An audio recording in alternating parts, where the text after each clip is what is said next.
Hello and welcome back. I am Kalyan Dev and sorry we had a technical glitch because of which the previous live session was interrupted. But the question remains and we join you today with a special coverage of the Tripura Assembly elections.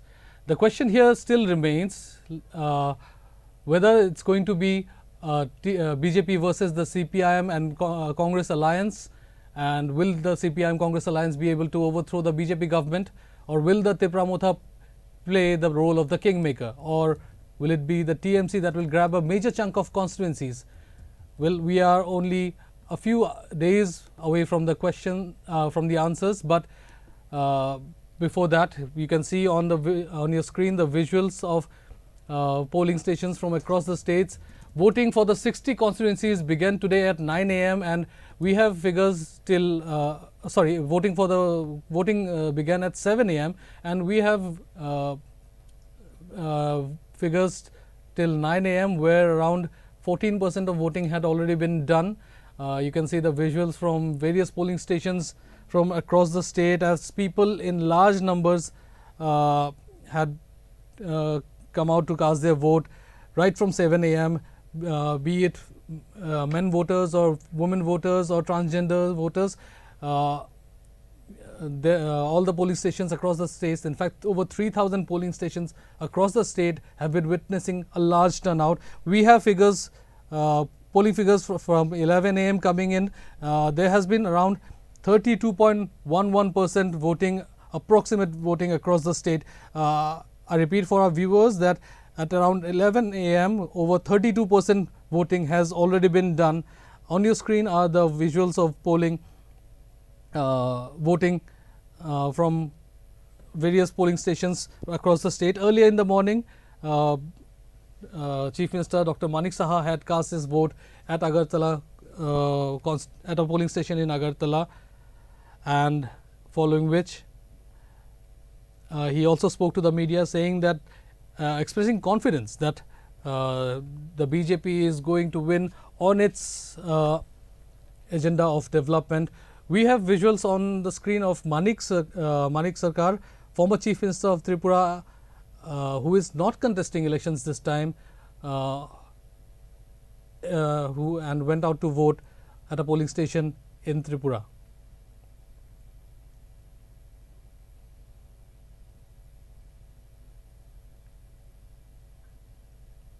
On your screen, you can see CPIM leader and four-time Chief Minister of Tripura, Manik Sarkar, casting his vote at a polling station in Tripura.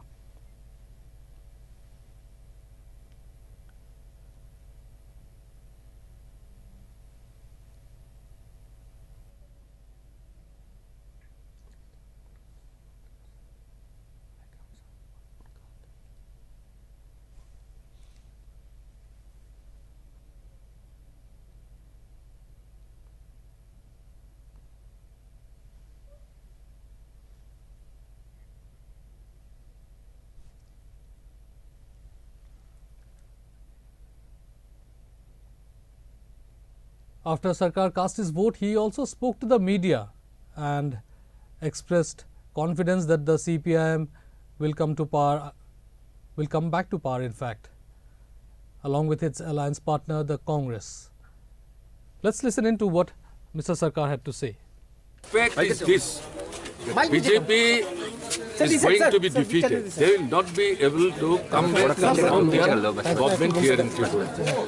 And the people, as well as the left and Congress, we have been contesting after seat adjustment. We have been asking the people of Tripura, requesting them, and it is their slogan that you should come forward in a very decisive manner, united manner, braving all odds to form your government, pro-people government, so that they can take your interest and you can actually get a new atmosphere for democracy, peace and tranquility. You were mentioning about some incidents in the state today where voters were not been able to I have already mentioned. Any apprehensions about vote this time will be very free and fair as expected and as promised by the East? That is what we have been asking the people, that it is your right almost like birthright.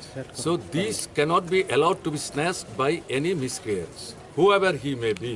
So unitedly, decisively, you should go cast your vote. If anybody tries to create any trouble in casting your vote freely and fearlessly, prevent them, resist them. So And you that are, is- that is- every that is- political, see, you are saying there that, have you know, been certain incidents today. Yeah. Any information on that? Yeah, I know. I have already communicated all these things, and people, those who have been actually prevented, they are on the road.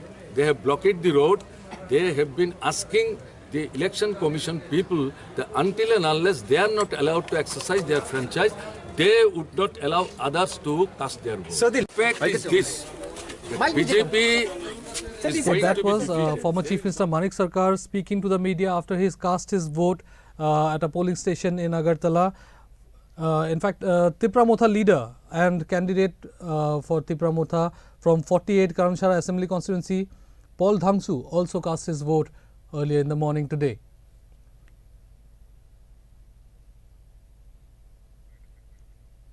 On your screen, you can see TIPRA Motha candidate Paul Dhangsu casting his vote earlier in the morning today, and after he cast his vote, he also spoke to the media.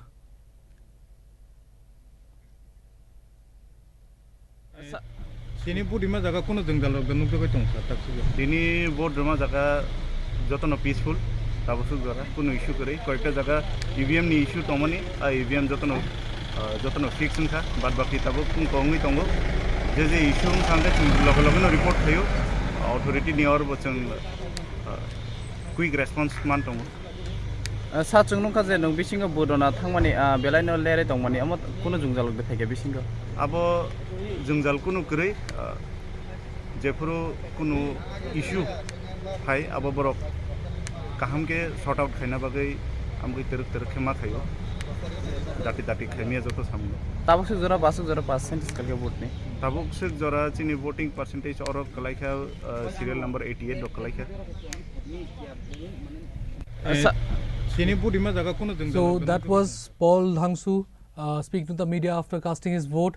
We have updates coming in of voting turnout from Tripura at around till 11 a.m. Over 32% voting has already been done from across the state, and we have seen visuals from across the state where people in large numbers have turned up to the polling stations. In fact, at over 3,000 polling stations across the state in Tripura.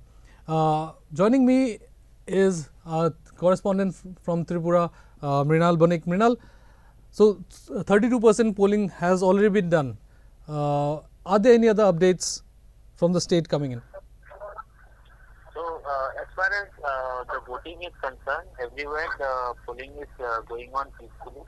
But there was one incident at Shantil Bazar where a CPI worker has been attacked. He is seriously injured, and poll officials have shifted him to the local hospital.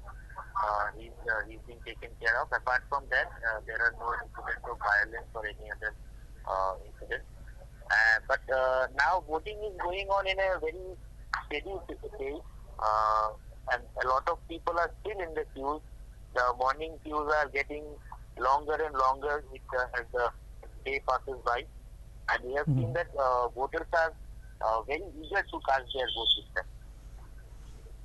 So is this a usual scenario? In my knowledge, we do not see such voter turnout early in the morning, but this time there has a large number of voters have come out. In fact, not just male voters but women voters and also transgender voters have come out to cast their vote.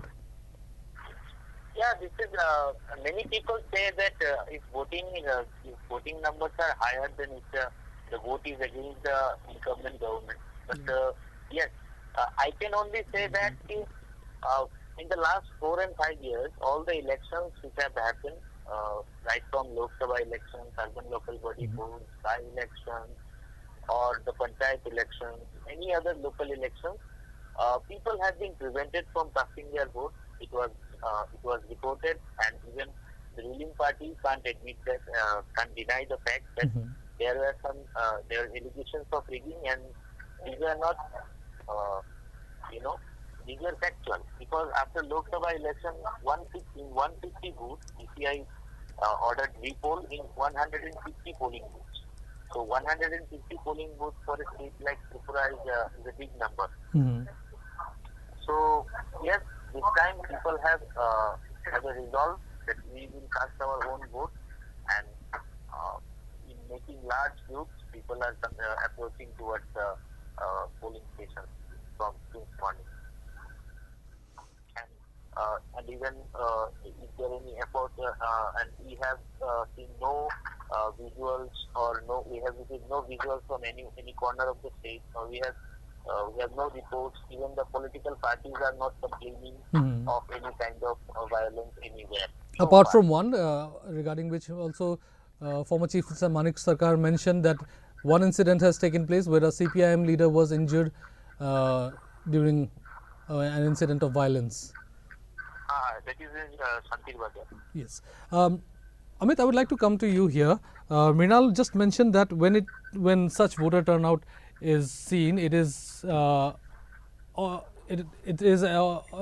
often bad news for the incumbent government.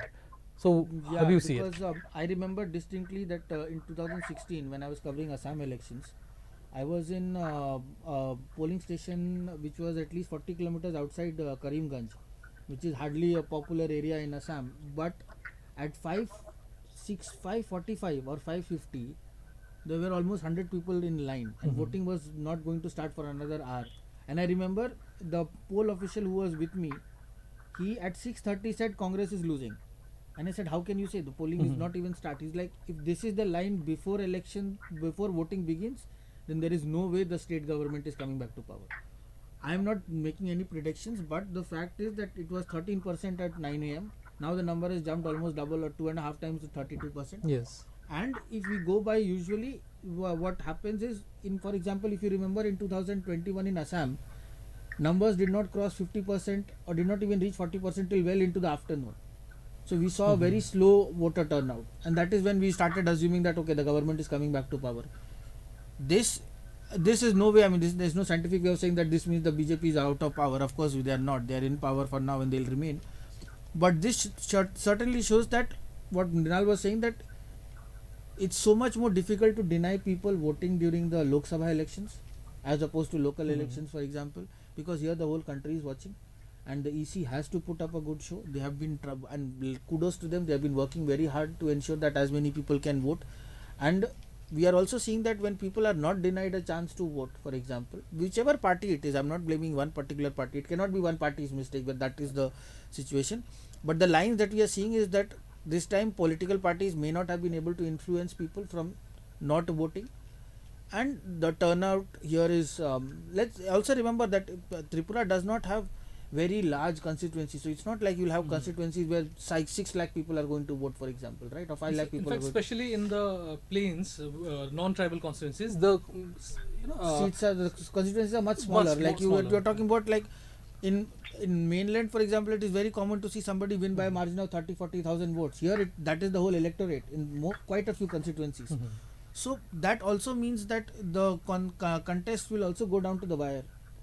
So right now, thankfully, there has been no untoward incident barring one. But end of the day, I will not be surprised if we hear calls for repoll also. That, I mean, it's too early to to question whether we will be having repolling or not. But the turnover and the small electorate size, average sample size of electorates, this is indicating towards a very, very close fight from now, at least for now. So the BJP, which has been claiming and boasting about the incidence of violence going down during its government, it might be looking at a bad news for them. I don't know if it is. I think it's too early to call it bad news for BJP. I mean, even on camera, they will never admit that they lost because more people voted. That would be like, oh, we can't function if the democracy does its job. I don't think the BJP is going to say that. I think the violence part, something even interestingly, even Pradyot Manikya pointed out, that under the current CM, violence has come down. And even when we did the documentary, something that was interesting was that like last year we did the similar documentary in Manipur. But Manipur, for example, the death toll was higher. In Tripura, on the other hand, while there has been violence, death is still a rare factor. It's not, I mean, thankfully, and I'm not saying that I wish it was more, I'm just saying that pointing out that while violence is, a lot of it is just like, to use the term, petty violence. So, you'll beat somebody up, vandalize a scooter or there are large scale violences also. But in Tripura, for example, what we have seen is that the violence has not turned that as bloody as we have seen in other states, for example. And genuinely, I think Manipur was much more violent in the run-up to elections. As remember the time when there was a Congress leader whose people walked into his house and shot him and his son, right? So things like that have not happened in Tripura, for example. So that way, there is no reason why Pradyut would give undue credit. So I will take his word over here when he says that violence has come down under Manik Saha. Of course, that was not the case under Biplab Dev. This is something that. But then again, Manik Saha has only been there for exactly few months. Exactly, and see, the thing is, Manik Saha was brought in for damage repair. What kind of damage repair from different parties we have heard, like as we said, as Mr. Shikhar Datta also said that there was Biplab Dev had a much more sharper control on. Much more tighter, not sharper, but tighter control on the BJP and what it was doing and what it was not doing, and there was much more violence that we were reporting. I think Manik Saha has done a very good job at steadying this ship, but also in return steadying Tripura a little bit. I don't think we would have had, I think we would have had much more violence leading up to elections, and this is just a speculation, if he had not been the CM. Let's put it that way. Okay, so I would like to update our viewers here. So we have numbers till 11 a.m. where over 32% voting has already been done, and unlike the previous years, Tripura is witnessing a large turnout of voters from at over 3,000 polling stations across the state. People in large numbers are lining up to cast their vote. That began at 7 a.m. in the morning today, and so far there has been no untoward incident being reported apart from one where a CPIM worker was injured, and not just male voters but also women voters and transgender voters in large numbers have also turned up to cast their vote. Amit, I would like to focus on one of the core issues that might play an important role in this election, that is COVID-19. Yeah. COVID-19 played a very damaging role in terms of governance, not just in Tripura or in Northeast or India, but across the world. While all the focus was on the health sector, providing vaccines, delivering oxygen on time, arranging enough beds in the hospital and delivering the basic needs to the people during the lockdown, other development projects took a back seat. Many state governments had said that they could not carry out any work in 2020 and 2021 due to the COVID-induced lockdowns. The pandemic pushed Tripura's economy towards a crisis. There was a lack of investment in agriculture, which is a backbone for the state's economy. The implementation of Manrega has been diluted, which has been claimed by various leaders of the opposition parties, and there were no alternative programs to boost the rural economy. As a result, the state has witnessed terrible incidents, from deaths due to starvation to suicides, large-scale migration and much more. So, Amit, do you think that these issues are going to be a factor in the election, and if it does, how big a factor will it be? See, here is the thing. Any government that has been in power for 5 years, and 2 of which have been pandemic affected or not affected, dominated, it's a bit unfair to say that oh, they did not do this, they were supposed to do this, or they do that, because let's be honest, for 2 years our country wasn't really doing much except ensuring how lesser people die, right? And Tripura, given the state of public health that the BJP inherited from the left, given the general state of public health that we see in Northeast, where hospitals are a luxury, Tripura did not do that bad, honestly, when it comes to COVID-related incidents. It was also one of the better performing states in terms of vaccines. Given that the state is, let's not forget how big Tripura is in size. It's a quite a big state, and the state is sparsely populated in that. I mean, if you look at the AMC area, Agartala Municipal Corporation, outside AMC the population is not nearly as dense. So with all that in mind, I think the government, both the central government and the state government, have done a good job when it comes to providing vaccines, improving public health. See, public health, we could not have come out of the pandemic with worse public health. Every state has made some kind of improvement. And closer to home, even in Assam or in Meghalaya, we have noticed that things have got slightly better. But then the standard was so bad that any movement could only be upwards. That said, the BJP, I think, has managed to communicate the same to its cadre base, that remember that we have also were under pandemic. But the one thing that I would like to add is, and coming back to the tribal area, more than what BJP did or did not do, I think it was the intention or the lack of sincerity that seemingly has come across from the BJP in addressing issues. That has come to the fore. And like, let's say for example, if we can talk about it, the teachers, the 10,000 teachers on which we have done God knows how many stories, we have done multiple documentaries on them now. They were in that position when BJP came to power. They are in that position when they go to vote. So where is the improvement? You cannot use pandemic as an excuse then, because if you had made some kind, and sure, some of them have been, some people say that it's no longer 10,323, it's 8,000 something, because the remaining have been absorbed in different departments. But that's not been, that's just the people who have applied in different jobs and got jobs. When you don't address issues like, I think more than the pandemic, I will absolutely hand on heart, I would give BJP the benefit of doubt here for the pandemic, because that has affected every government, especially in the northeast. But it is more than that, it is the lack of sincerity that has been shown on the part of the BJP, whether it is in terms of addressing the teacher issue, whether it is in terms of providing more jobs, whether it is in terms of confirming the jobs of contractual employees. Let's not forget that there were so many people who have promised that if BJP comes to power, their jobs will be made permanent, whether it is the ASHA workers, whether it is sanitation workers. That has not happened.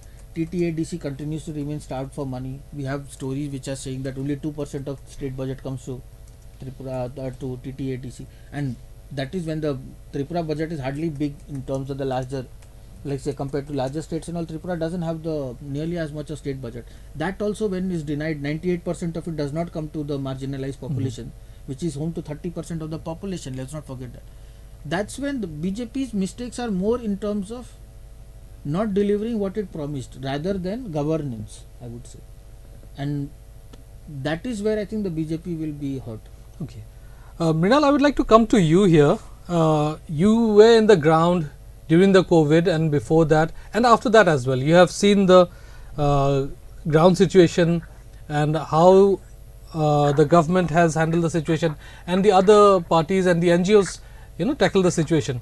So, what is your observation on this? Is it going to, go in favor of the BJP or the other parties? See, by and large, the COVID management is going to be an added advantage for the BJP. The way the BJP government has managed the pandemic was fine, but there are some lapses. At that point, when the COVID struck Tripura, then TIPRA Motha was dropped from the ministry, and he has time and again raised several issues from some mismanagement in the PPE kit purchase, from depths in the and the famous oxygen scarcity in the GB hospital, when a lot of cases were filed and there were allegations and counter allegations within the ruling camp. So there are certain issues which are still not in favor of BJP in terms of COVID management. But yes, in overall situation, if you go, then it's the BJP government has succeeded to manage the COVID, and the death rates are also comparatively lower.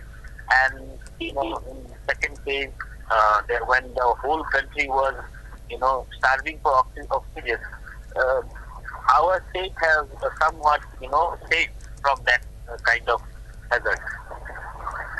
Okay, so Amit also has a question to ask here.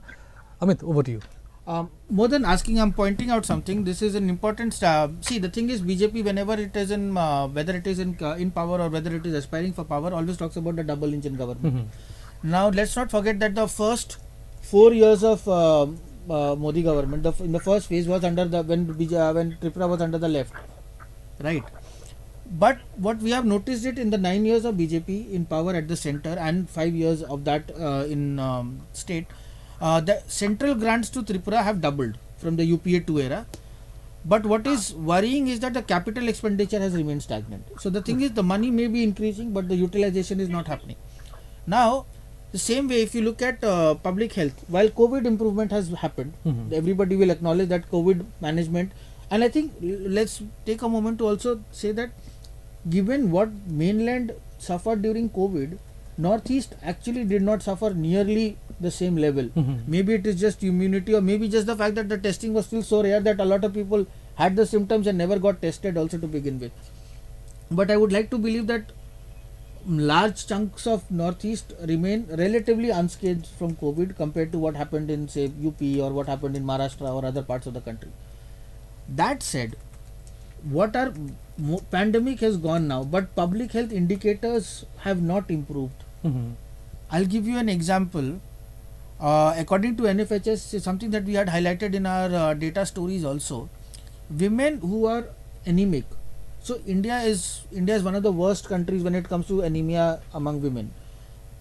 Women between the ages of 15 and 49 who are anemic, as per the NFHS 2019-20 data, was 67.2%.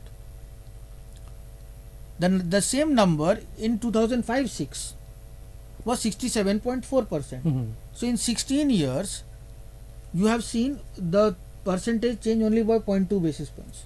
But more worryingly, what I would point is in 2015-16, anemia rates amongst Tripura women had come down to 54.5%.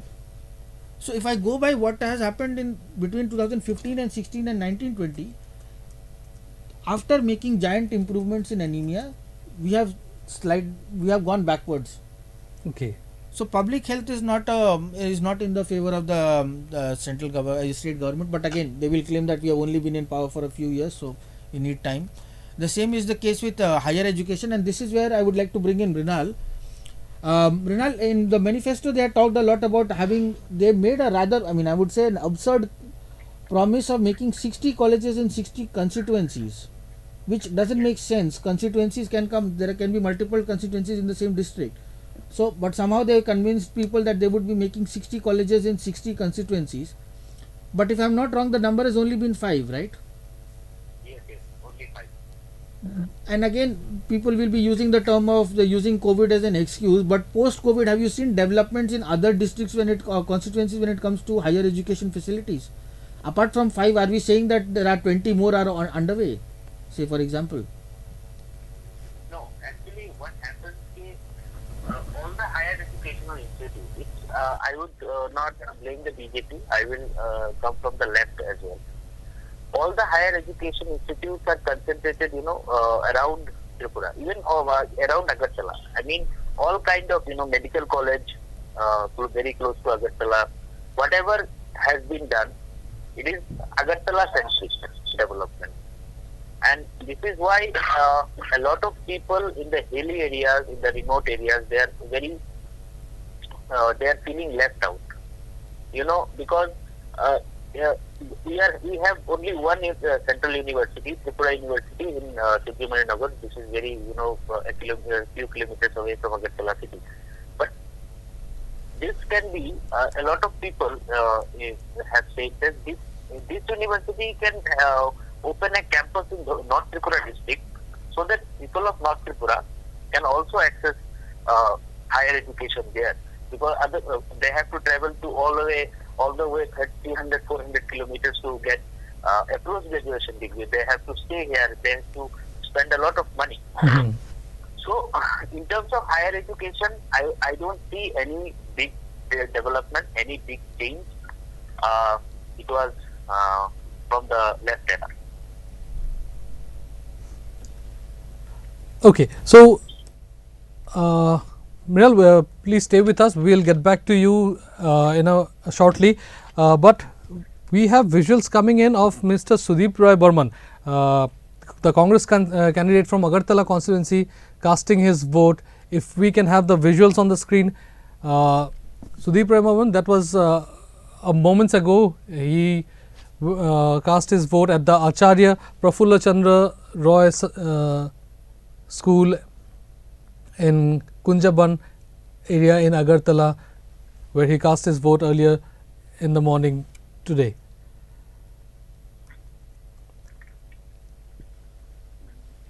So Sudip Roy Burman, who was earlier in the BJP, jumped ships to the Congress and is now contesting on a Congress ticket on from Agartala constituency. And on your screen you can see the visuals of Mr. Sudip Roy Burman casting his vote at a polling station in Agartala moments ago. He also spoke to the media after casting his vote. Let's listen in to what he had to say.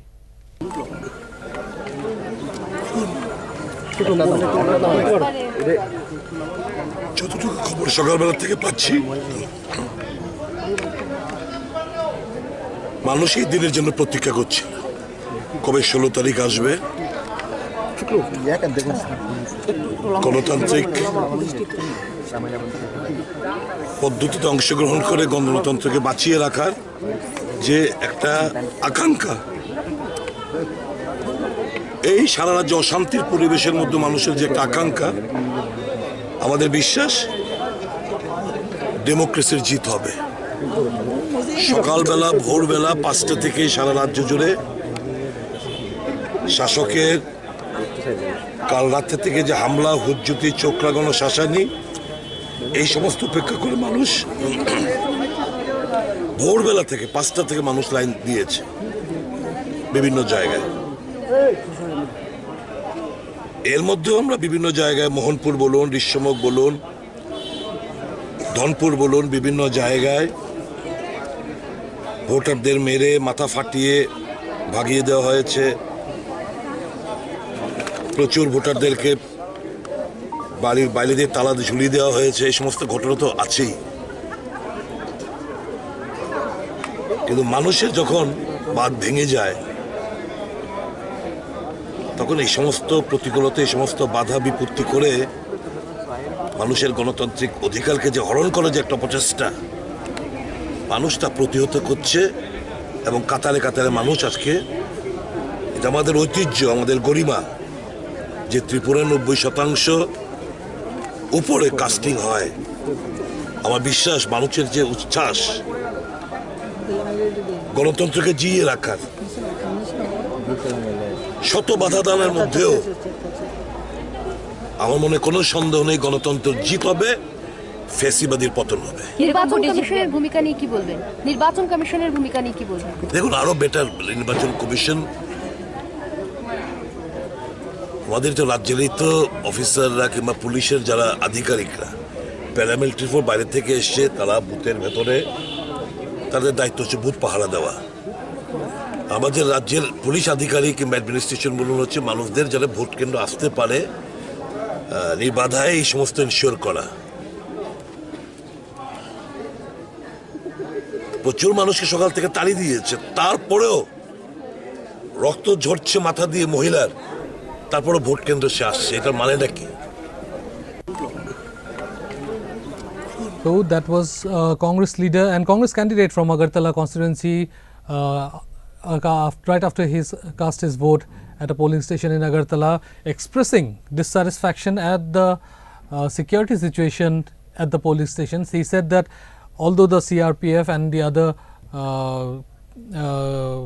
security forces are doing the duty, but he claimed that there have been instances of violence and that are being backed by the police force in the state of Tripura. We have so far reports coming in that only one instance of such incident of violence has taken place, and a CPM worker has been injured in the violence. There are several other issues we will touch upon as the day progresses, but there are some of the constituencies that we need to look out for. Let's take a look at the big fights that we are going to witness in this election. First up is Dhanpur constituency, where BJP member of parliament Pratima Bhomik will be in the fray with debutant and CPIM candidate Kaushik Chanda. The MP had contested from Dhanpur in 2018 and as well, but lost to Manik Sarkar since it has been a bastion of the left front since 1972. Manik Sarkar in fact had won from Dhanpur 4 times in a row. However, the 4-time Chief Minister decided to hang its boots and focus on the party rather than contesting the elections this time. This paved the way for young leader Kaushik Chanda, so it will be interesting to see whether the voters in Dhanpur will choose BJP's agenda of development over Manik Sarkar and the CPIM's legacy. Mrinal, I would like to come to you here. So we are seeing an MP who had tried her luck against the former Chief Minister Manik Sarkar but could not succeed. But this time she is contesting against a new face. But then again, the CPIM has its own legacy in Dhanpur. Do you think that it's going to be a tough contest at Dhanpur? Yeah, of course. This is one of the toughest contests, and the whole BJP organization is looking at this fight very closely, because if Pratima Bhomik manages to win this seat, apart from Manik Saha, she will be the second tallest leader in the run-up for the chief ministerial candidate. Because there are every reason to deny this, that Manik Saha was CM for just 6 or 7 months. But if Pratima Bhomik manages to defeat Kaushik Chanda or win Dhanpur constituency, she will be the first BJP MLA she is the first MP-less MLA from Dhanpur after 6 years. Okay. So, this will be a big achievement, and she has a clout, she has a strong hold in the party. So, anything, I mean, BJP, nobody knows what plan BJP has. So, it may be, she could be a chief ministerial face for the party if she manages to win the seat.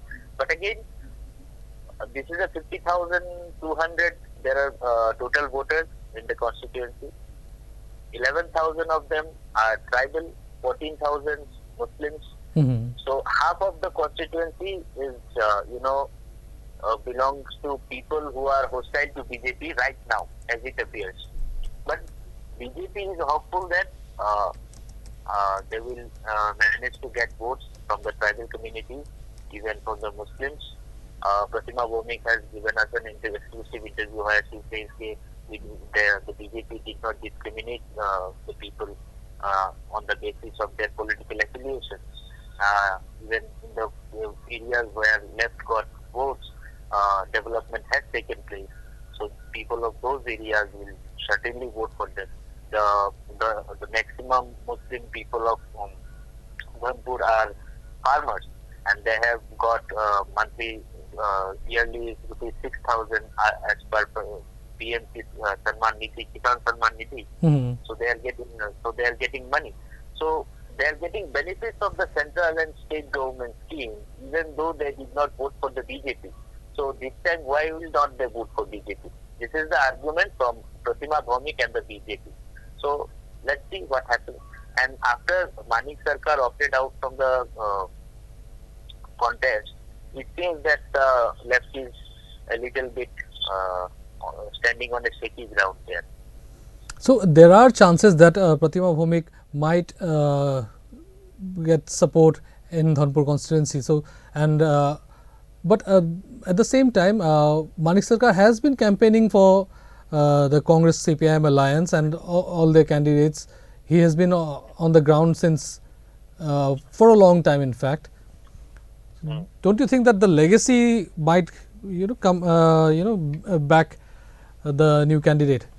No, I have said it in the beginning that this is going to be a tough fight for the Pratima Bhomik.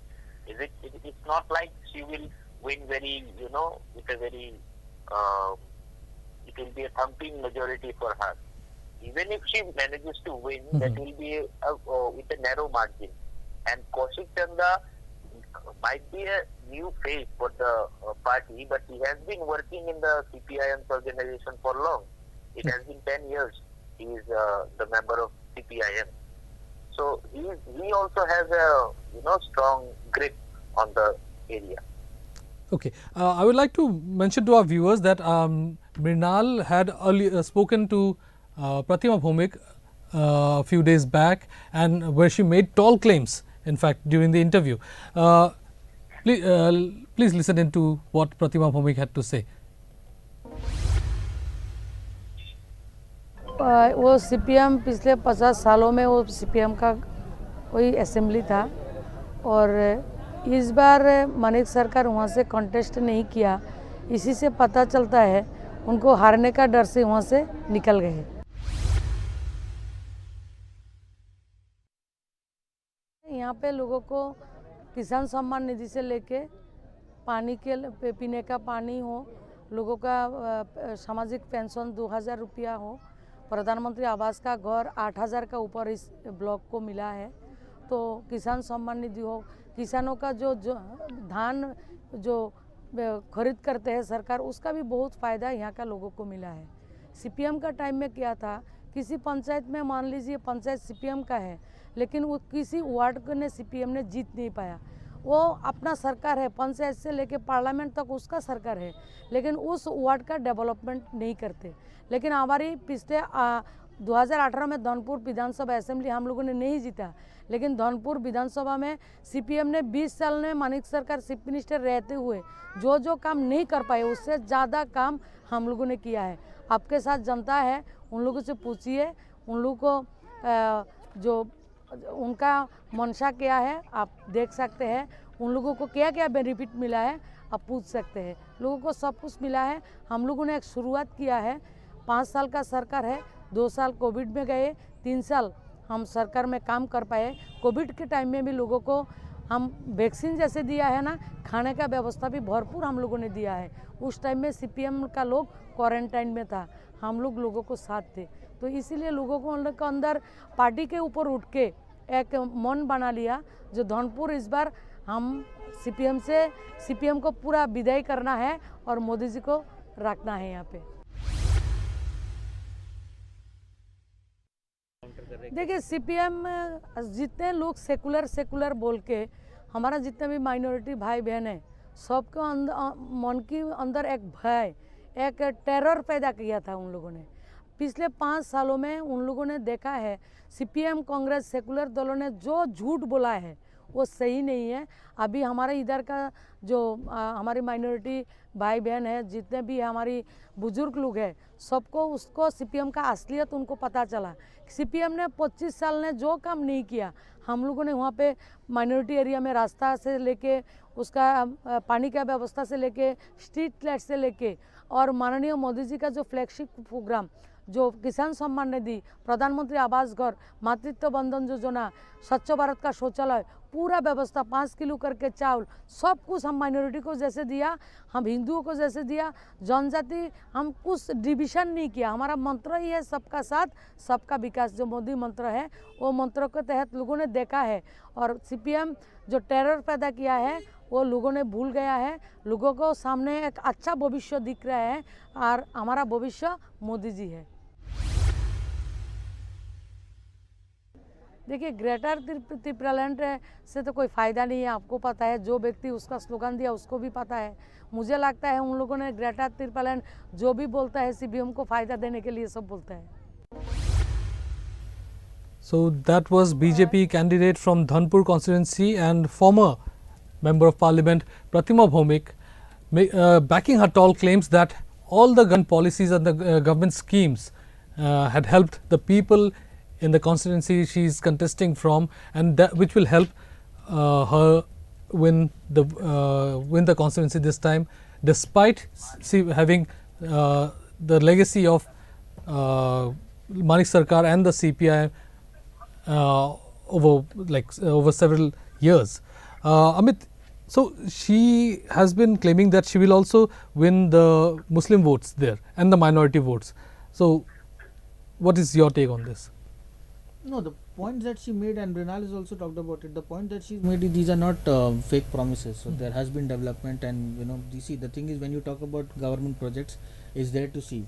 If the road she's talking about has been built, then she's done the job. If the roads are not there, that's another matter. But Mrinal will pitch it more over here. Mrinal, is there in Tripura, for example, you would know much better than us.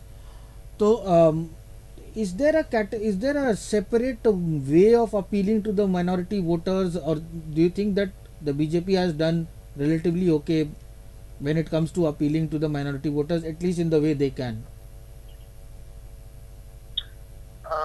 What BJP has, I think BJP has missed that. BJP could not connect with the minority voters of Tripura.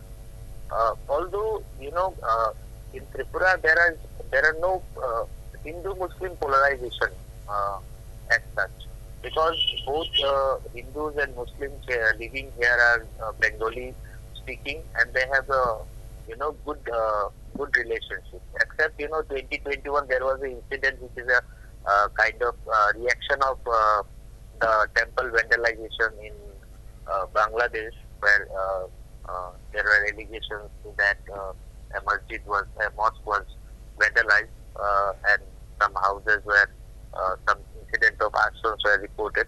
Apart from that, there are no, and this situation was also controlled within 10-15 days. And since then, there are no such reports or flare-up between any communal flare-up between Hindus and Muslims. But BJP has its own wing of minority morcha, but their leaders could not strike the chord with the minority voters of Tripura. They could not reach out to them. It must be there might be something called that the minority voters are traditionally voted for the left in Tripura and Congress. A small section of them voted for the Congress party as well. But they did not shifted their loyalty to the BJP even in the 2018 election, despite tall claims from the BJP party. They remained loyal voters to the CPIM or in some pockets for the Congress. There are some very heavyweights such as Vilijit Sinha, who is the Tripura Pradesh Congress president, and during 2018 election as well, he was the president then, and he had got 8,000 votes. He did well because in his constituency there is a sizable number of minority voters, and he is the only Congress candidate of 2018 whose deposit was not forfeited. So in that case, we can see that the voters of Muslim community have been voting for the CPIM, either CPIM or the left, but BJP in their 5 years term could not reach out to them. What I would actually, but here's the question. Let me ask the rather obvious question. They are only 8% of the population, and of course they are not concentrated in one or two constituencies, which mostly urban population, but it's also spread out. Does the BJP at all need to appeal to the Muslims for the? I mean, they don't. It's not like they need their vote to come to power, right? Do they? They don't need their vote. There are mainly 3-4 constituencies I can name. So one is Chandipur, which is located in Unakoti district. Another is Kailashahar, that is again in Unakoti district. Kadamtala Gutti in North Tripura, and Sipai Jala. There are two constituencies, Sonamora and Boxanagar, and Dhanpur. So there are 6-7 constituencies in total where Muslims have a say in the total vote share. Otherwise, in 6 Agartala also there are some Muslim population, 3,000-4,000 voters. So they are not a deciding factor anywhere in any constituency. But still, even then there are a major chunk of voters who might play an important role, and that could turn out to be the deciding factor. So, which brings me to my next question. You in December, 3 months ago, you had highlighted how TIPRA Motha, despite being an indigenous focused party, had managed to not only appeal or address, but also get a lot of Muslim cadre, especially the youth, and interestingly some senior citizens also. What has TIPRA Motha done which has allowed it to not only warm up to the Muslims of the state, but also allowed them to make the Muslim voters believe that the TIPRA Motha will also address their problems, and as a result, do you think this hurts CPM, because traditionally the Muslim votes have mostly gone to the CPM? So do you think TIPRA's appeal to the Muslims hurts the CPM in some way or the other, especially given that they are not a major factor but they can play a crucial role? Do you think CPM comes off worse because of TIPRA's appeal to the Muslims? Of course, it will hurt not only CPM, it will hurt the Trinamool Congress, which has tried its best to do something, but with 28 seats, they are considered to be a marginal player now in the election. It will also hurt the Congress party. So, all these three parties are going to be affected for the rise of TIPRA Motha, and the rise of. If you ask me why TIPRA is so popular, gained popularity or prominence in the Muslim belt, so the answer will be very simple, because you see, after in the last 5 years, there was continuous violence on the opposition party workers, and this violence, and Muslims, not only Muslims, who are the left voters, they were in the receiving end of the violence. So Muslims, generally being the left voters, they were in the receiving end of the atrocities, and they had been looking for an alternative that can give them shelter. And TIPRA Motha emerged as one of the political parties which can protect its cadre, and it has proved that in various areas when TIPRA workers were attacked, there was retaliation. Even 3 days back in Lalchingbura, somewhere in Sipaijala district, here also a clash took place between the CPM and between TIPRA and the BJP party, and that also started from a incitement from the end of BJP, as we received the last input. Okay, so in search of protection, Muslim vote, a section of Muslim votes shifted towards TIPRA Motha. Okay, and so that should not be, the share of votes that TIPRA will get in the Muslim areas will not be ignorable. Okay, interesting. Okay, so and when it comes to Dhanpur constituency, the minority vote might go to Kaushik Chanda, the CPIM candidate, and that is what actually makes the constituency, the election interesting. It's not just Dhanpur that we are talking about. There are a bunch of other constituencies that we need to look out for in the election process. And next up in our list is Agartala constituency, where BJP's Papia Datta will take on Congress heavyweight Sudeep Rai Burman. We were just showing the visuals of Sudeep Rai Burman moments ago, playing in the screen where he cast his vote. Now, Agartala has been Sudeep Rai Burman's bastion since 1998, whether he was in Congress or the BJP. However, in 2018 elections, he contested on behalf from the BJP and received 25,234 votes when that was in 2018. The number of votes went down to 17,431 in the 2022 by polls, which was after he went back to the Congress. However, the voter turnout in 2018 was 44,593, whereas it was 40,122 in the by polls. A bit of math there, a bit of calculations that needs to be sorted out in order to understand which way is the voting trend, which way the voting trend from Agartala constituency might go to in 2023. But one question arises here, that is Sudeep Rai Burman losing ground from his constituency? Amit, I would like to come to you. So, the numbers that we just saw, he had over 25,000 votes in 2018, and then the numbers came down to 17,431 in 2022 by polls. So, but then again, there was also a difference of around 4,000 voters. See, So- the 2018 can also be explained by the search for BJP in general, right? Let's not forget. So, for example, if you got 28,000 votes in 2018 and 2021 or 2022, he got only 17,000. A large chunk of that vote would have also been in 2018 for the BJP, right? So, let's not forget that. Second thing is that he changed parties, and we have always seen that usually in bipole the turnover is not nearly as much as during regular elections. That is also reflected by the fact that the number of votes polled was about 10% lower.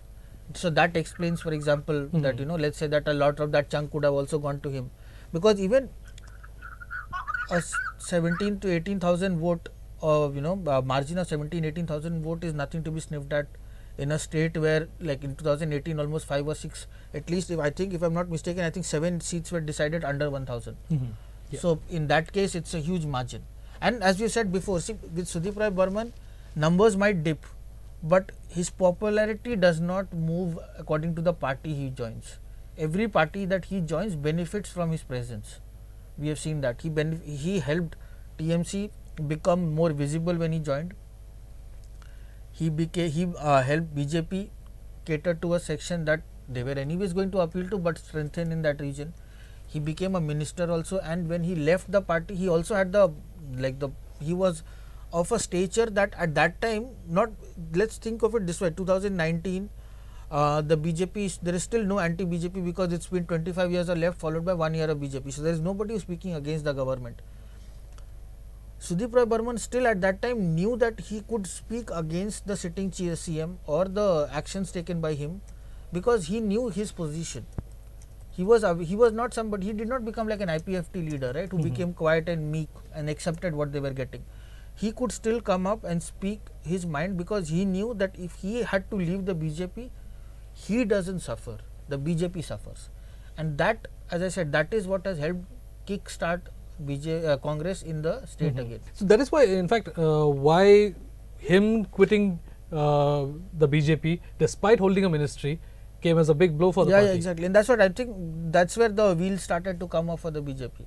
If that had not happened, or like I genuinely believe that if Biplab Deb had remained the CM and if Sudeep Rai Burman had not quit, this election would have been a foregone conclusion. But now things have changed, and also because BJP is suffering, has been hurt on both its ends, not just the tribal votes but also in the bastion that it seeks to create, which is the Bengali votes. So there, when Sudeep Rai Burman comes out, and then BJP puts all its might to defeat him in the bipole, and yet he emerges victorious, that's when you know that parties can only do so much against certain leaders. And that's why, like in Dhanpur, for example, it is interesting precisely because Manik Sarkar is no longer contesting. Mrinal, I would like to bring you in here.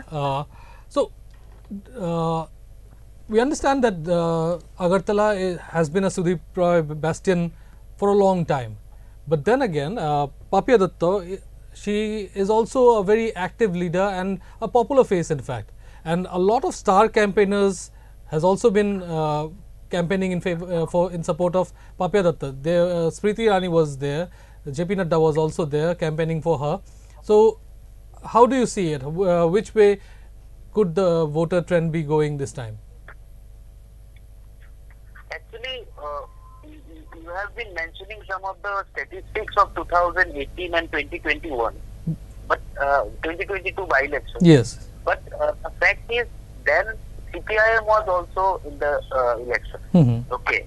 But this time, Sudeep Rai Burman is a joint candidate for the left and Congress. So he has an edge over Papya Datta. Okay, so yes, yes. In fact, an important point that you mentioned here.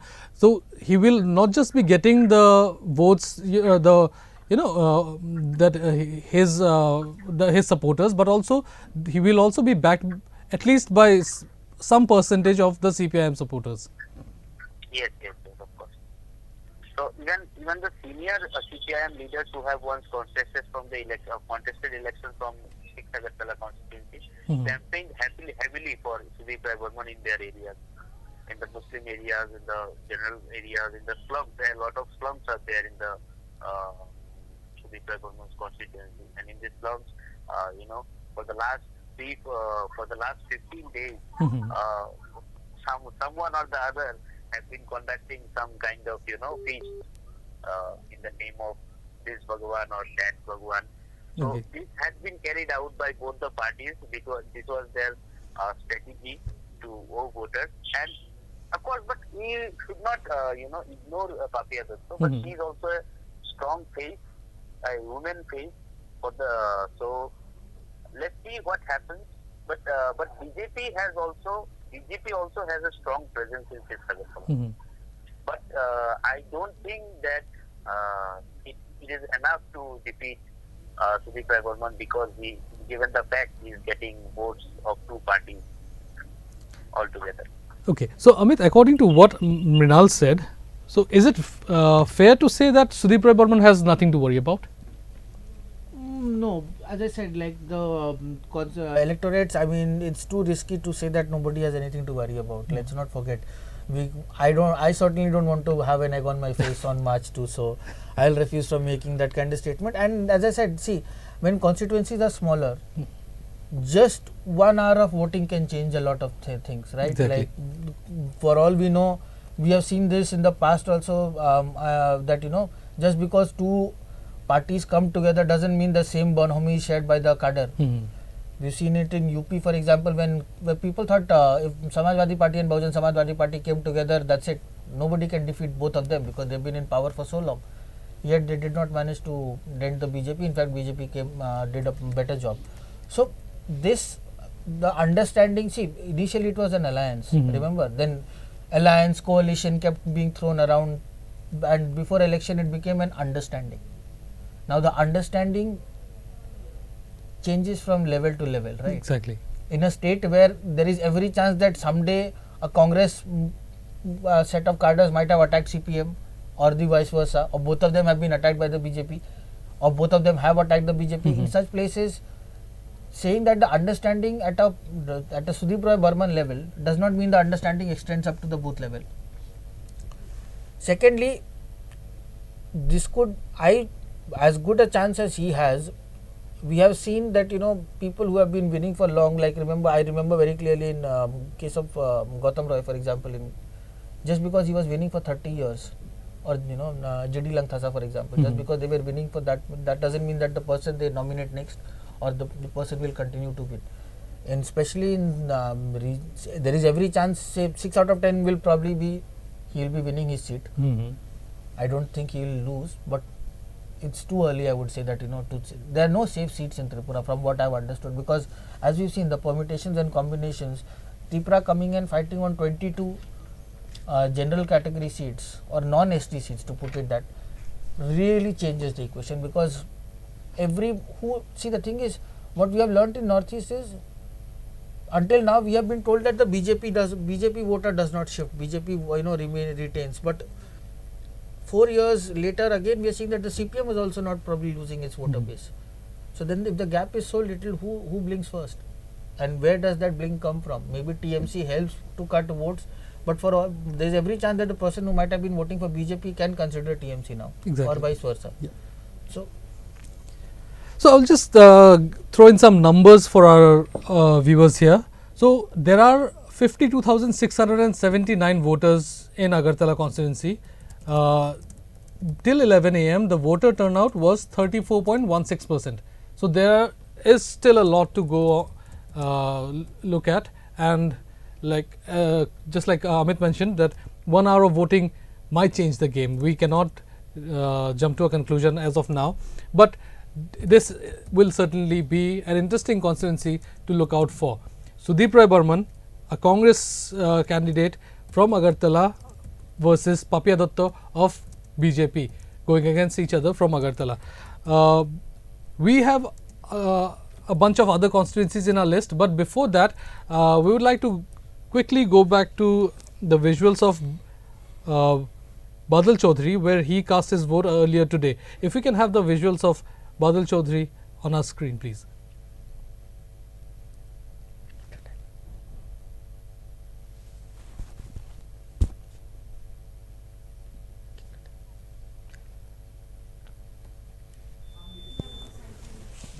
On your screen, you can see senior CPIM leader and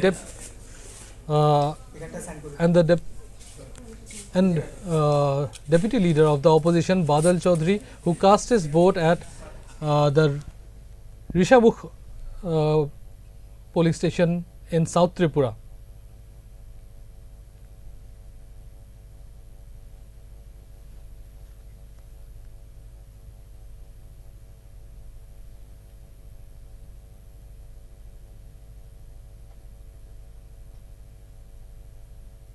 So that was Badal Chaudhary soon after he cast his vote. He also spoke to the media. Let's listen in to what he had to say.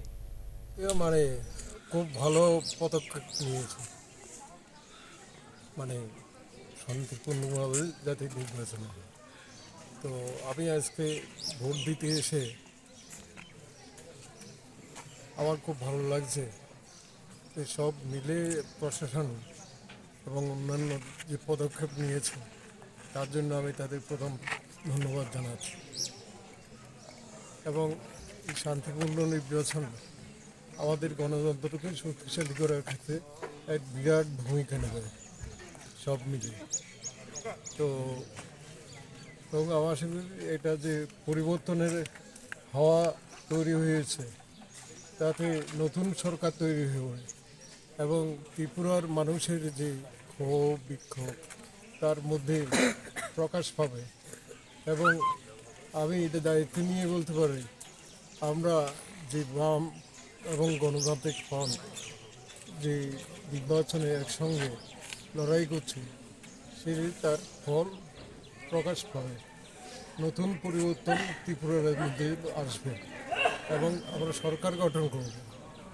মানে এই শক্তিটাই বিকল্প হিসাবে আজকে দেশের মানুষের সামনে নতুন পথ দেখাবে এবং মানুষকে উৎসাহিত করবে, গণতন্ত্রকে শক্তিশালী করার ক্ষেত্রে একটা বিরাট ভূমিকা নেবে। সারা রাজ্যে সারা দেশে এর প্রভাব পড়বে। এই নির্বাচন ছোট্ট রাজ্য হলেও দারুণ প্রতিক্রিয়া হবে সব দিক থেকে।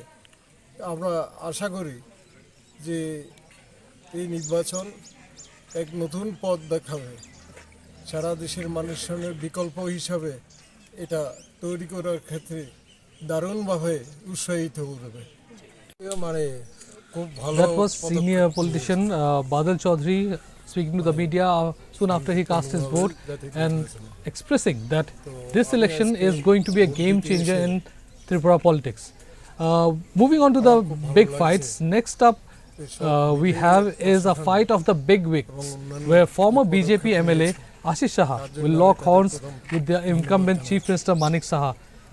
Yes, I am talking about Bordwali constituency. Like Agartala, Bordwali has too been a Congress bastion since 1998 until Ashish Saha switched sides to the BJP. He went on to retain his bastion, but then came Manik Saha and Ashish Saha's resignation from the BJP to join the Congress. This necessitated the need to hold the by-polls in 2022, where Manik Saha defeated Ashish Saha by a margin of 6,104 votes. Not a big difference, but not a large number, but it did play a role, an important role, and made Manik Saha the MLA. In fact, Manik Saha's emergence as the face of the BJP and Tripura was an interesting turn of events. No one knew much about him, and here he is giving tough fights to leaders who have been in power for years. Amit, I would like to come to you here. Like I mentioned that Manik Saha was not a known face until he became the Chief Minister. Yeah, I think the first reaction of everybody outside Tripura was Manik Saha who. So, which is actually understandable if you think of it. Even though we claim to say that we are covering the Northeast, and we do, we had not really seen much of Manik Saha at all. Even after, see, we definitely not heard of him much during his Congress days, and now in fact he's gone on to deny that he was in Congress as a leader. But even after he joined the BJP, he was not, like in the whole Biplab Dev controversy, we were never hearing his name. Which I think on second thought, after the initial response to Manik Saha, I think it made a lot of sense. See, Biplab Dev was the good thing of Biplab Dev was also his biggest problem. He was always in the news. As much as BJP likes leaders who are prominent and feature importantly, I think with Biplab Dev there was too much attention to what he was doing, and it certainly did not help that he would keep on making some absurd comments every once in a while, which would bring all kinds of wrong attention. And I think with 1 year to go, the BJP said that they needed somebody who was much more of a calmer figure. And this is something that other opposition leaders have also said. Pradyut Manikya also said, called him a gentleman. Yes. So, not just his party members, but the opposition exactly, leaders also considers him a gentleman and a very soft-spoken person. Both the Maniks that ways, I mean, from Manik Sarkar to Manik Saha, I think one thing that they both share is that despite differences in ideology, people have warmed up to them as their leaders. And in case of Manik Saha, I think he was pushed into the deep end, I would say. He was not somebody who had a lot of experience of being such a crucial leader in such a critical state. But not only has he done a good job, he's also managed to. I think the best thing that he's done for BJP is that he has taken away some of the negative attention that came with Biplab Dev, and he's become a CM that you only hear as a CM, not as somebody coming with opinions when nobody is asking for it, or coming with controversial opinions.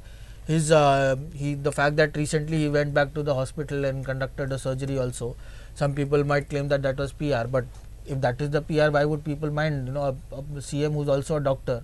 Exactly. And not and just in fact, he's one of the most educated exactly. So leaders. And he's somebody who's actually doing what a doctor is also supposed to do. So these things are, I think, it's a good thing. And the BJP, whatever problems the BJP has, I don't think Manik Saha is one of the problems. He's not a reason why BJP is expecting a tough fight, because I think he's done his job quite well. He's avoided controversies. He's managed to bring down violence, as we don't have to say it. When the opposition is accepting it, we should also accept it, I think. And he's also, the other thing that he's done is, see, in BJP, optics plays a lot of important role, right?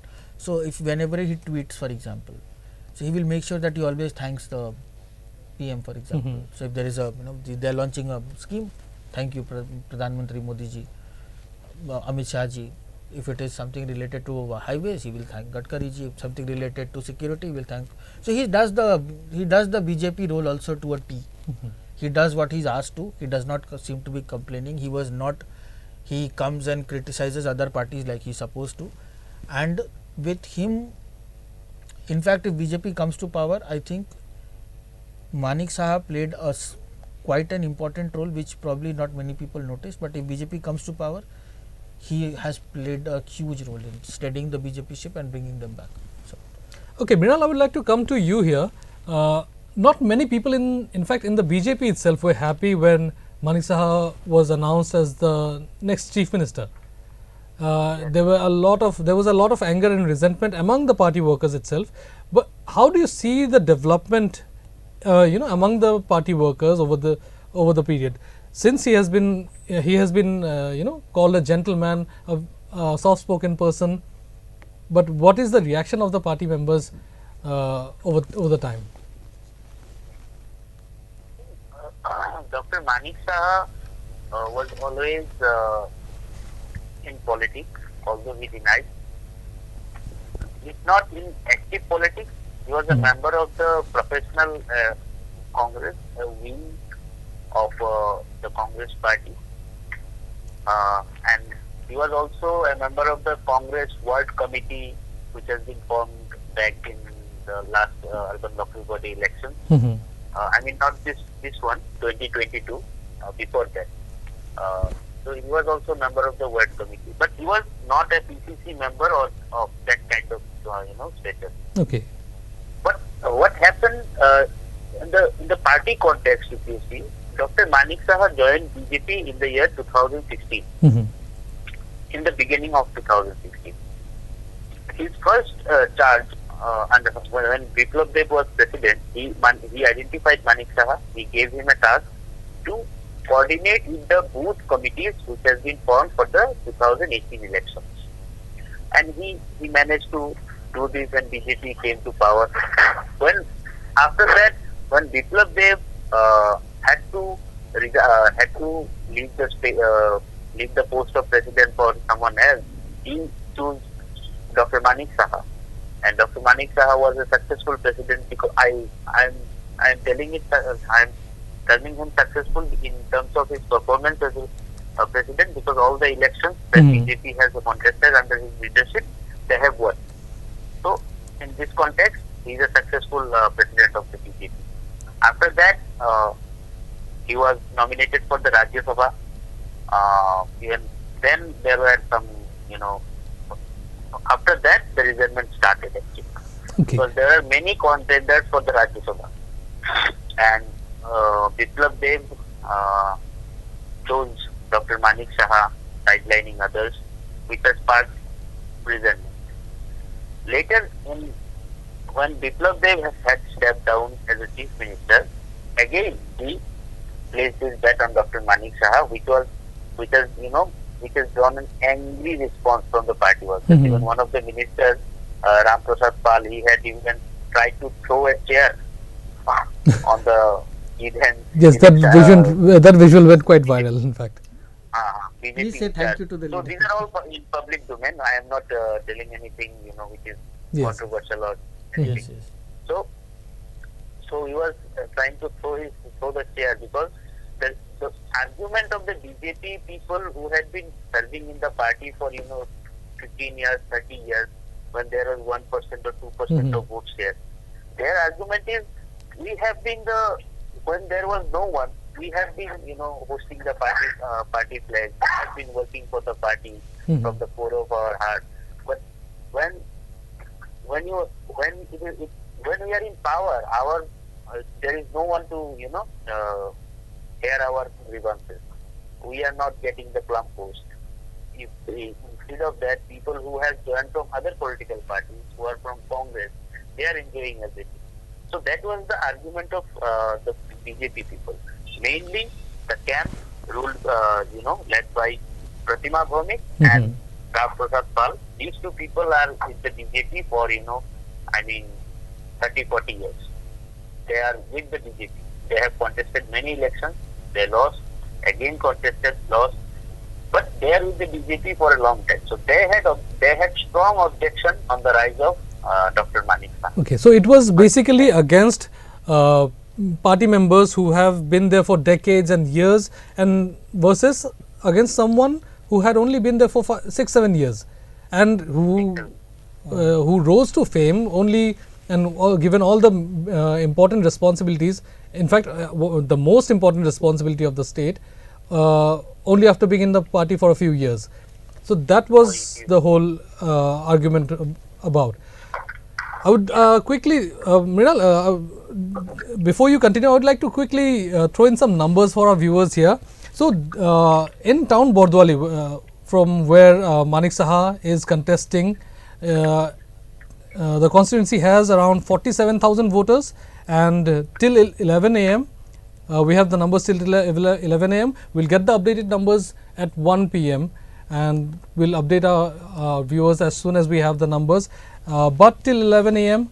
38.52% voting had already been done from town Bordwali. So Mrinal, my question to you is that although he has seen fame and he has been given all the responsibilities, and so far he has performed quite well, and that's not just my statement, that's what in fact opposition leaders have also been saying. But he is contesting against someone who has been MLA from the constituency several times, although he lost in the 2022 by-polls. But Ashish Saha is also a veteran when it comes to politics, and especially when Bordwali constituency. Yes. Ashish Saha, it's not about, it's not the fight between Congress and BJP, it's a fight between two Shahas actually. This Bordwali constituency is the constituency of business people, and in Bengali, this Saha community people are, own the business. They are called the business class. Okay. So this the main market of Tripura, which is the biggest market, Maharajganj Bazar, it also falls under the same constituency. Okay. So Dr. Manik Saha come from a very rich family. Even if you see his asset, he is the second highest. He has the second highest asset in terms of the declared in his affidavit. Candidates, in the candidates who are contesting the post after deputy chief minister. So he comes from a very influential family who has their roots in the business community. So it's a plus point for Dr. Shah. He is a professional. He did not go for business.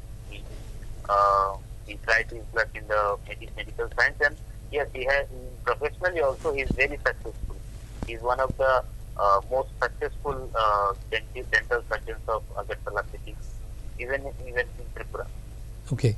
So, and in terms of Ashish Shah, I will say Ashish Shah is a man who has given the business community a lot of things. The business community was a beneficiary of Dr. Shah. When he was the chief minister, when he was the MLA, he had done everything to please the business community because they are the main voters of Bordwani. So now the contest is between two Shahas. It is interesting, and of course, Ashish Shah is getting the support of left voters also. So let's see. But I think Dr. Manik Shah, being the chief minister and being from a very influential family, he has an edge over Ashish Shah. Okay, Mrinal, I think Amit has a point to make here. Just Mrinal, you're talking about the two Shahas over here, but who according to you can play the spoil sport over here? Which other party? This is a direct fight. So you don't see any third contestant? No, this is the fight between two of them, but do you think any third candidate or fourth candidate can play spoil sport, like upset the cart? So you're talking about the voter base, right? So other candidates from say anybody from TMC, anybody from TIPRA who can, is TIPRA contesting this seat? No. There are only two candidates. Oh, there are only two candidates. Okay. So that I think explains it. Like, so this is how serious the contest is, that other parties did not even bother to nominate. Mrinal, what can you tell us about this constituency? Because see, we are hearing lots of names, but whether it is a left citadel or whether this is a seat that was Ashish Shah's for like several terms, having the same leader for many terms, has it reflected in the constituency, in the quality of life in the constituency? Do they have better roads? Do they have more water? Is the electricity more regular? How do we see that? And like you mentioned, since it's the business hub of the of Agartala, in fact, it makes it one of the most important constituencies of the states. Since the economy of the whole state, I believe, depends on this constituency. So, what has been the development so far? I mean, speaking in terms of when Ashish Shah was in power, and when Manik Shah came to power. This Bordwani constituency is half of the Agartala city. So it's already developed. It is well connected. It has good roads, good drainage system. This is not a civic issues are not going to be a concern here. Polish. So this is mainly a fight between two leaders and BJP and Congress. Not Congress, CPM combined. So let's see, because it's a developed city. It's half of the city, Agartala city. So Amit, interesting point mentioned by Mrinal here. Half of Agartala belongs to this constituency, and then it's also the economy hub. So Congress, which is during its rule, when it was in power in the center, was known to have good relations with all the businessmen, be it right from when Indira Gandhi was in power or Rajiv Gandhi. They were also always in good terms with the business community. But so does the BJP have a reputation. So it's coming to that. So yes. See, the thing is, from the little that I've learnt after a few decade or so, is that businessmen will not like to hedge on somebody they think cannot deliver. See, the double engine government, when people talk about, let's also not forget that the double engine also helps several communities, for example, in one way or the other. So which probably explains why Ashish Shah lost. So I'll be surprised if he emerges winner, frankly speaking, because as good as he might be or as good as he may have been to the businessman, like a dumb question would be to ask what can he offer that the CM of the state cannot offer, and that pretty much ends the debate, right? No MLA from a party can be more powerful than the CM of the state, right? Especially when the CM is from the party which is also at the center. As we have said, the see, in general, the Northeast has, compared to, let's say, if the money coming from the center in the Northeast was a trickle, now it's a steady flow. Every state has received more money, right? If more money is coming, then it is essentially then it has to be rerouted through many ways, right? So like in Assam right now, you are seeing absolutely fine drains being dug up so that they can be rebuilt again. Yeah. We know why that is happening. So in such cases, we also notice that in places like Borwali, where he's talking about half the city. Now if you're talking about half the city of the capital, not only are the people influential, but people who also want to be influential will be in that area. In such an event, again, what can a Congress MLA offer that the CM cannot? And let's be honest, as we discussed this, the CM has maintained a low profile and he's managed to keep things quiet. So there is, what could possibly be the reason for anger against Manik Saha, for example? Mrinal, I would like to bring in you over here. Say, for example, are there any grounds of what are the causes that could hurt Manik Saha's chances, for example, if you have to talk like that? In Borwali, why would a person who is influential not vote for him?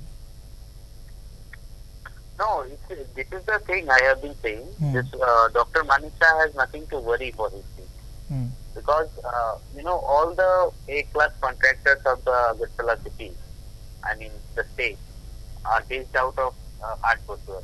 All the, big businessmen, people who have industrial units in the industrial state are from Atpotwal, mostly, not all.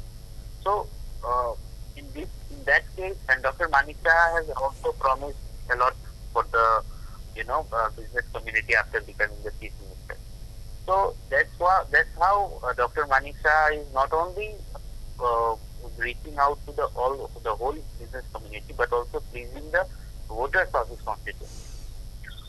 So in that case, but still, in the by-elections, there were allegations of rigging, and if you combine the vote share of CPIM and Congress, that was higher from Manik Shah. But after Dr. Manik Shah became chief minister, he has also done work in his constituency. So we have to judge everything, and we have to wait for March 2 to know the result. Okay, so Mrinal, if I could just bring in you over here, one thing, this how has Biplav Dev taken, what has been, I have not really seen many stories on him during campaigns and all. I mean, he has campaigned, but he's not been that visible in the election. So far, we don't have visuals of Biplav Dev voting. he was part of rallies. He has been campaigning across the state, but mostly he has been taking part in rallies, rather than in rather where other leaders are going from door to door. We also saw Manik Saha, in fact, doing door-to-door campaigns, which is kind of rare these days. We don't see CMs, such chief ministers. But that's where I think also Manik Saha has that appeal, because he's not somebody who has the air of being a big politician or somebody. I mean, let's also be honest, he's not been a big politician. So consequently, once he became CM and once he realized all the limelight that comes with it, at least for now, it has not meant that he is staying away from the people. He was seen meeting regular people, shaking hands, talking to them like commoners and all. And that is something that Mrinal also pointed out, that he's done his job and there's no reason why he will lose. So, but Mrinal, I would like to bring you over here. In the case of this, how has Biplav Dev's role changed in Tripura post his say demotion as the CM? You can call it demotion, but as far as sources is concerned, I mean, the loyalists of the Biplav Dev camp, they feel that it's a promotion, because Biplav Dev the chief minister post of Tripura was a launch pad. They feel that it was a launch pad for Biplab Kumar Deb to be, shine in the national politics, and in the days to come, he will be in the bigger role as a central leader. But so far, I have seen after he stepped down from the post of chief minister, he became invisible in the mainstream political discourse. Because what happened, there was constantly the opposition parties were accusing him for violence, and they had set a narrative that Biplab Deb was not a leader who grown from the ground here. He was a parachute leader, a paratrooper. And after replacing him, bringing Dr. Manik Saha, BJP has, crushed that narrative. Now, Dr. Manik Saha is a leader based out of Agartala, based out of Tripura, and he is a leader from ground that BJP is trying to project. As far as rallies are concerned, Biplab Deb has addressed a couple of rallies, but he's mostly now, not interacting with media that much as he used to do when he was in. So he is more of a star campaigner rather than a grassroots leader that he was projected during his initial days in the Tripura BJP-led government. In fact, we have seen Manik Saha doing door-to-door campaigns, which is, like I mentioned, very rare these days. And during one of these campaigns, EastMojo editor-in-chief, Mr. Karma Paljor, spoke to Manik Saha, where he talked about a bunch of issues, starting from unemployment, violence in the state, and a lot other, and economy and several others. I would like to mention to our viewers that if you want to watch the interview, the link is in the description right below. You can watch the full interview by clicking on the link. So, like Mrinal mentioned, that it's going to be Saha versus Saha in the economical hub of Tripura, that is 8 Bordwali constituency, which covers almost half of Agartala. But that is not all. The list of interesting and big fights continue. Next up in our list is Ramnagar constituency in West Tripura district, where we have lawyer turned politician and independent candidate Purushottam Roy Burman against 7-time MLA Surojit Datta, who is contesting on behalf of the BJP. Now, Ramnagar was the Congress's bastion from 1988 to 2008, but it was Datta who was elected as the MLA back then. He lost to CPIM's Ratan Das in 2013, but won the constituency back in 2018 when he contested on a BJP ticket. Going against him is independent candidate Purushottam Roy Burman. Burman, also a lawyer turned politician, is not new to politics and had tried his luck in 2018 as well. But back then he could only win 648 votes. Mrinal, I would like to come to you here. So, how do you look at this? A lawyer turned politician, and he is quite active on social media. He voices his concerns and dissatisfactions or opinions against anything, especially against the media or the government. Again, going against someone who has been in power, lost power once, and then again came back to power. See, Surojit Datta is a mass leader. Okay, he has been a mass leader from very beginning. He was a minister when the Congress was in power. He is a veteran. He has been facing a lot of health issues, and he is bedridden right now. He could not even campaign for the party. BJP did not take any risk by replacing him, because the election is very tough right now. So they wanted to go with Surojit Datta. On the other hand, Purushottam Roy Burman comes from a very different background compared to Surojit Datta. Surojit Datta was a very common congressman kind of politician. He has been, someday he will be in some party workers' home taking meal. On the night, he will be on others' home and participating in homely chatters. So he is kind of that accessible leader once upon a time. And Purushottam Rai Burman was a former member of the CPIM party, but he had left the party because of some disagreement. A big section of the CPIM back then moved out of the party due to some disagreement with the party organization, and they stayed away from the party, but they are left-minded and they always supported CPIM. Okay. And Purushottam Rai Burman has a very unique quality of speaking for people who are marginalized. He always fought for those people. Even I can cite some instances. There were, two persons were killed in custody. Hmm. He raised the issue in the High Court and arranged compensation for those families. So he has been doing such work. People who are in need, always he stood behind them. So he's a civil rights activist. So this is how the contest is interesting. A mass leader versus a civil rights activist, and here also there are no other party fielded their candidates. So it's a direct fight again. So the BJP is quite confident here. We can say that, right? Sorry, I have mistaken. So the BJP, we can say that the BJP is quite confident of regarding this constituency.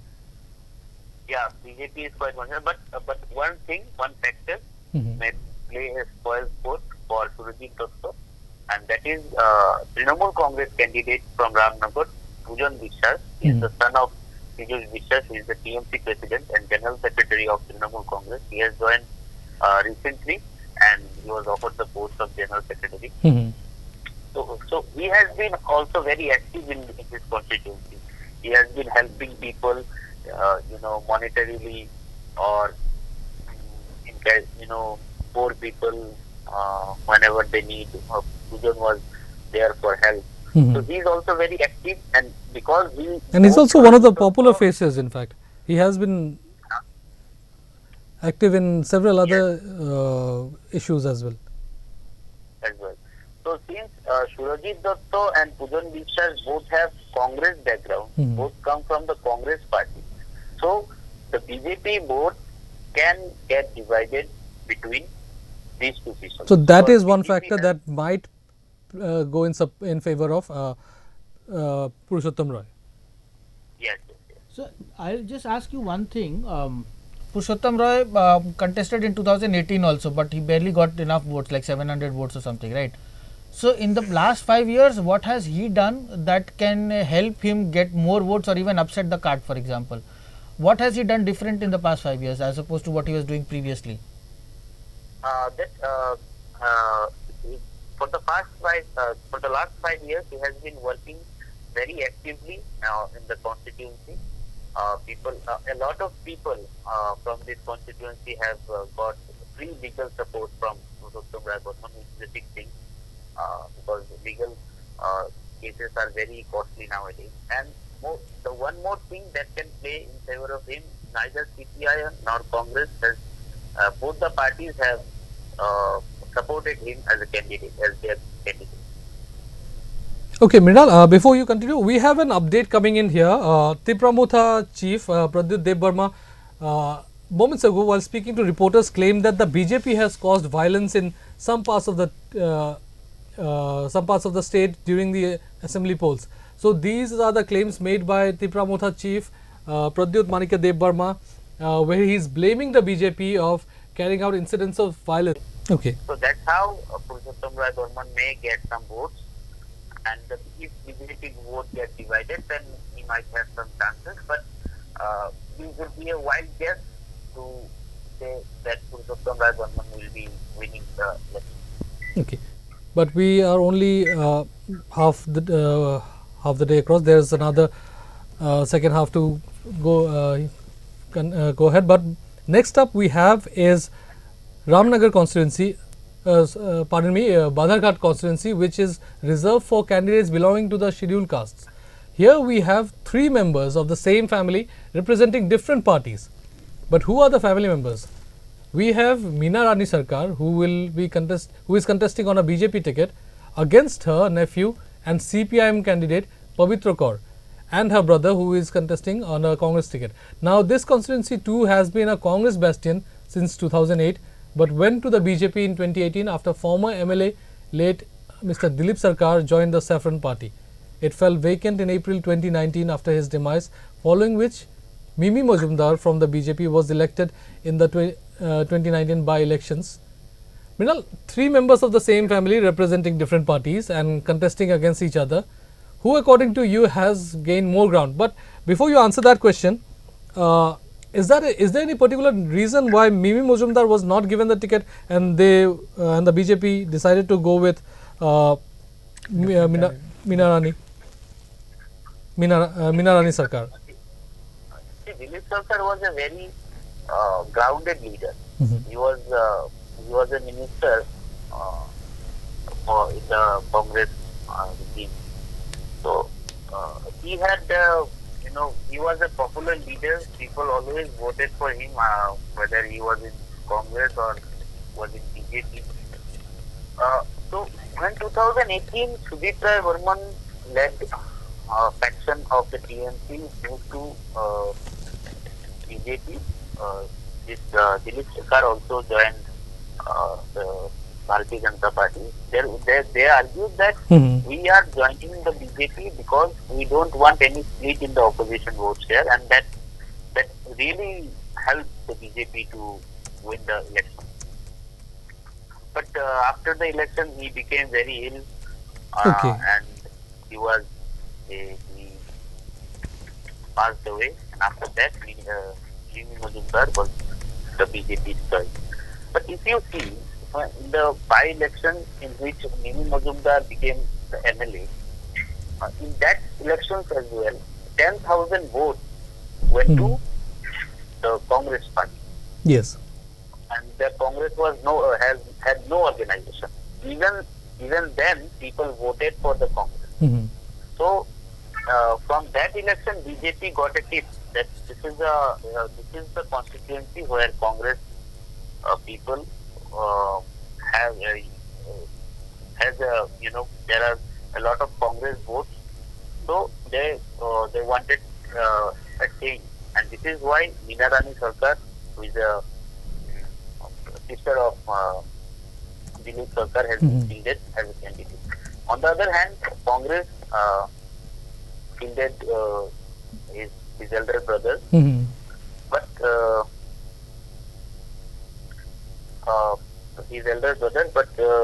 he had opted out of the contest. He withdrew his candidature. Yes.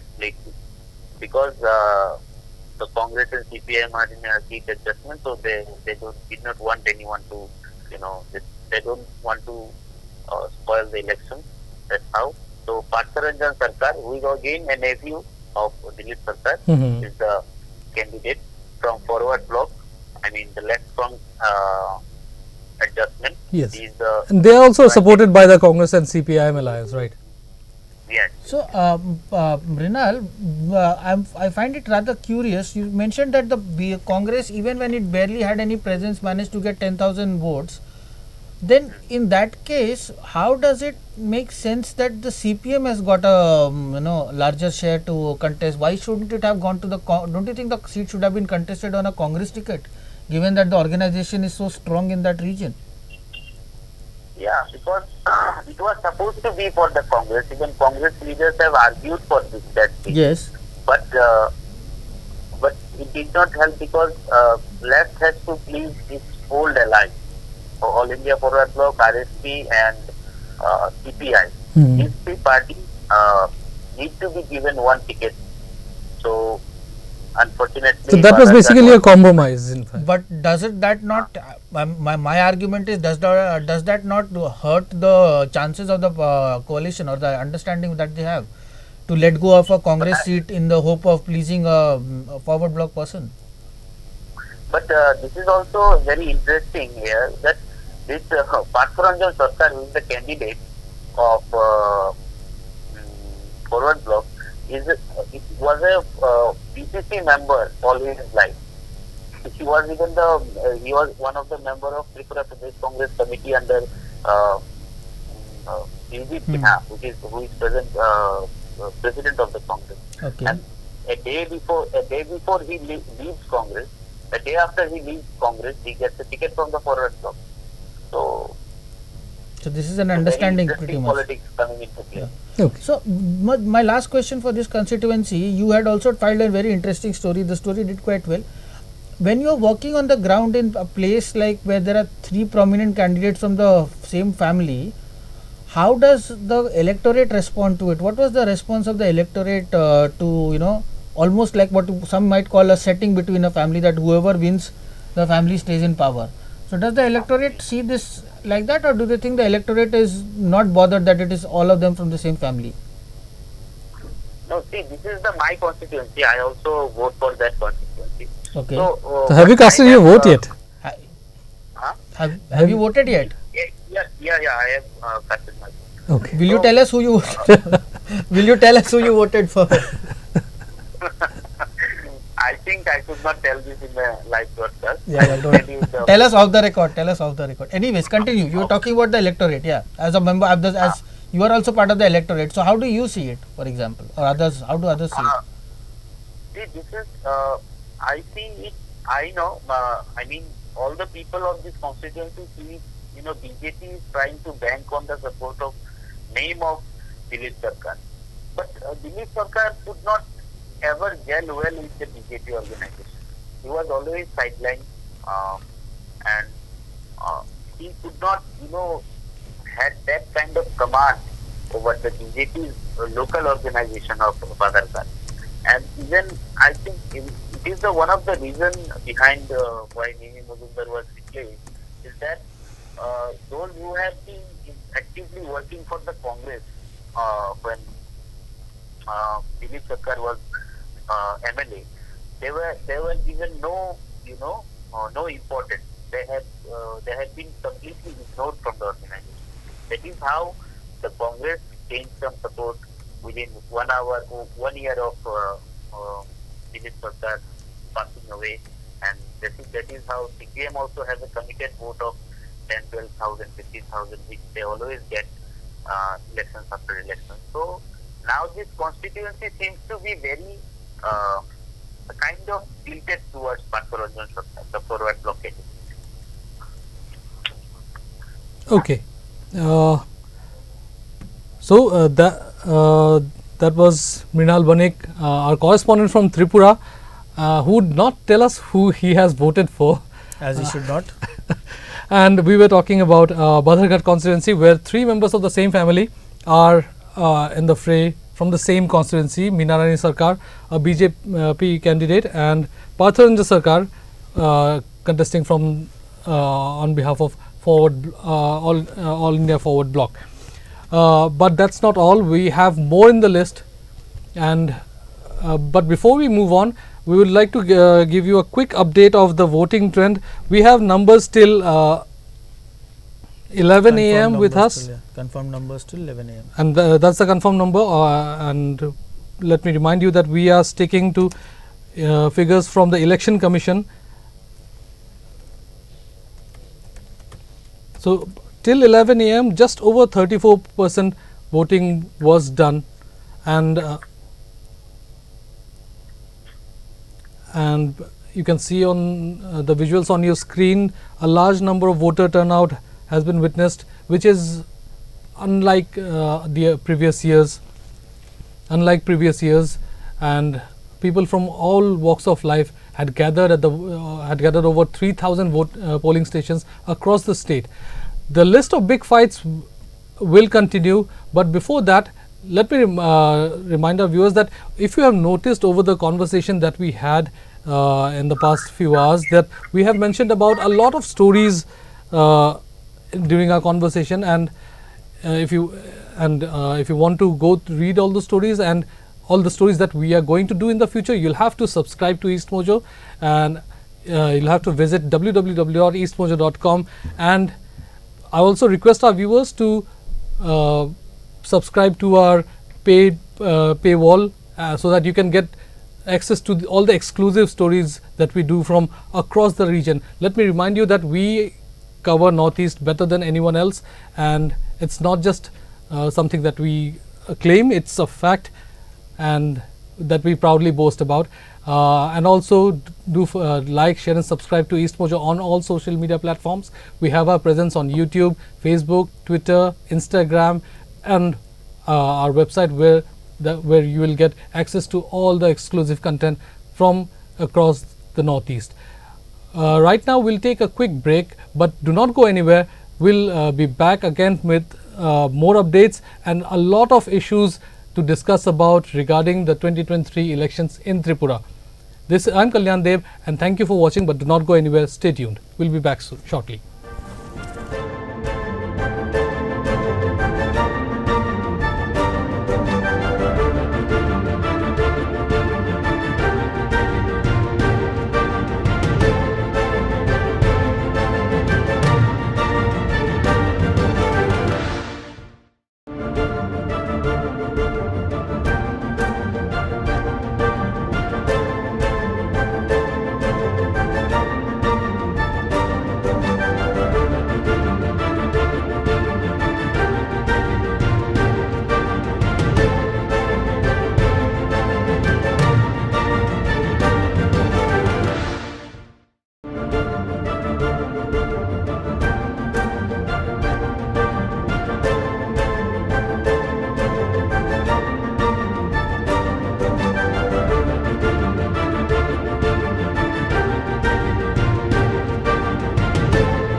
সকাল সকাল গিয়ে সবাই তাদের অধিকার vote দেওয়ার অধিকার সেটাকে যেন এবং শ্রেষ্ঠ ত্রিপুরা আগামী দিনের ভবিষ্যতের যে আমরা ত্রিপুরা বানানোর জন্য আমরা আমাদের সরকার এবং আমাদের পার্টি যে প্রতিশ্রুতি দিয়েছি সেইভাবে আপনারা আমাদের এই ভোটের মাধ্যমে আমাদের দু একটি বিশৃঙ্খল ঘটনার খবর এসেছে উঠে এসেছে সেই জায়গা থেকে দাঁড়িয়ে নির্বাচন কমিশনকে কি গোটা বিষয়টি দেখার নির্বাচন কমিশনের কাছে আমরা বলবো এগুলো দেখার এই ধরনের হামলা বরদাস্ত করা উচিত এবং এই কালচার তো বহুদিন ধরে ত্রিপুরা এর থেকে মানুষ মুক্তি চেয়েছিল যে কারণে 2018-তে আমাদের সরকার এসেছে এখন আবার একসাথে মিলে এই কাজগুলো করছে আমরা কোন অবস্থায় उम्मीद क्या है माने एक बार पीएम कांग्रेस एक साथ हुआ है इससे क्या फर्क पड़ेगा और ज़्यादा मिलेगा इसलिए तो अलायंस एक साथ हो गया क्योंकि एक दूसरे को ये कभी भी त्रिपुरावासी ये कांग्रेस के साथ ये जो अलायंस है मान नहीं रहा है लेकिन वो लोग तो बोल रहे हैं तो अलग बोल रहे हैं कि ये तो फर्स्टेड है ये फर्स्टेड है तब जाके अलायंस किया लेकिन आपने भी तो पीएम आए हैं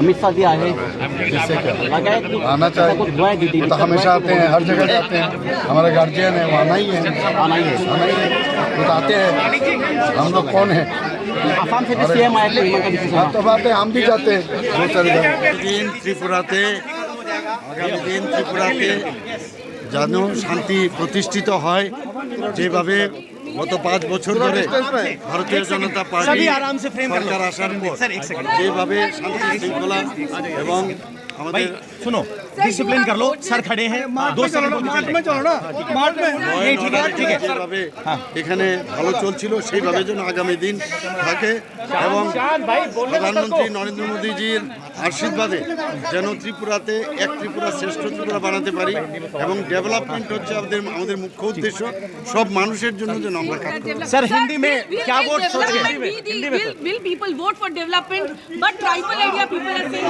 it is not देखिए हम लोग तो ऑलरेडी बोल चुके हैं प्रधानमंत्री रहेंगे और हमेशा ट्राइबल एरिया के लिए वो हमेशा सोचते हैं और देखिए हम लोग रिपोर्ट कार्ड लेके सरकार के पास आप जहाँ तक ट्राइबल का सेंटिमेंट का बात हो जी प्रधानमंत्री जी आने के बाद त्रिपुरा में 5 ट्राइबल लीडर्स को लीजेंड को अभी पद्मश्री दिया हुआ है यहाँ ट्राइबल महाराजा जो थे इनका नाम से एयरपोर्ट हम लोग प्रधानमंत्री जी यहाँ की इनोग्रेट किया इंटरनेशनल एयरपोर्ट आप जरूर देखे होंगे कितना अच्छा एयरपोर्ट है और वीर विक्रम किशोर माणिक्य बहादुर के नाम से दिया फिर आप देखिए यहाँ पर हम लोग का उनका गरिया पूजा हुआ गरिया पूजा को हम लोग 2 दिन छुट्टी तैयार किए प्रधानमंत्री जी यहाँ पर आने के बाद पूरा ट्राइबल के लिए उन्होंने बात किया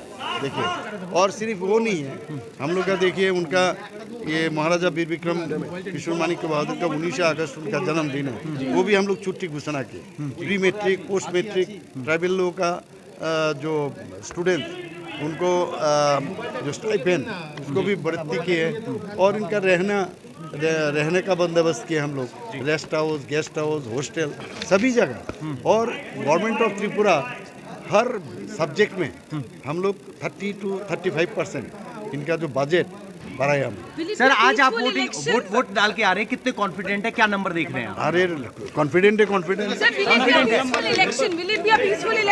त्रिपुराते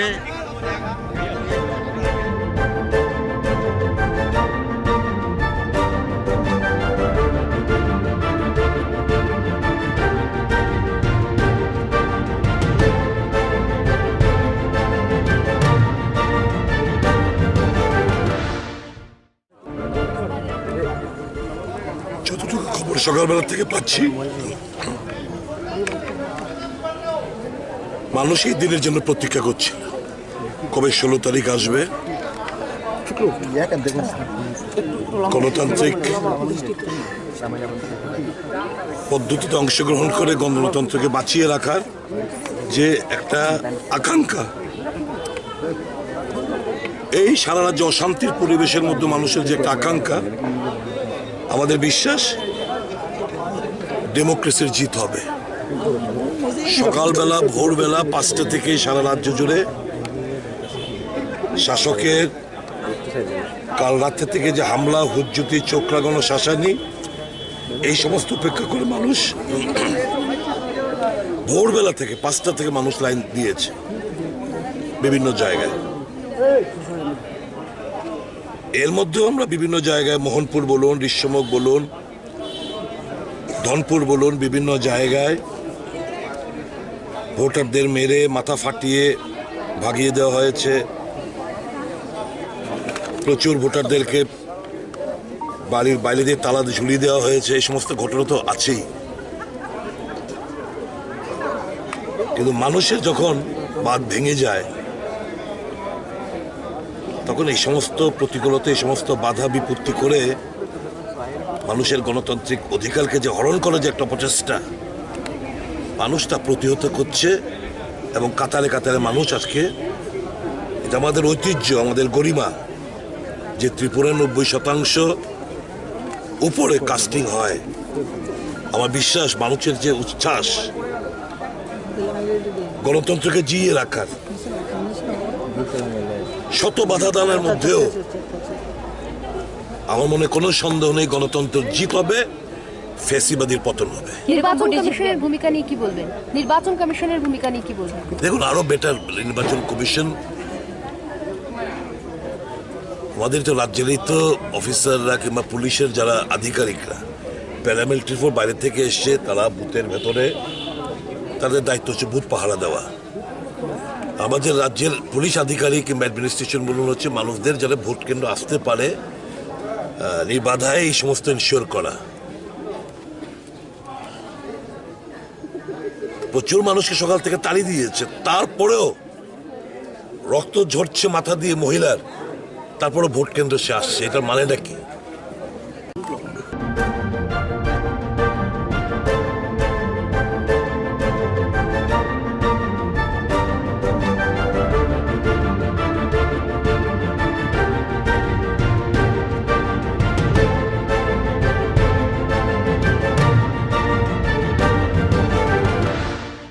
able to come back from their government here in Tripura. And the people as well as the left and Congress, we have been contesting after seat adjustment. We have been asking the people of Tripura, requesting them, and it is their slogan that you should come forward in a very decisive manner, united manner, braving all odds to form your government, pro-people government, so that they can take your interest and you can actually get a new atmosphere for democracy, peace and tranquility. You were mentioning about some incidents in the state today where voters were not been able to... I have already mentioned. Any apprehensions about vote this time will be very free and fair as expected and as promised by the East? That is what we have been asking the people, that it is your right, almost like birthright. So this cannot be allowed to be snatched by any miscreants, whoever he may be. So unitedly, decisively, you should go cast your vote. If anybody tries to create any trouble in casting your vote freely and fearlessly, prevent them, resist them. So you are saying that there have been certain incidents today. Yeah. Any information on that? Yeah, I know. I have already communicated all these things, and people, those who have been actually prevented, they are on the road. They have blocked the road. They have been asking the election commission people that until and unless they are not allowed to exercise their franchise, they would not allow others to cast their vote. So the fact is this.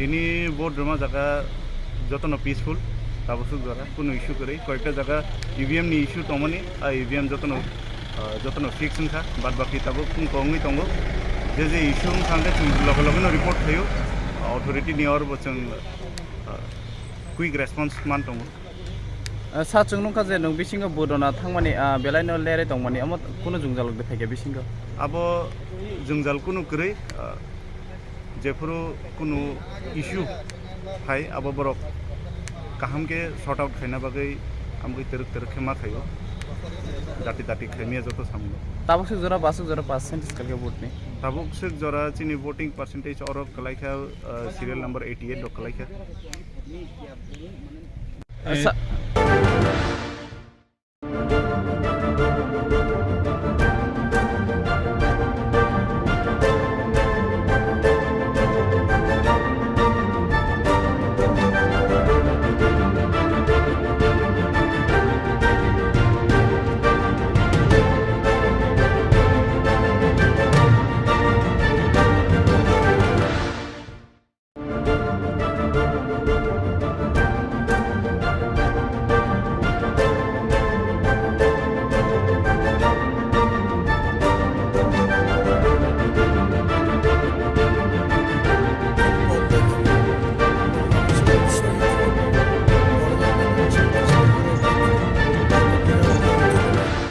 সারা রাজ্যে সারা দেশে এর প্রভাব পড়বে। এই নির্বাচন ছোট্ট রাজ্য হলেও দারুণ প্রতিক্রিয়া হবে সব দিক থেকে। আমরা আশা করি যে এই নির্বাচন এক নতুন পথ দেখাবে, সারা দেশের মানুষের বিকল্প হিসাবে এটা তৈরি করার ক্ষেত্রে দারুণভাবে উৎসাহিত করবে। মানে খুব ভালো পদক্ষেপ নিয়েছে, মানে শান্তিপূর্ণভাবে যাতে নির্বাচন হয়। তো আমি আজকে ভোট দিতে এসে আমার খুব ভালো লাগছে। সব মিলে প্রশাসন এবং অন্যান্য যে পদক্ষেপ নিয়েছে তার জন্য আমি তাদের প্রথম ধন্যবাদ জানাচ্ছি। এবং এই শান্তিপূর্ণ নির্বাচন আমাদের গণতন্ত্রকে শক্তিশালী করার ক্ষেত্রে এক বিরাট ভূমিকা নেবে সব মিলিয়ে।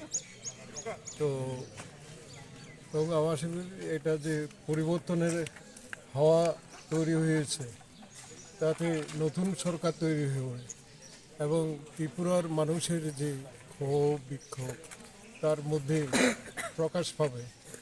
এবং আমি এটা দায়িত্ব নিয়ে বলতে পারি, আমরা যে বাম এবং গণতান্ত্রিক ফ্রন্ট যে নির্বাচনে একসঙ্গে লড়াই করছি সে তার ফল প্রকাশ পাবে। নতুন পরিবর্তন ত্রিপুরার মধ্যে আসবে এবং আমরা সরকার গঠন করব। মানে এই শক্তিটাই বিকল্প হিসাবে আজকে দেশের মানুষের সামনে নতুন পথ দেখাবে এবং মানুষকে উৎসাহিত করবে। গণতন্ত্রকে শক্তিশালী করার ক্ষেত্রে একটা বিরাট ভূমিকা নেবে। সারা রাজ্যে সারা দেশে এর প্রভাব পড়বে। এই নির্বাচন ছোট্ট রাজ্য হলেও দারুণ প্রতিক্রিয়া হবে সব দিক থেকে। আমরা আশা করি যে এই নির্বাচন এক নতুন পথ দেখাবে, সারা দেশের মানুষের বিকল্প হিসাবে এটা তৈরি করার ক্ষেত্রে দারুণভাবে উৎসাহিত করবে। মানে খুব ভালো পদক্ষেপ।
edition of the Tripura Assembly election coverage 2023. So far in the first phase, earlier in the day, we have seen a large number of voters turning up at the polling stations, over 3,000 polling stations across the state, and voting is still underway.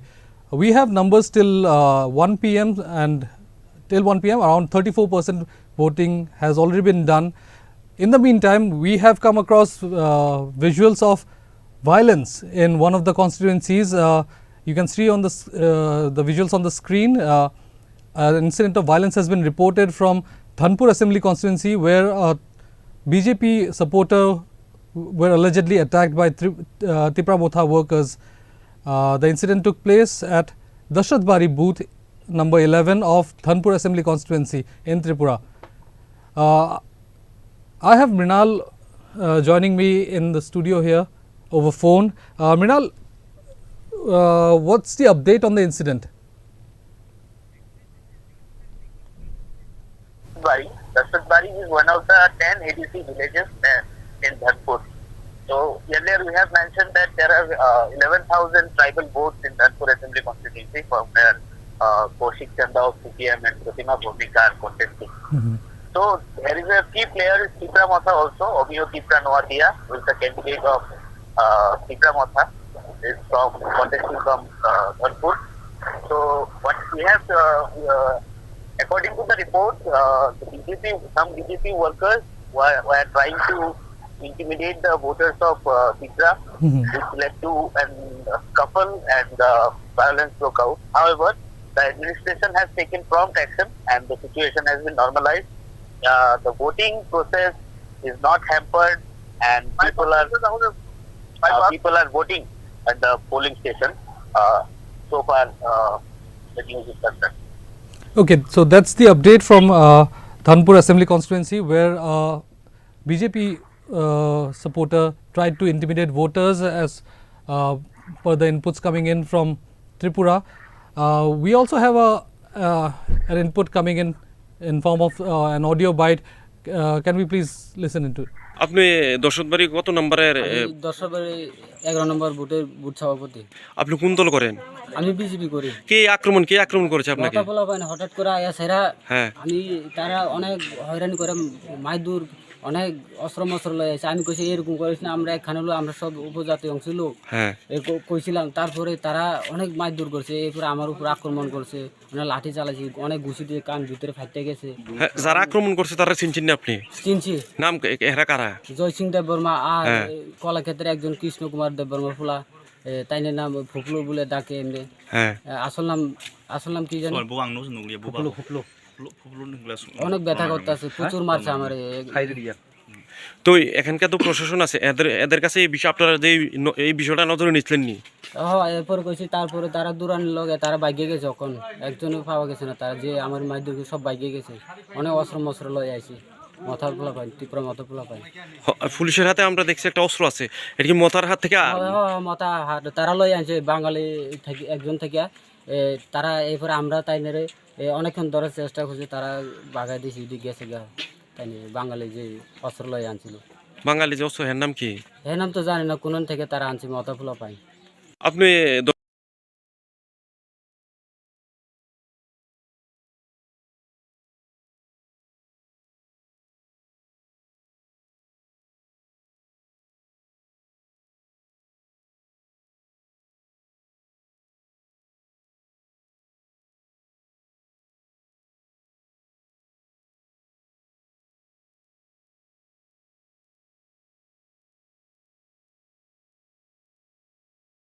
For you, Mr. Paljor, you have been on the ground in Tripura and witnessing all the campaigns and speaking to leaders from all the parties. So, what was the scenario like? What is your observation? So, I mean, it was interesting. First, you should stop calling me sir, because we are all colleagues here. So you can just call me Karma, because you calling me Mr. Paljor.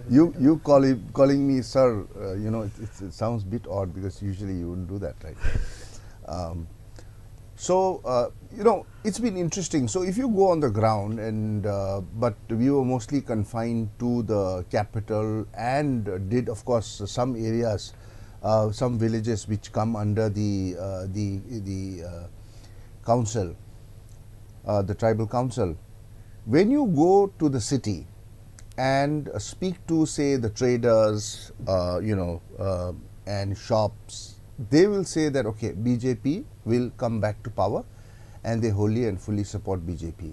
And then you drop down, and then you talk to the auto drivers, you talk to the rickshaw guys, you talk to the daily wage earners and all, and they say that, okay, we've got nothing, this government has meant nothing to us. So you get this kind of a mixed kind of a feedback from across the society, so to say. So we'll have to read it in two different ways. One, how strong is the BJP? If this question was asked about, say, about 8-9 months ago or 10 months ago, then most of the people would have said yes, still strong, maybe coming back to power, because there is no alternative. But CPIM and Congress combined have managed to make some ground. I wouldn't say great ground, they've managed to get a, but the person who's making all the noise and who might get most of the tribal votes is the Tripura Motha party. Now that party will have to be watched closely. Yeah, in fact, first of all, before we move forward, this comes out of curiosity. How does it feel to be, on the other side of the studio? Usually you'd be the one asking the tough questions, and So I have always enjoyed my time on the ground. I think where I come from, because I've been a reporter, a ground, a journalist who's had his ear to the ground all the time. So it's always fun to be on the other side. My time at CNN or anywhere else would have been, say, a Rajdeep Sardesai asking me questions, or it would have been, maybe Suhasini Haider or any of the senior anchors when I was on the ground. So I think it is a kind of a promotion for you, Kalyan, that you have taken. So you have huge shoes to fill. So all the best for that. No pressure. No pressure. So Amit, yes, earlier in the day we were talking about TIPRA Motha and the role it might play in the elections. We also spoke to editor-in-chief of TriPuraInfo.com, and he also said that it will have a very crucial role to play, and so did our correspondent Mrinal mentioned about it. So looking at it, and so looking at the voting trend so far, in fact, we have around data coming in at around 3 p.m. Around 50% voting has already been done, and a large voter turnout has been seen. So do you think that it's the TIPRA Motha wave that is in a way, pushing voters to come out and vote for their candidates? Has to be, because at the same time I won't only put it on TIPRA, because it's not like only the tribal majority areas are witnessing high turnout. We've been seeing high turnout from across the region. In fact, we have been doing stories on TIPRA's rise since 2020 in fact. But for me also, like sitting here, and I've just been editing stories, right? But you see the kind of noise that they are making. It was basically what has happened is we have noticed that the party went from making demands to asserting them. There was a very strong assertion that we started noticing around last year, where the party was no longer just asking for things, it was demanding in a way that was right.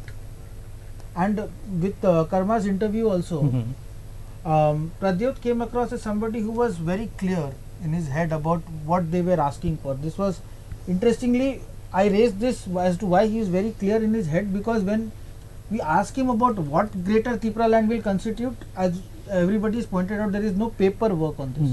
Yes, the reply that he gave me was also very interesting, because he said greater TIPRA land can be anything. Exactly. He said call it Modi land, call it Karma land, about to get there. So he mentioned quite a few interesting things during your conversation with Pradyut Dev Burma. He said that it can be called anything. It can be called Karma land or Modi land or whatever you want to. So basically, there's no particular definition of TIPRA land as per se. I think what he is talking about is securing the rights of the tribals of the state. I think a separate state is out of the question. It's not a demand for a separate statehood. From my reading of what he said and talking to the other leaders from different tribal parties, it's very clear that the demand is not for a separate state, and it would not benefit anybody if Tripura were to be further divided. It would be a blunder, I would say, to further complicate matters. So I think it is to demand rights for the tribals, say a land right, how to preserve their culture, the language, securing their language, all those things encompasses the idea of Tripura land more than having another thing. And the other important thing that Pradyut really admitted to was how the ADCs failed completely as a model and how there is no development at all because of this. So there lies your answer, saying that here's a model that is created in all the states or all the places, all the regions, smaller pockets where people are unhappy. So we have the Bodoland Autonomous Council, we have the Garo Hills Autonomous Council. So they are autonomous councils, I feel, which is created. And see, he's not the only one when he say that. You just type autonomous council and salary.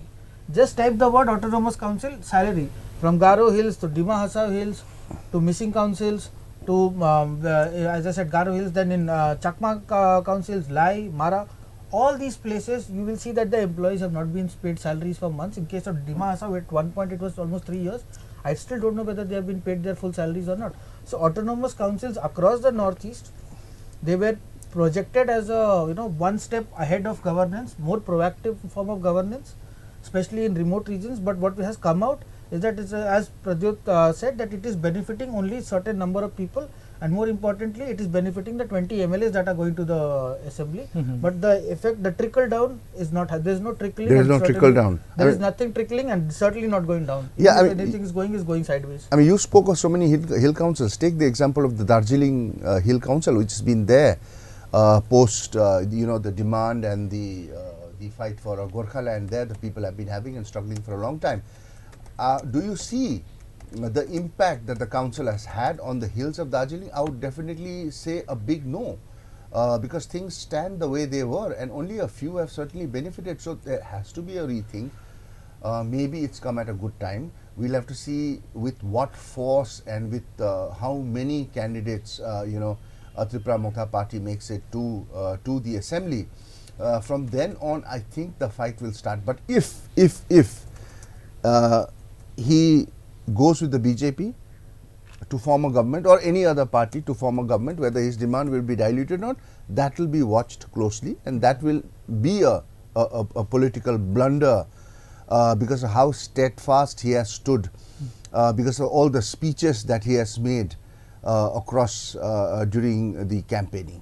Yes, in fact, during the coverage and the interaction that you did, we saw the moment he landed, a large number of people gathered around him just to have a glimpse of him, just to touch his hand.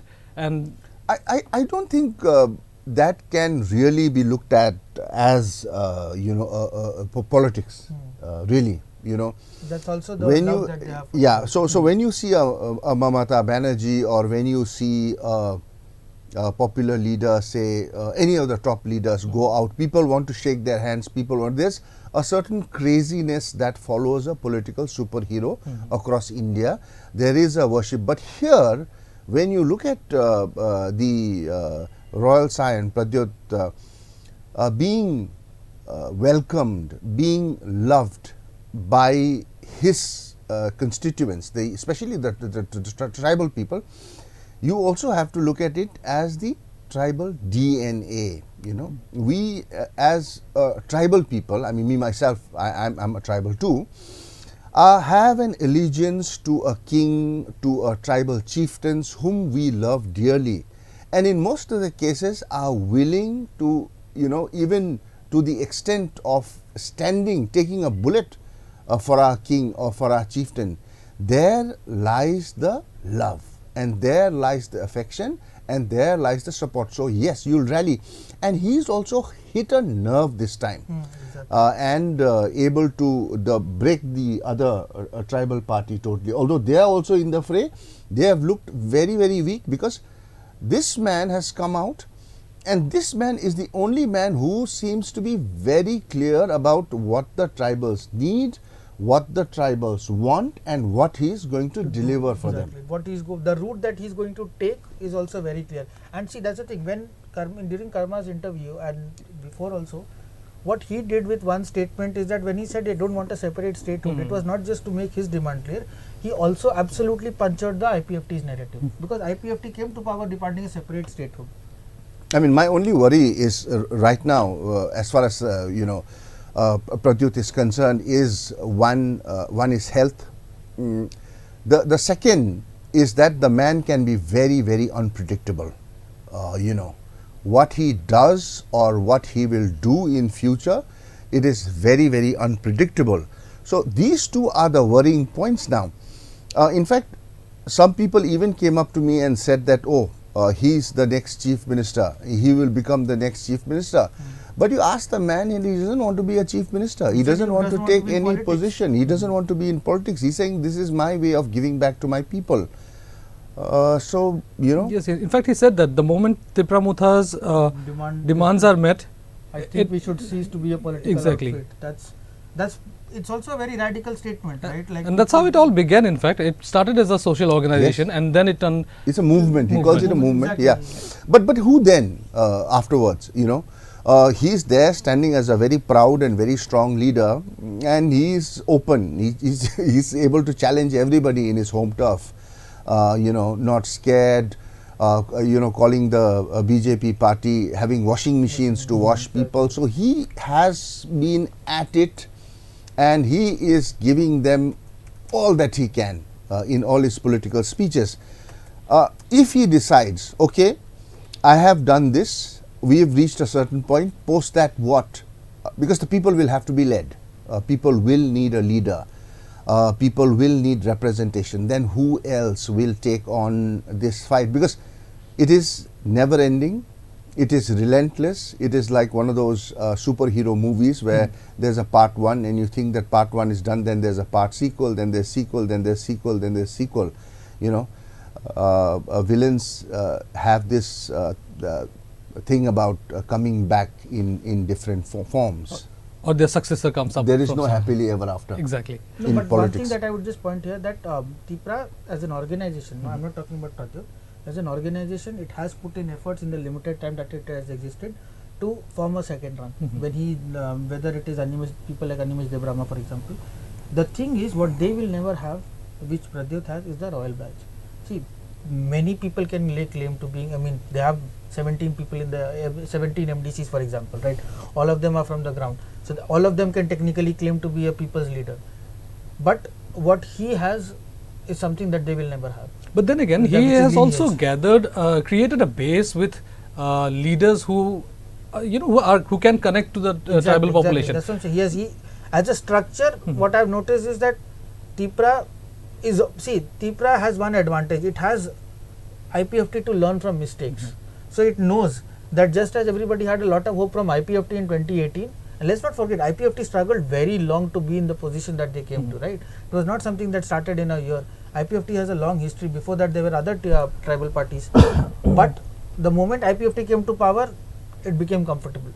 TIPRA is more than aware that if they do the same, 2028, the elections, somebody else will be looking at TIPRA like the way we are looking at IPFT right now. So that way, he's been a little smarter, and he's created a second rung of leaders who are not just leaders because he calls them leaders. They are leaders who have organic support. So he's made sure that it does not become like a TMC where everybody knows who Mamata Banerjee is and then ask them about 5 more leaders and they'll be at a loss.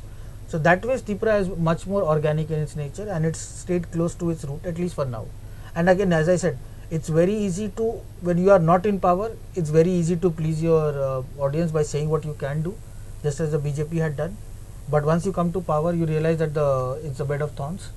So that will be very, very interesting as to where it goes from here.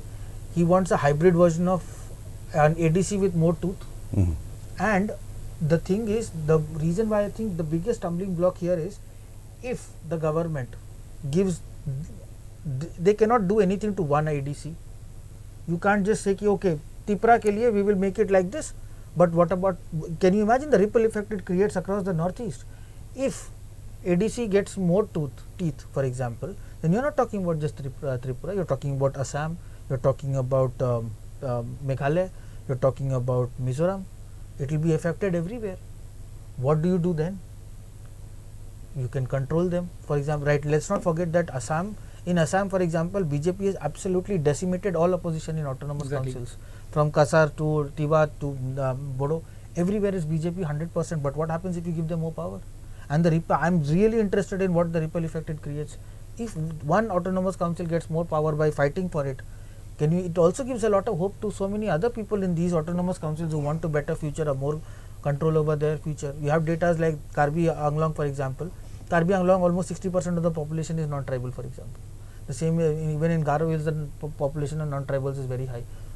Who controls the region then? And if that happens in the TTA ADC, then the ripple effect will be something that will be fascinating across the region. It will be felt across the region. So this election will have an impact on across the northeast, not just Tripura, in terms of the governance model it produces. And Pradyut Dev Burma will certainly have a very important role to play in this election. So while we were on break, Pradyut Manika Dev Burma cast his vote in Mandai Bazar of West Tripura district constituency. He also spoke to reporters soon after casting his vote. Let's listen in to what he had to say. अपने लोगों को कभी धोखा नहीं दूंगा. ये मेरा last fight है और मैं अपने लास्ट फाइट में अपने लोगों को धोखा नहीं दे सकता. मैं अपने लोगों को बहुत प्यार करता हूँ और मैंने अपना सब कुछ दाव में लगा दिया क्योंकि हम आपके आंख में और आंसू नहीं दिख सकते. तो ये मेरा फाइट है. अब मैंने सब किया है, मेरा कर्तव्य मैंने निभाया है.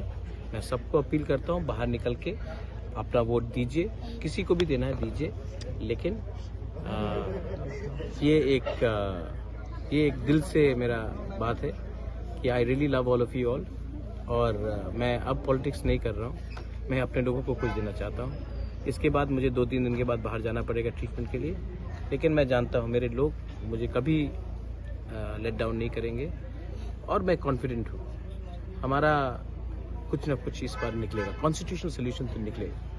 भगवान हमारे साथ है. मैं ऊपर भगवान के नाम में फाइट कर रहा हूँ, गॉड के नाम में फाइट कर रहा हूँ.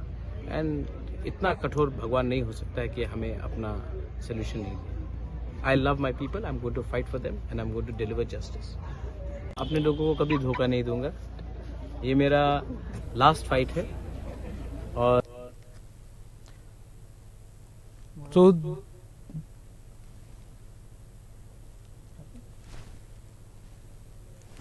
So that was Pradyut Manika Dev Burma speaking to the media, saying that this is his last fight and he has faith on God and on the people of Tripura, that they will not let him down. Karma, I would like to come to you on this. What do you make out of this? Not the first time he said this, and he certainly has the gift of being able to reach out to his constituencies. Constituents. So I would definitely look at it as his last mile pitch now, asking all his voters to come and vote. And while they do that, the only worry is, and Mrinal and I were in Tripura and we were talking about this phenomenon where pickets are laid and people are not allowed to go out and vote by certain parties. So if one party feels that this certain area is not going to vote for them, then they will lay pickets and ask the people to go home. We've been reporting sporadic bits of violence since morning, and we'll have to see what's going on. And of course, the voter turnout will say everything. 51.3% of voter turnout till 1 p.m. Kind of looks good, but I would say promising. Let's see what the voter turnout is. That will give us some kind of picture as to where the state is headed. although very difficult to say at this point, but voter turnout does give a kind of a reflection of where the state is headed. So, Mrinal, so I would like to come to you on this, if you can hear me. We have so far come across two incidents of violence, one about which the CPIM leader and veteran, in fact, and former Chief Minister Manik Sarkar had mentioned about, and another that took place in Thanpur. So, how has been the development so far in terms of voting? Apart from that, some incident happened at Boxanagar Assembly constituency, which is in Sipahijola district. Where Ahidur Rahman, a CPM political poll agent for Shafiqul Islam, has been attacked. When he was heavily injured, he has been shifted to hospital. And another incident happened at Shantil Bazar Assembly constituency in South Tripura district. There also some people have received injuries. I'm waiting for the visuals. I will update as soon as I get the visuals. But apart from that, some sporadic incidents, stray incidents. There are no such large-scale rigging or blockade, as we call in. Some colonies are blocked.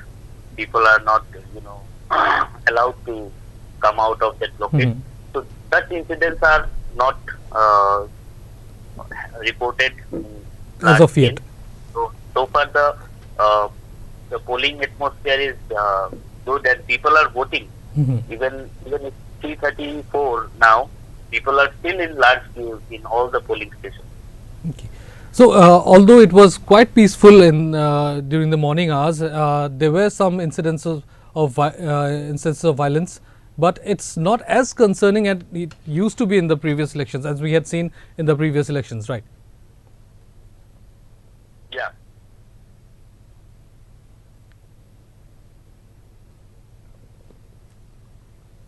Mrinal, if you can hear me. Yeah. The incidents are less. আজকে 2 নং মোহনপুরে হইতে বা vote চলছে কিরকম চলছে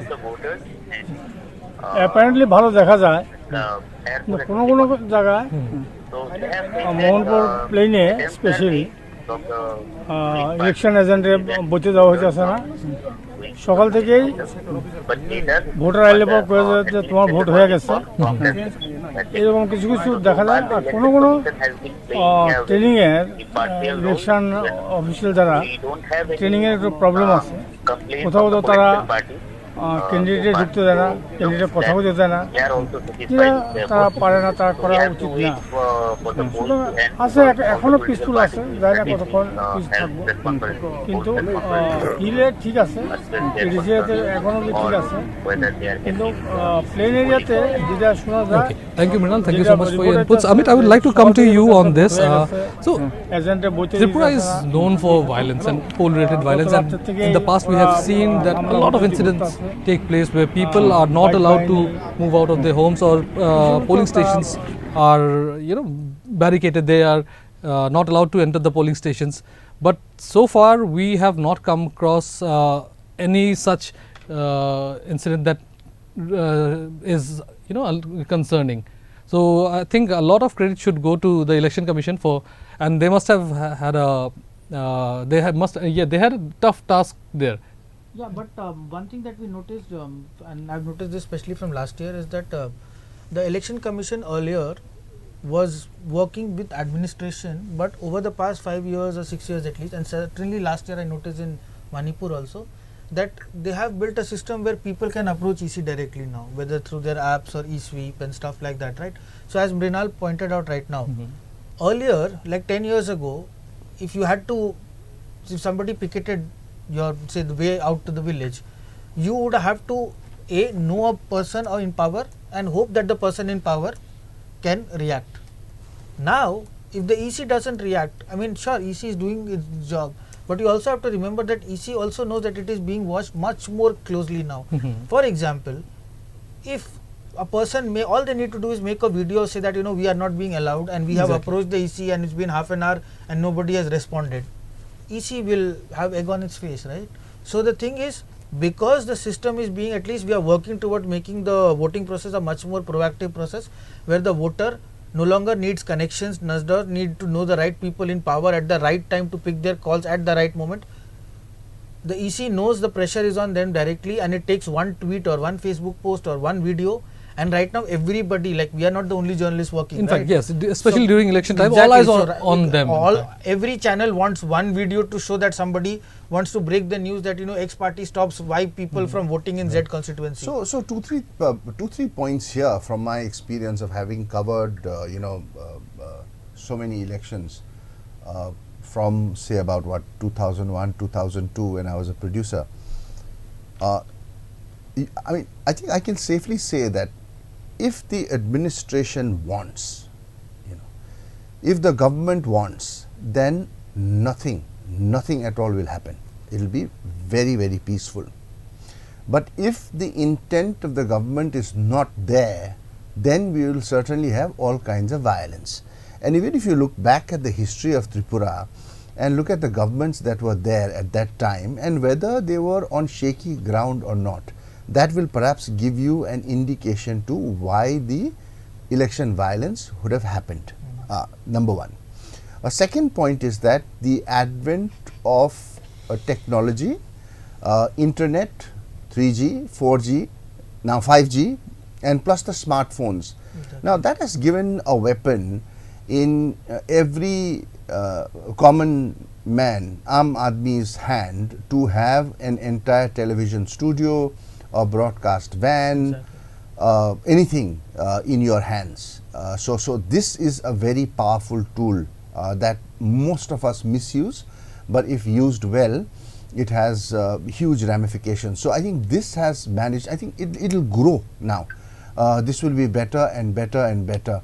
I only wish in certain states, the vote buying would also stop, and that can only be hope right now. Yeah. For that, I think the people will have to understand the importance of voting, and we also urge our viewers to vote and also vote for the right candidate and vote smart and not sell their sell their votes. And if you see anything, please do record and send it to the Election Commission. Send it to us. We'll be happy to receive it because we will get more views. To also talk about this, the no violence. I mean, let's look at the government in power, BJP. A confident government at the center, a very confident government at the state, although slightly edgy. It suits for them to have a peaceful election because they have done their groundwork and they have seen that yes, people are there and people will vote for the BJP. So that gives an indication of where it is all going. So coming to the groundwork, you also spoke with Chief Minister Manik Saha, and during your interaction, he was doing a door-to-door campaign, which is very rare to see these days. We in bigger states and larger states and bigger cities, we see large rallies where leaders want to see hundreds and thousands of people gathered to listen to them local speak. MLAs going door to door. You don't see CM doing not really. Not really. See, the Chief Minister is fighting as a candidate right now. Exactly. He's not the Chief Minister. Yeah, that's also that's an and it's not a big constituency. It's a small constituency. So going door to pockets where he thinks that it will help him, it works for him, and he has to create that wave in his constituency. So hence, he is going door to door, and wherever possible, yes, he will hold those big rallies and all. When a superstar politician, say, comes to the state to say the Prime Minister comes to the state, then there will be huge rallies where people from different constituencies will be brought to hear the Prime Minister or any of the star campaigners, as they say. But as a candidate, he has to go door to door. He has to have support. And if you look at the current Chief Minister, clean image, everybody says that, no doubt about that. Gentlemanly person. Yes, everybody said that, statesman, speaks well, is very approachable. And very simple. I went and saw his house. There was very few security, and it's just very normal. You didn't have the pomp or the paraphernalia of state chief minister. There were no multiple security cordons or anything like that. And in fact, he's one of the most educated leaders of from the state. I'm pretty sure he's the only CM in recent times who's actually done an operation. Yes, he's a dental surgeon. Yeah, exactly. He's a dental surgeon and a specialist. He'll try to explain what he does, but I mean, if I knew so much about dental surgery, then I would not be sitting here. I'd be, performing surgery myself. So yes, well-read, clean, good image. But the transition and the time he's had, which is just about 8 months, is where the cracks lie. Exactly. And that is something that many people there, the common folk, question, and about the earlier chief minister also. And the moment you ask him, what has this new chief minister done in the 8 months? Prompt reply, they don't even have to think about it, is that they say that violence has come down. He's managed to bring down violence. Those motorcycle gangs which would come out nowhere in Tripura, those gangs are nowhere to be found now. So that is one thing that you have to give this. Yes, to give this. Everybody says that. Exactly. With this man in power, the violence has come down. But will he get another chance? That's a big question. And what's the connect that he has with the people? That also is in question right now, whether he has the ground support or not. One thing that I just wanted to ask you, speculative, but why not? Do you think BJP would have been much better placed if he had been the CM for the whole tenure? I don't know. I really don't know, because as a party, the BJP is one of the most difficult parties to predict because of the system, because of the hierarchy, because of the structure it has. So you can never guess who's the next person in the line. So it's very difficult to predict. Now whether he would have been there or not, why was Biplab chosen? I mean, people have spoken so much on that. So it's very difficult to say at this point. But I personally would feel that had he been in power right from the start, would he have been able to manage the CPIM cadres at that time who just lost power? Would he have been able to manage? So those are all the questions. I don't know, because you need a certain kind of a person to come and take a hot seat. And at that point in 2018, when BJP took power, it was still a hot seat. Of course. But yes, there also lies a question that if not Manik Saha, then who? People obviously want to see Pradyut Debbarma as the chief minister. CPIM's prospect is Mr. Jitendra Chaudhary. I don't see any Congress face apart from Sudeep Roy Burman. So it's a big question, I think, in terms of representing the whole state, and especially at a time when there's if the BJP does not win in Tripura, let's assume, if the CPIM and the Congress alliance does, who is the man who can approach the center, whereas the BJP is in power? So I think the perfect man who will fit in all the equations and makes the right noises will, if there is an alliance. We are talking about an alliance now. So what to say? Let's look at a BJP and a TIPRA Motha alliance. He's completely ruled it up. That's but out of the picture now. So we are just No, but is it out of the picture? Let's wait for the results. Yeah. Let's wait for the results. I'm not going to say he's out. Yeah. He will say a lot of things right now, but let's wait for March 2. So if this happens, then I would say that Pradyut Manikya Debbarman would be the perfect chief minister. He has a way, a certain way. He's a charismatic leader, and I feel listening to the speeches that he made, reaching out to all classes of people, he will be able to bring that leadership that the states need. But whether he will be accepted by all, no, he will not be accepted by all. Will he be accepted by the Bengalis? I don't think he will be accepted by the Bengalis. Will he be accepted by the Muslim minorities of the state? I don't know. I don't want to go there whether so he would be an interesting chief ministerial candidate. But he has said that okay, he doesn't want to be a chief minister candidate. I did notice one thing. I'm just adding to what you said. This whole point of I am not going to fight elections and I'm not going to be in this forever. This thing, something that I noticed him repeating only post March, like post February. Like in February he started talking a lot more about this. We've been doing stories so many times, and when we are talking about planning and all, also about the elections, his retirement or he getting out of the system, whatever, never featured in our conversations also. So from we have also noticed that over a period of time, he took up this point that I'm not going to, very specific. This was after when the discussions with the BJP began, exactly. with the centre.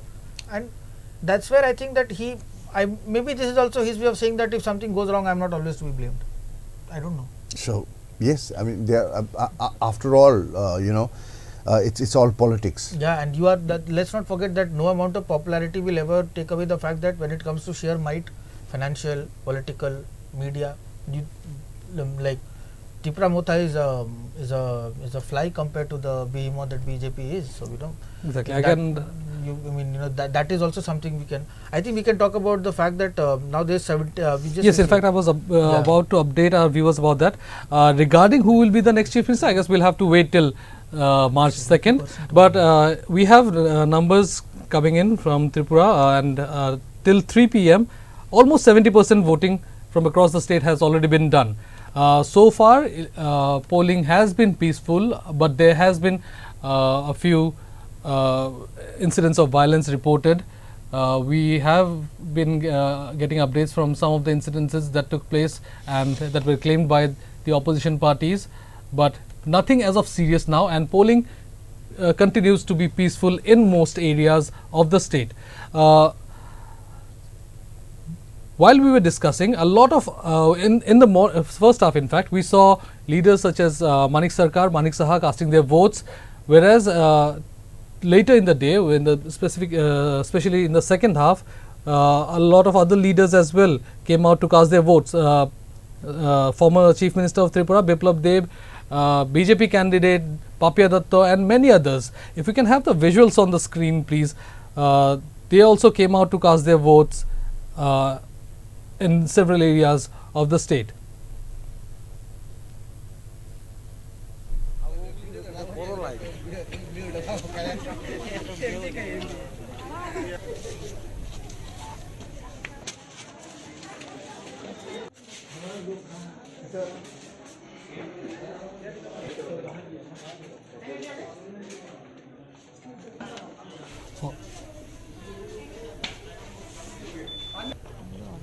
On your screen, you can see a BJP candidate from Agartala constituency who is contesting against Congress, says Sudhipra Burman cast her vote earlier in the day.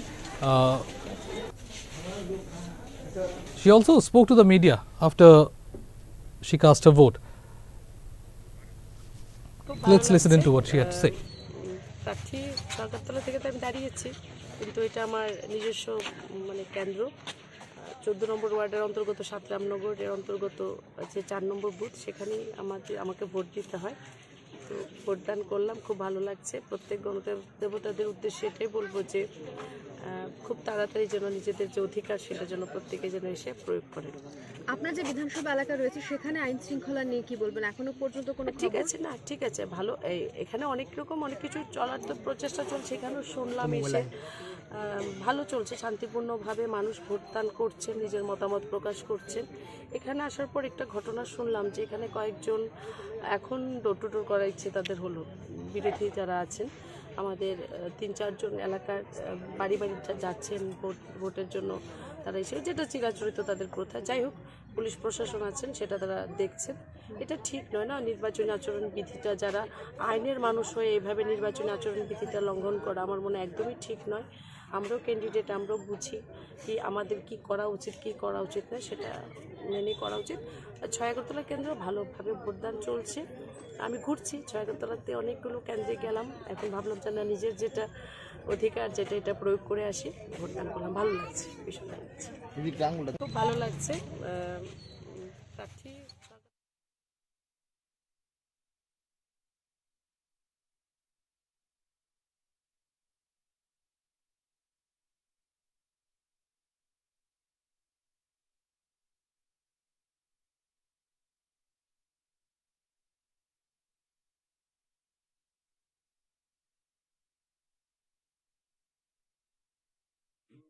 ওখানে সবাইকে ধন্যবাদ। আমাদের গণতন্ত্রের যে নির্বাচন, তো এই নির্বাচনে আমি আমার ভোটটা আমি দিয়েছি। তো এখানে যারা ভোটার্সরা রয়েছেন, আপনারাও নিজের অধিকার প্রয়োগ করবেন এবং যেখানে আপনাদের সমস্যা হচ্ছে আমাদের ইলেকশন কমিশনের বা প্রশাসনের সহযোগিতায় আপনারা নিজের ভোট নিজে দিবেন। সবাইকে ধন্যবাদ।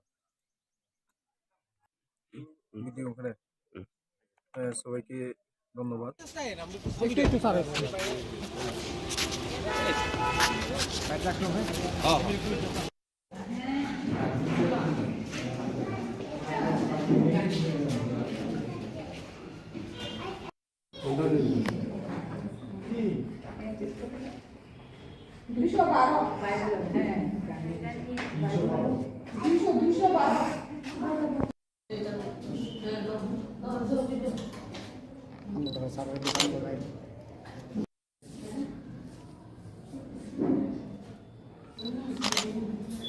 স্যার আঙুলটা দেখেন স্যার, আঙুল আঙুল খুব ভালো উৎসব ভোট হচ্ছে এবং আমি তো ভোটে লড়ছি এবার চরিলাম থেকে, সেখানেও ভালো ভোট হচ্ছে। কিন্তু কিছু কিছু জায়গায় মতা একটু জবরদস্তি করার চেষ্টা করছে, কিছু হবে না এটা দিয়ে। ওই লালসিংগুড়াতে টেপ লাগিয়ে দিয়েছে আমার পঞ্চাশ করে, এসব কোনো হবে না। অ্যান্টি সোশ্যাল এলিমেন্ট করে তো ভোট যেতে যাবে না। ট্রাইবাল বুথগুলিতে বুথে একটু জবরদস্তি করার চেষ্টা করছে ওরা, তো আমার মনে হয় না ওরা সফল হবে। অ্যান্টি সোশ্যাল এলিমেন্টসকে ওরা কী করেছে, পোলিং এজেন্ট বানিয়েছে, ঠিক না? আর বাচ্চা বাচ্চা ছেলে ওরা ডিসিপ্লিনই জানে না, শিখবে আস্তে আস্তে করে। সার্বিক আমরা জিতবো, এটা আগেই কথা আছে, এটা কোনো নাই কিছু। কংগ্রেস সিপিএমের জোটটা কতটুকু আপনাদের? জোটটা মানুষ খায়নি মনে হয়, চেষ্টা করেছে ওরা, কিন্তু খায়নি ওরা। জনসভা ওদের স্কোয়াডিং, ঠিক না, ওদের পাবলিসিটি, ওদের মানুষের কাছে মানুষের দিকে পৌঁছতে পারেনি। ওদেরকে এক্সপ্লেন করতে হয়েছে না প্রথম, ওরা কেন জোট করেছে, এটা এক্সপ্লেন করতে করতে 15 দিন গেল ওরা, ঠিক না? তার আমরা তো গেছি আমাদের ডেভেলপমেন্টের কাজ নিয়ে, ঠিক না? মাথার উঁচু করে আমরা গেছি আমাদের ডেভেলপমেন্টের কাজ নিয়ে, মোদির কথা নিয়ে। আর ওরা গেছে জোটটা কেন হলো, সেটা বোঝাতে হবে মানুষকে না। আপনার কেন্দ্র নিয়ে কী করবেন? আমার কেন্দ্র তো এখানে তো কংগ্রেস প্রার্থী আর মথা আছে, ট্রাইবাল সিট যখন দেখা যাক মথা কি হয়। হতে পারে মথা কি আপনার হতে পারে? না, আমার মনে হয় ওদের তো খালি ট্রাইবাল অ্যাপ্রোচ না, ট্রাইবাল অ্যাপিল আছে, সমস্ত অ্যাপিল নেই ওদের। ওরা কী করে ফ্যাক্টর হতে পারে? বিভিন্ন জায়গায় এজেন্টের গাড়িটার আটক করা হচ্ছে, এজেন্টের গাড়ির উপর আটক করা হচ্ছে। আর কিছু আমাদের উপর কিছু চেষ্টা করছে মথা, কিন্তু এখন বেশি কিছু না। আমাদের ছেলেরা বেশ সাহসী ছেলে, ওরা বেশ প্রতিযোগিতা করছে। আর পাহাড়ে তো কী বলে, আমাদের চরিলাম পাহাড়ে তো কংগ্রেস সিপিএম নেই, শুধু মথা আর বিজেপির লড়াই হচ্ছে। চরিলামটা মূলত মিশ্র বসতি, জাতীয় হ্যাঁ, এখানে নন ট্রাইবাল ভোটারই বেশি, প্রায় 67% নন ট্রাইবাল ভোটার আছে। আপনার আশা কীরকম, মানে কীরকম মার্জিনে জয়লাভ করে, কীরকম মার্জিন জয়লাভ করবো? মানুষের মন তা করা যায় না, জয় তো নিচ্ছে হবে, কারণ কিন্তু কত ভোটে হবে দেখা যাবে। ভালো ভালো মার্জিনই দিতে হবে।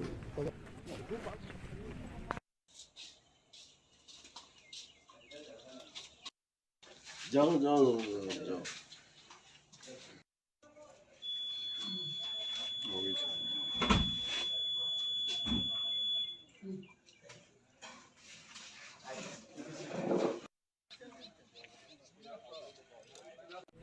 যে প্রতিক্রিয়া, মানুষের কাছে গিয়েছেন, কথা বলেছেন, দাবি করেছেন ভোটের, কি ধরনের সাড়া পাবেন মনে করছেন?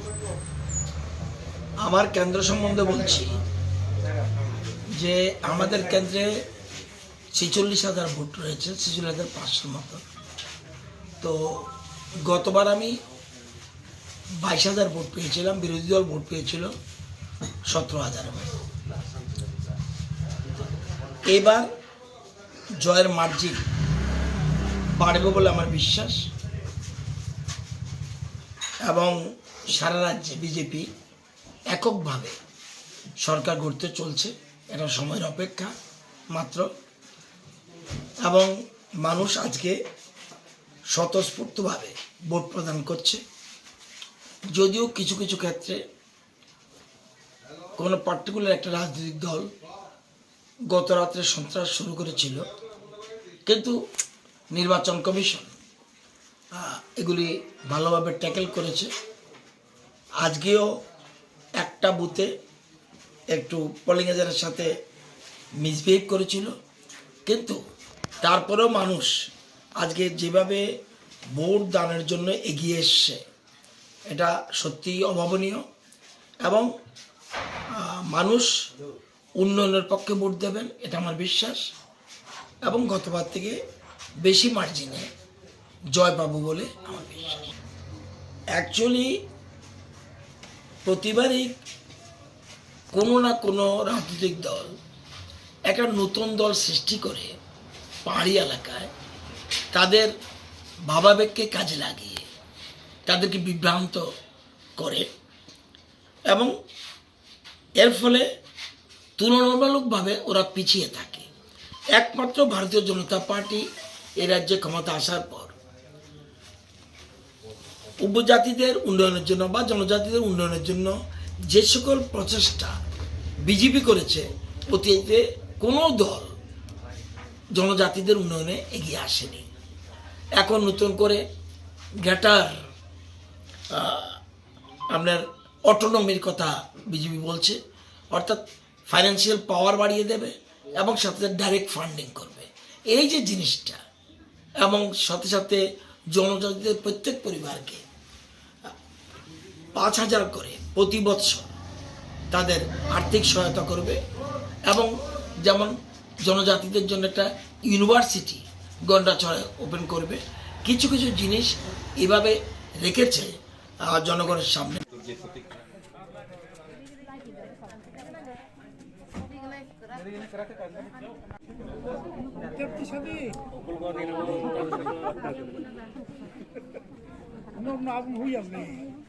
Nohro. Nohro.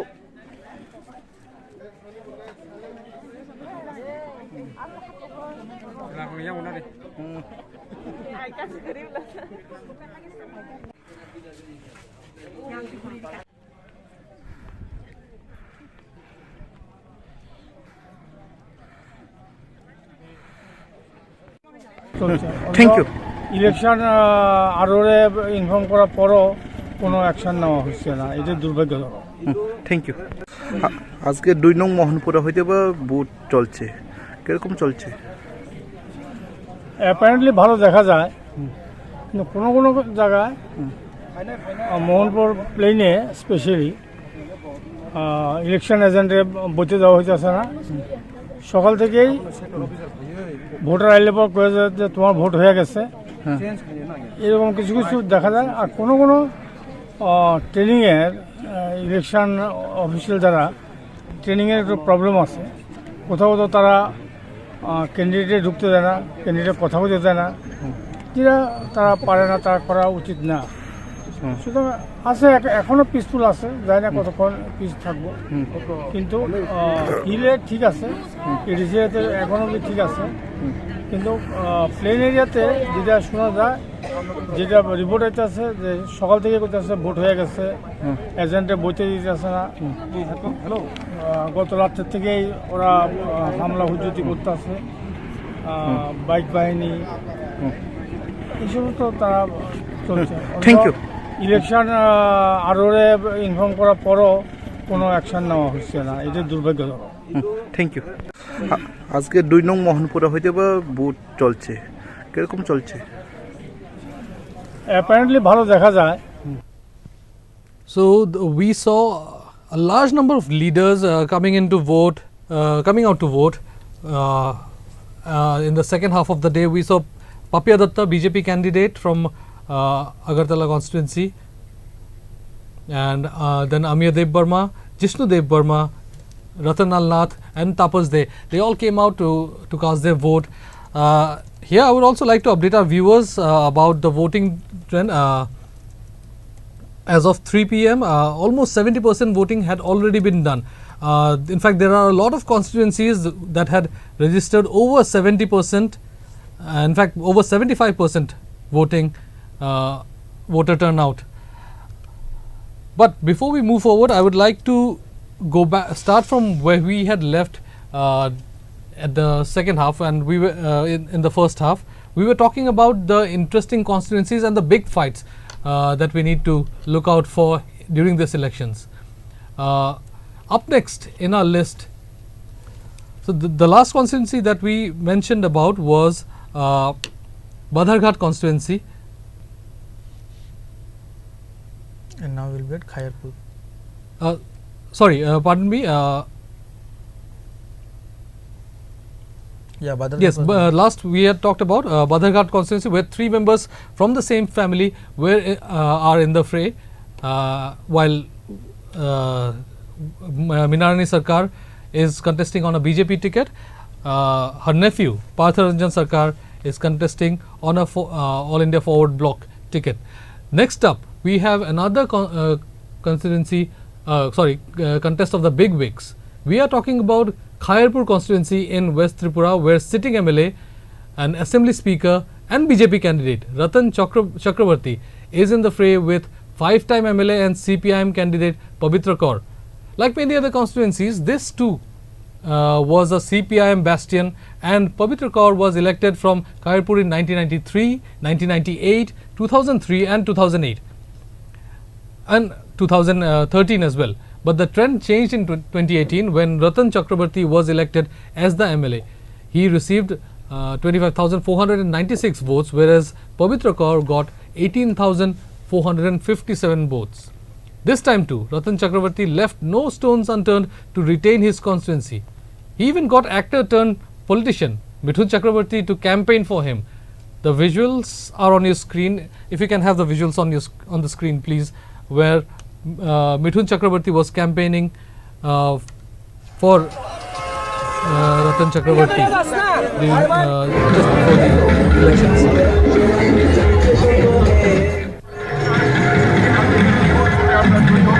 Hinan, I would like to bring you in here.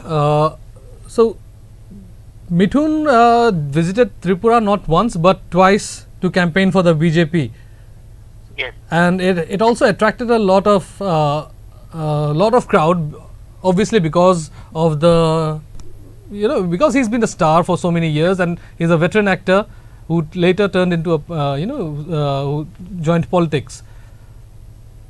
So how do you see it? Is it going to work for Ratan Chakrabarti, or who is contesting against Pavitra Kaur, who is also a veteran? See, Mithun Chakrabarti has a craze in Tripura. Not in Tripura, he has a craze in all the Bengali dominated areas. So, as an actor, he's very popular in Tripura, and he has visited Tripura a lot of times, earlier also. But I don't think, and this is why this you can see in his campaigns, a lot of people gathered, actually. A lot of people gathered to see him, to catch his glimpses. But whether it will benefit Ratan Chakrabarti politically, I don't know. But yes, Ratan Chakrabarti is a senior leader. He has been in the Trinamool Congress. He was in the Congress. He is very political. He's always he's a nice orator. People of his constituency often, and he often roams in his constituency. People know him, so that is how he is fighting the polls. But the problem is, Pavitra Kaur was a very strong leader, a very strong grassroots leader. Ratan Chakrabarti is not from Khairpur. His house is in Banamalipur, somewhere in Agartala, but he is contesting from there. But Pavitra Kaur's plus point is he is a local man. Okay. And people across the party line respect Pavitra Kaur because he is very accessible. He's a kind of troubleshooter for the CPIM in any case. So it's an interesting fight. But in Tripura also, I don't think any prediction will be right because both the leaders have their plus and minus. Brinal, I would just like to ask you one thing over here. Do you, from whatever you learnt, do all these star campaigns, whichever part, mostly when we talked about star campaigns, we mostly saw BJP star campaigners. Has it actually had any impact in terms of voting, or do you think that is just like what the media would like to believe? Do you think like somebody like Mithun Chakrabarti coming and talking about how good Tripura is and how much development it has seen, and that, you know, saying absurd things like no part in the world has seen as much development as Tripura, things like that, do you think in the long term it actually hurts the parties? I don't think so, because you see, when the fight is between CPIM and Congress, the Congress has the larger number of star campaigners, union ministers, people from various other Pradesh Congress committees, leaders. They used to often come here and campaign extensively. When I'm telling you about when Congress was in opposition, but they could not win the election. So I don't think that star campaigners make any impact. Also, one thing I noticed, apart from Mithun, because of course Mithun, I don't need to tell how good Mithun's Bengali is, but a lot of people came and campaigned in Hindi also extensively, right? Yes. Does that help, in or fact, does it? the BJP specifically used all their star campaigners who we very often see campaigning in other states as well. There was Smriti Irani, there was JP Nadda, Amit Shah, and all of them were campaigning in Hindi, in fact. Just explain it to the people outside Tripura.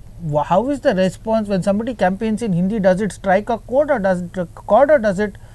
Do you think it further alienates people that they don't speak the language that we do? How does it work? Or does it? Smriti Irani has been campaigning in Bengali language only. She has been brought here because she knows they are very good Bangla. Okay. And apart from Smriti Irani, if you go to Yogi Adityanath, there are a lot of sizable number of Nath in Tripura. So they have some kind of links with Yogi Adityanath. I mean, this is kind of a caste politics. Of course. So, please the Nath community people. In Kanchanpur, you must have heard about the anti-brew protest led in Kanchanpur. It was completely led by the Nath community people living there. So there are certain links that BJP is trying to, explore how people could be how more people could be mobilized with their party. And regarding the numbers, we've seen that quite a few constituencies are reporting over 75% polling. So, what has been the response amongst fellow journalists and all? How are they seeing it? Has this caught you guys by surprise? Did you expect such numbers? Yes, it is of course surprising, because after we have after 3-4 elections that we have witnessed in the last, even including the by-election which was conducted by the Election Commission of India. I am not talking about the local election which comes under the purview of State Election Commission. Even in the elections that were conducted by Election Commission of India, there were reports of violence and rigging. But this time, the administration is very proactive, and what I have understood in while I am traveling across the state for covering elections, people have an apprehension in their mind whether I could vote or not, whether I will be able to cast my vote or not. And Election Commission of India has addressed that apprehension, and now as it appears, everything is if not best, it's better. In fact, what is surprising is that not even the opposition parties are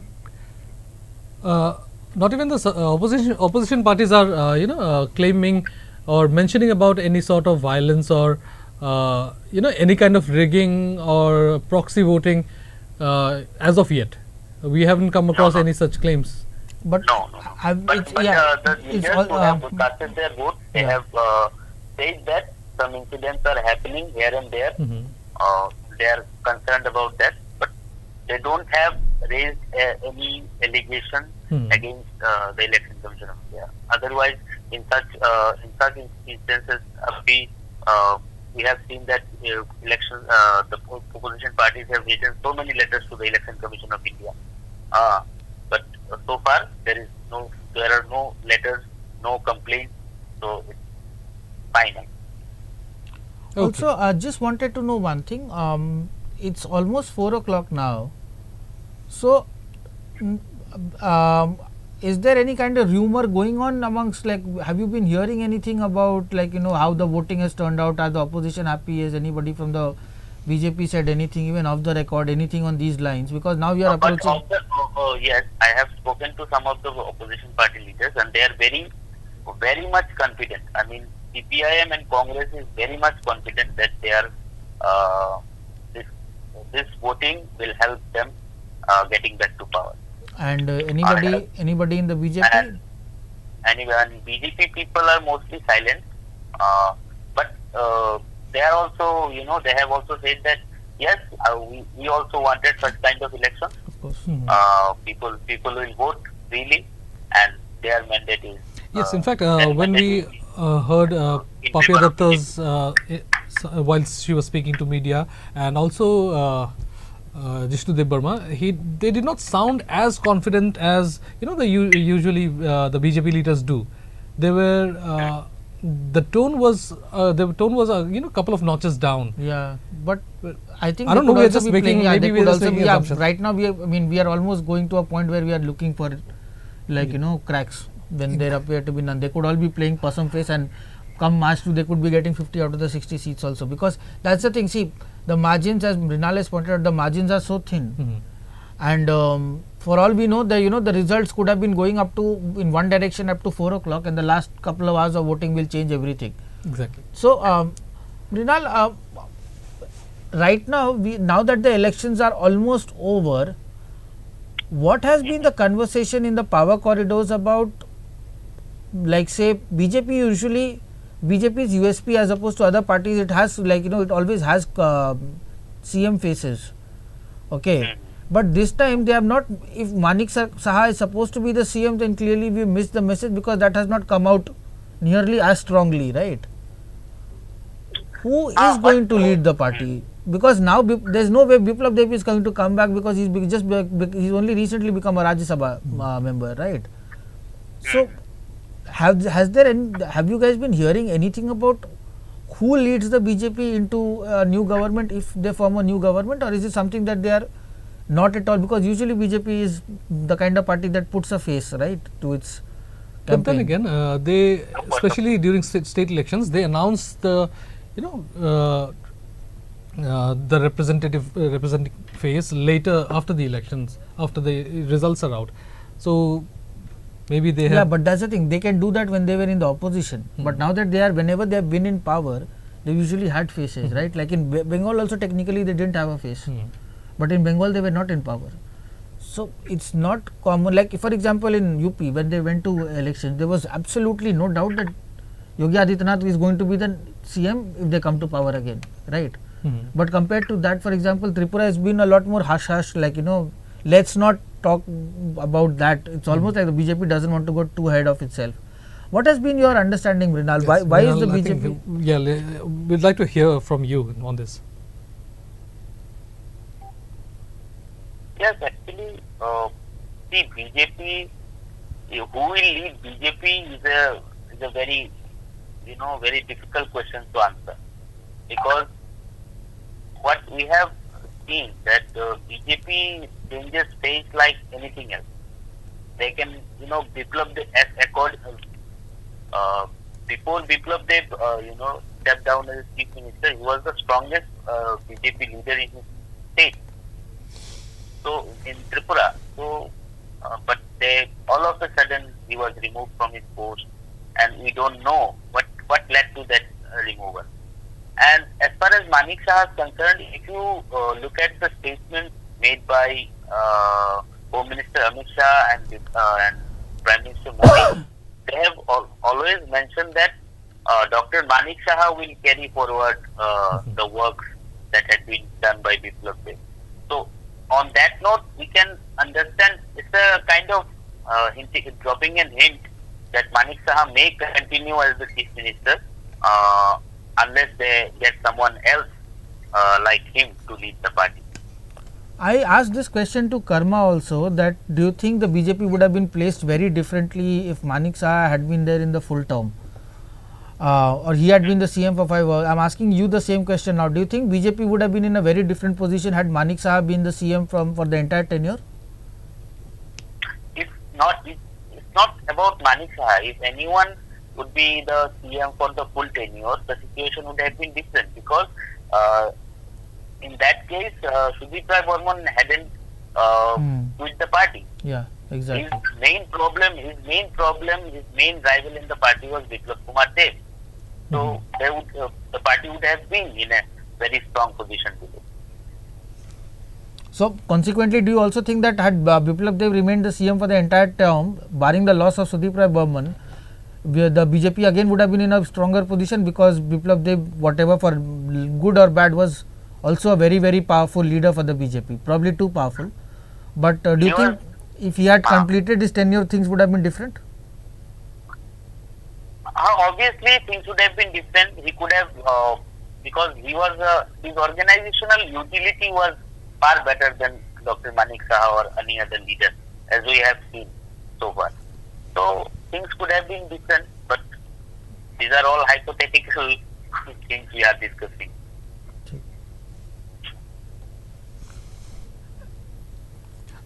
Okay, Mrinal, one more update we'd like to hear from you is the voting was supposed to end at 4 p.m. right, as per what the Election Commission had announced, but we are still getting visuals of people in large numbers lined up at the polling stations. So it is likely that voting might continue till late in the evening. Because in many areas I have spoken to some of the local reporters in North Tripura district and Sipai Jala. So in some of the areas, EVM malfunctioning has slowed down the voting. So in these areas, things are being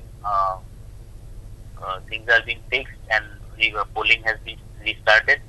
So in so the polling is going to continue till 7 or 8 p.m. in the night, in the evening, because this is common in Tripura. Elections are generally end in 8 p.m. Polling continue till 8 p.m. or 9 p.m. Yes, let's not forget we are in the east. The sun sets much earlier for us. Yes, and we cannot ask for a different clock because that will be sedition. So if we had a east clock, we would have realized that it's not 4 p.m. here; it's 6 p.m. But that is for another day. Okay, so we were talking about the big fights and the interesting fights that we need to look out for. We had talked about Khairpur, but the next constituency we have is Majlispur, where TIPRA Motha candidate Samir Basu will be contesting against BJP leader Sushant Chaudhary. Majlispur 2 was a CPIM bastion until 2018, when Sushant Chaudhary won by a margin of 3,890 votes and defeated 5-time MLA of the CPIM, Manik De. However, this time Manik De is out of the race, but we will be seeing two young leaders locking horns. Now, let me remind you that remind our viewers that as many as 8 MLAs of the left front, including former Chief Minister Manik Sarkar, Bhanural Saha, Shahid Chaudhary, and are not contesting elections this time. Mrinal, how do you see it? Will it make things easier for the BJP? Yes, I don't think so, because CPM has fielded a candidate lately called Sanjay Das. So he is also in the contest. So now, as far as the ground reports from the area, the voting has been very good.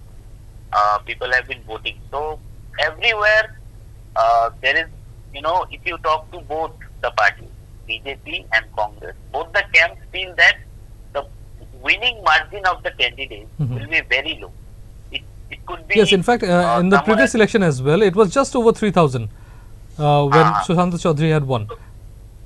This time it could be, so much so less, it could be between 200 to 1000.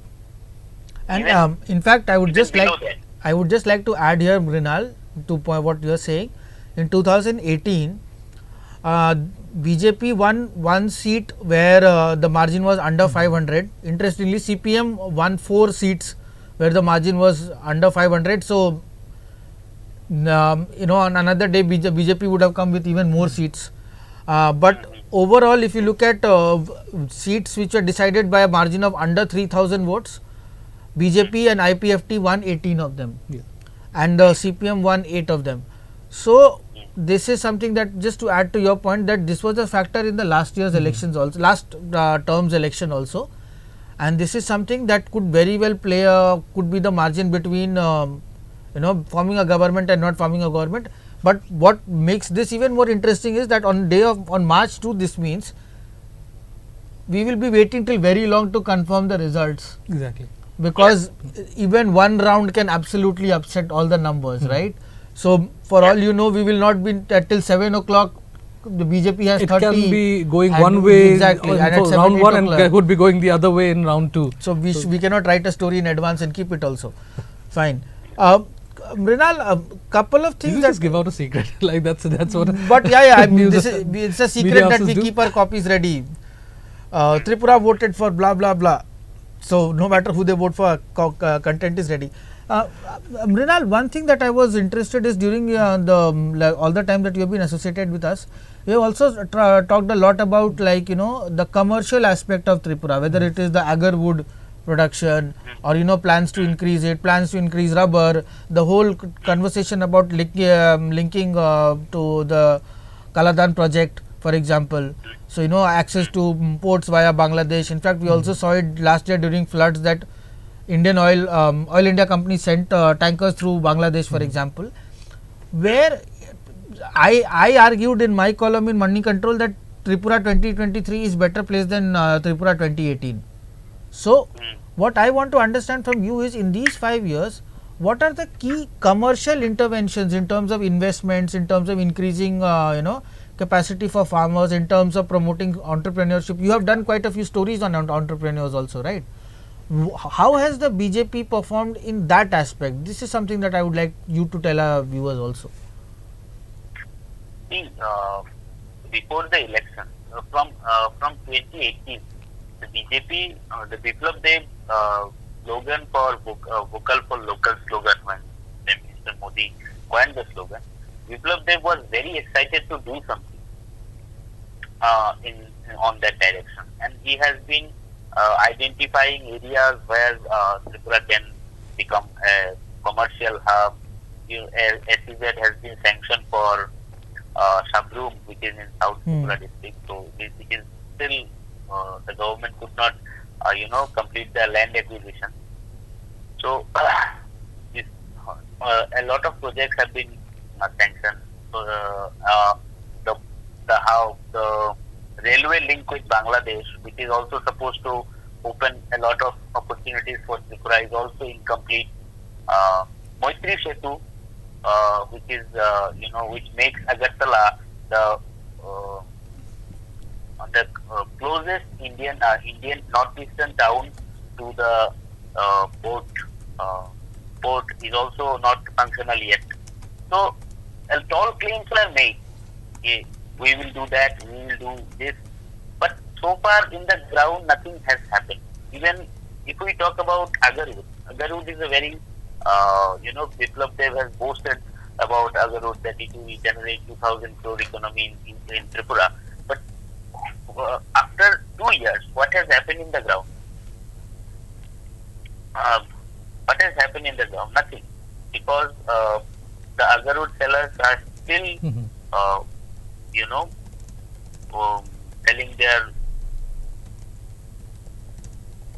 selling their products through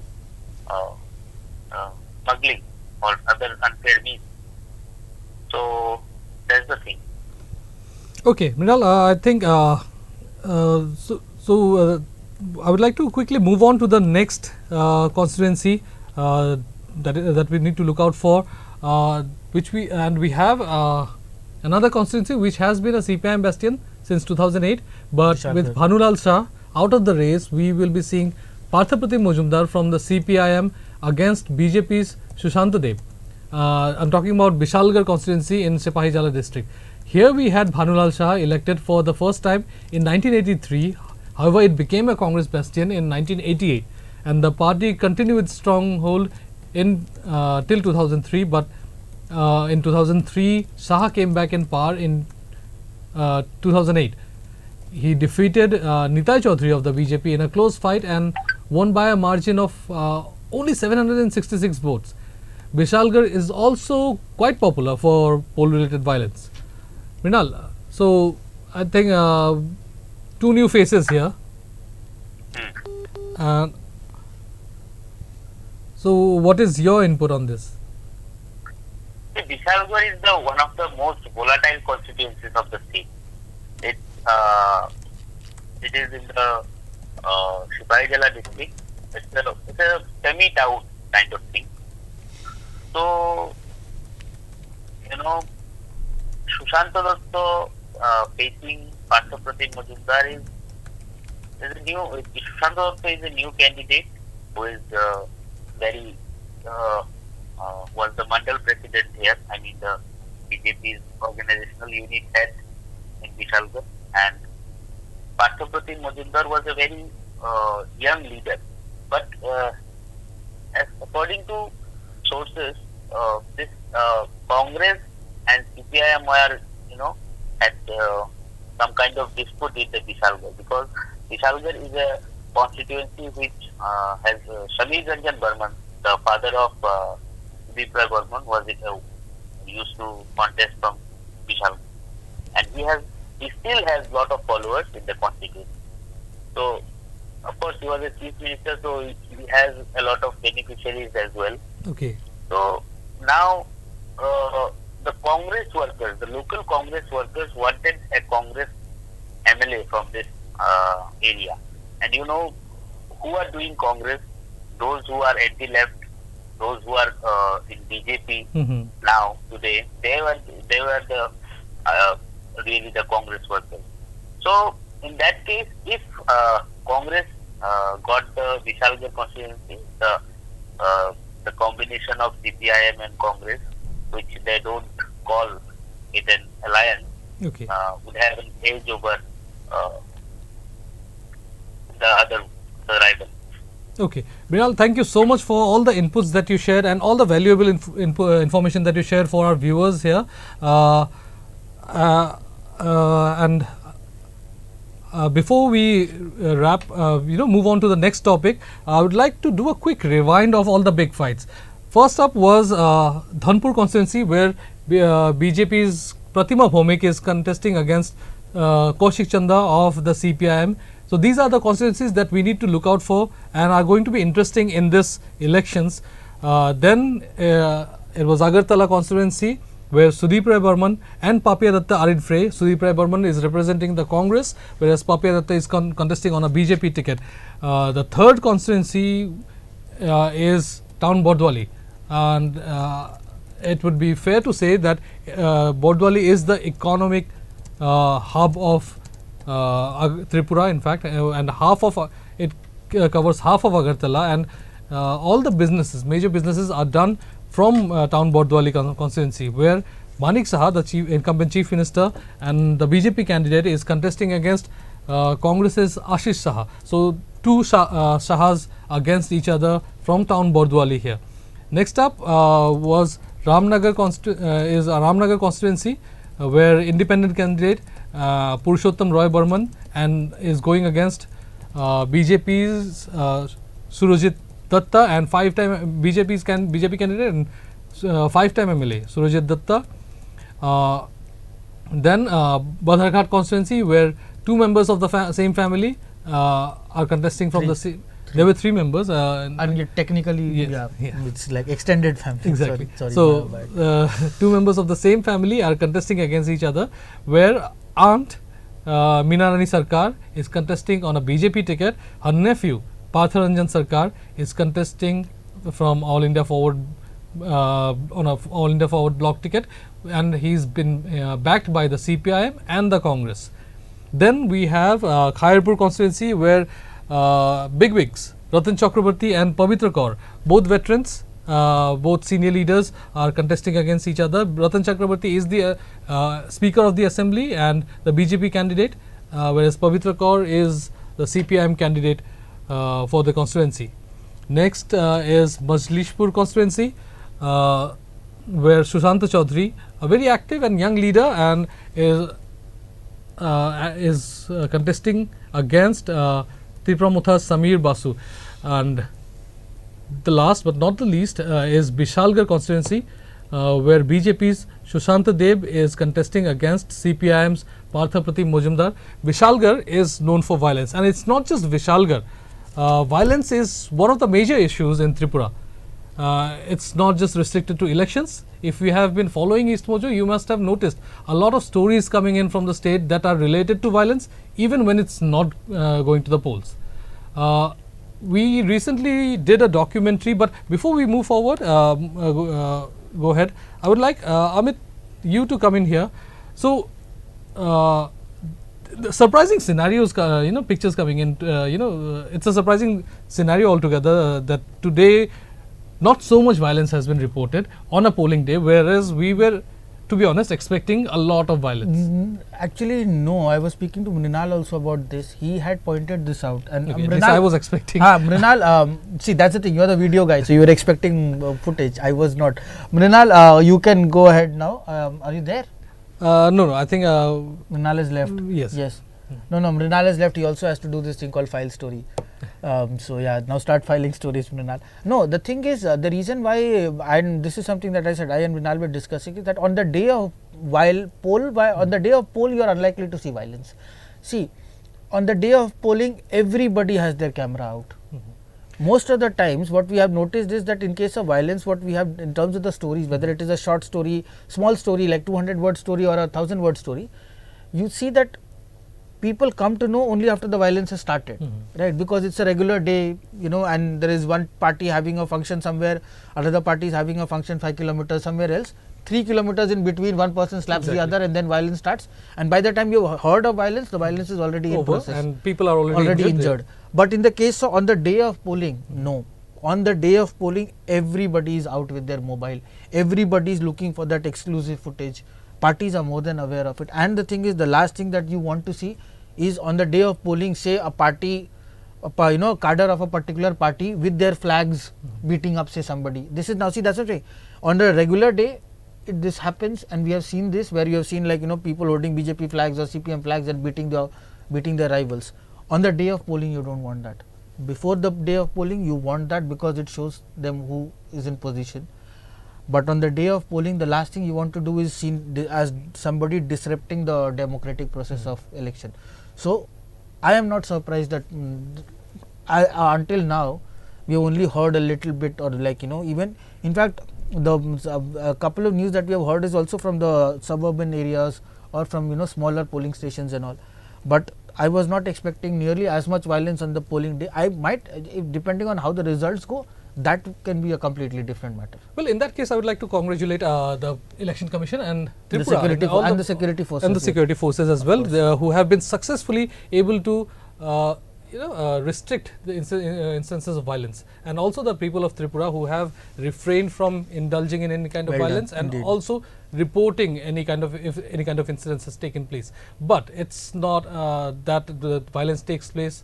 It's Tripura after all, and it's not that violence takes place only during elections or before elections. We released a documentary only around 24 hours ago on the same issue. Now, the documentary was an effort to reach out to the bottom of the issue, and our correspondent Mrinal spoke to several people, including victims of such violence, their family members, and representatives of different political parties. Please take a look at it. BJP দল সাংগঠনিকভাবে প্রাতিষ্ঠানিক রূপ দিয়েছেন এবং তারা মনে করেছেন সন্ত্রাসী আমার একমাত্র ভরসা। There is no violence. আমার সামনেই তারা কুবাইছে, দেখছি, আমি কিছু করতে পারছি না। এরপরে যারা পোলের মেলা যে তারা উৎসাহ কতটুকু বিটা করে নিজেরাই বুঝেন। I as a party कार्यकर्ता, I haven't seen such a political violence. আরও লাশ পড়বো, আরও খুন হইব।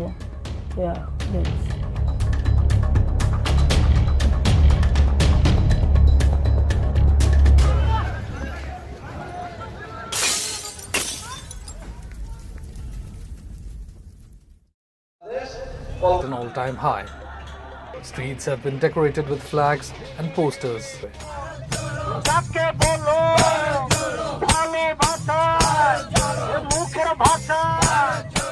Forgotten.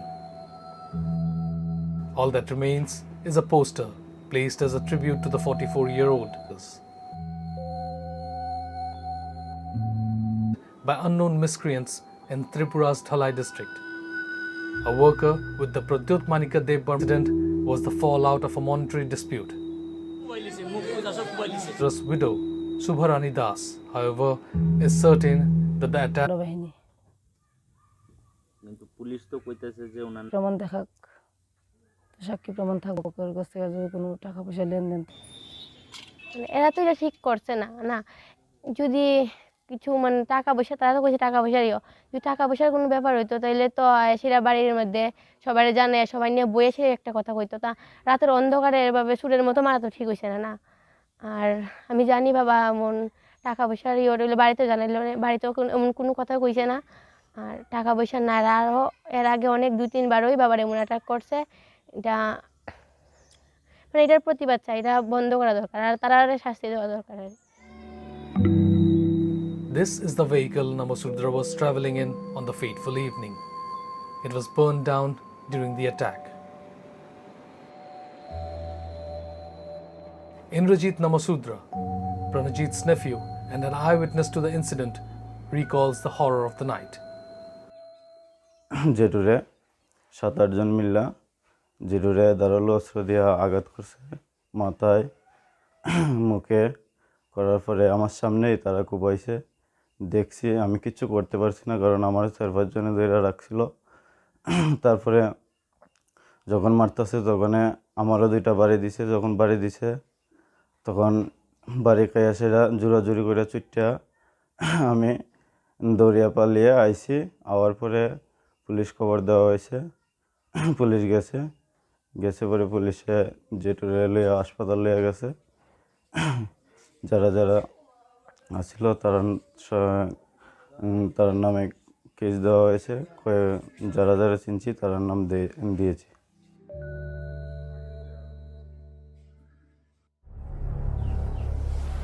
"76-year-old Shahid Mia was another victim of a political clash at Charilam Market in Sipahijala district on November 30, 2022. He had gone out to participate in a rally held by the CPIM, but his blood-covered body had to be rushed to the trauma center of the GB Pant Hospital in Agartala. After a clash between workers of the CPIM and the BJP broke out.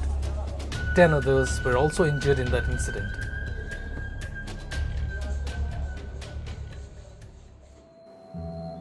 Mia left behind 2 sons and a widow who shifted to Sonamura after his demise.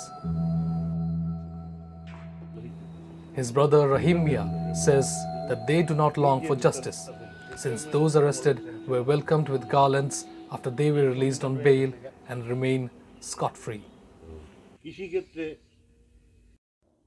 কতজন arrest হয়েছিল? 2 জন বলে arrest হয়েছিল। তারা এখন বেলে তারা বেলে আসার পরই কিছুদিন মরার মতো ছিল। তারা 2 জন আসার পরে তারা তো ফুলের মালা টালা দেওয়া বাইর করে আনছে, এটা বোধহয় আপনারাও পাইছেন। এরপরে যারা ফুলের মালা দেয় তারা উৎসাহ কতটুকু বিটা তো নেই। আমার বয়স 75 আমার এখন যে ঘর থেকে বাড়িয়া একটা এই কেসের বিচার। There is fear of an escalation in such instances. In 2019, a year after the BJP ended the CPIM's over 2-decade rule, and 36 people were injured in these clashes. In 2020, such cases in which 62 people were injured. The history of political violence in Tripura dates back to early 80s. Tripura's political scenario is marked by violence because of polarization, basically political polarization between the communists and non-communists. At one point of time, the non-communist camp was held by Congress. Now BJP came to power in 2018, so the scenario has changed. But the history of political violence is not very old. In fact, it had commenced from early 80s. But one thing is clear, that those political violence and killings were selective and target oriented, not indiscriminate terror or indiscriminate violence. Many such things happened, like three MLAs, one minister were killed either by extremists, anti-social elements, or by political rivals. Besides, many other important leaders and workers of various parties have lost their lives to political violence.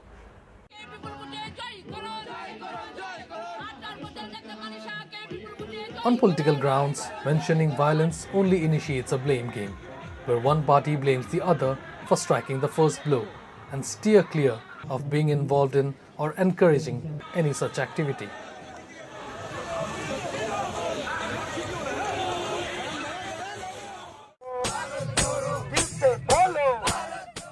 However, young leaders of the Congress did admit to the instances of political violence.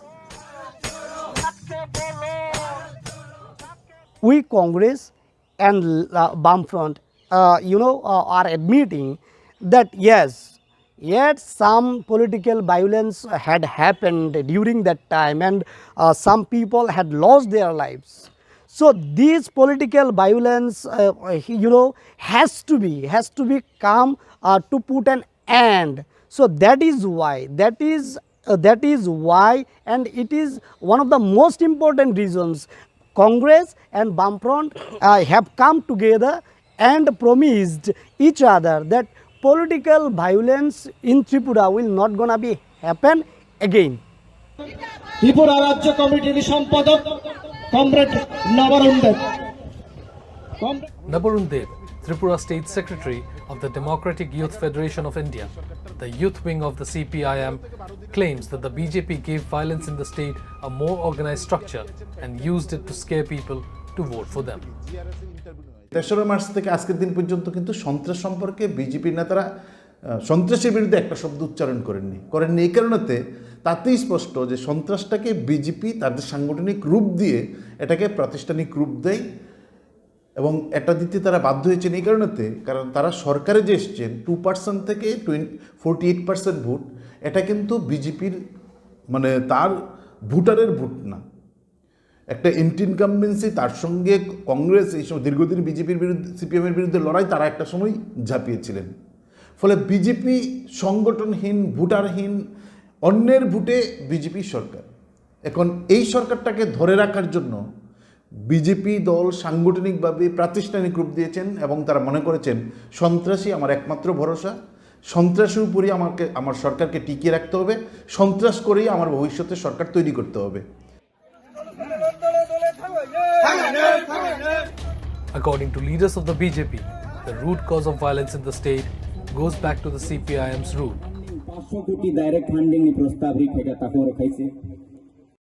So we have to see who's talking that. All right, the party, the CPM party in last 25 years, they misrule our state very much and very badly. And I'm at 32 years now. In my age, I've seen a lot of violence, political murder, rape, crime, in terms of political atrocities towards many people, towards the oppositions, towards the state. So before they talk something about the other political party, BJP, talking about BJP, let them wash their hand first. They're putting their hand into mud and they try to wash their hand by, such comment. This is a very, unacceptable comment by oppositions like CPIM and Congress, who believe in rowdyism and who believe in what is this called, talking about the atrocities, talking about the political violence. We don't believe in such violence and such atrocities. Bigwigs in the BJP too maintained a similar stance on being asked about political violence in the state. Chief Minister Manik Saha told EastMojo that there were no violence in Tripura and that the law and order situation was much better now under the BJP rule. Usually during elections, we would see a lot of violence. What do you attribute this to? There is no violence, and now it is under the purview of Election Commission. From our side, though, we have maintained, because NBC report says that out of 29 states, in all aspects, the violence has been decreased in all aspects. Law and order situation is better than any out of these 29 states.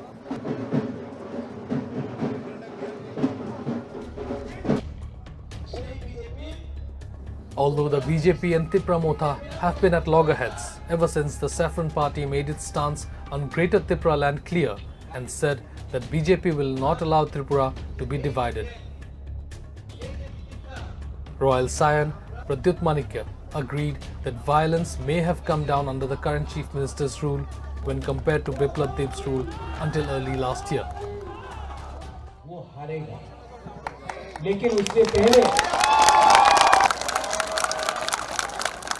Fact is, under the CM, the violence has come down. Under the erstwhile CM, there was a bit of violence. The CM seems to be a gentleman, a soft-spoken man. He's just come to power for 5-6 months. By the time he understands the system, he will know it is very difficult for him to manage it, because there are people within his own government trying to destabilize him. Regarding the communists internalize their violence like they have done in Bengal, they have done it in Kerala, they have done it in Tripura. The fact is, it is a communist way of life. Wherever there is communism, there is large scale of violence, especially in the 3 states I have named. Today there is no Trinamool, there is no communist in West Bengal, but Trinamool and BJP indulge in the same violence the left had propagated. So now it is inculcated in the DNA. Same thing is in Tripura. For us to change this culture of violence, you have to first accept one fact, that just by changing your jhanda, you don't become a new banda, right?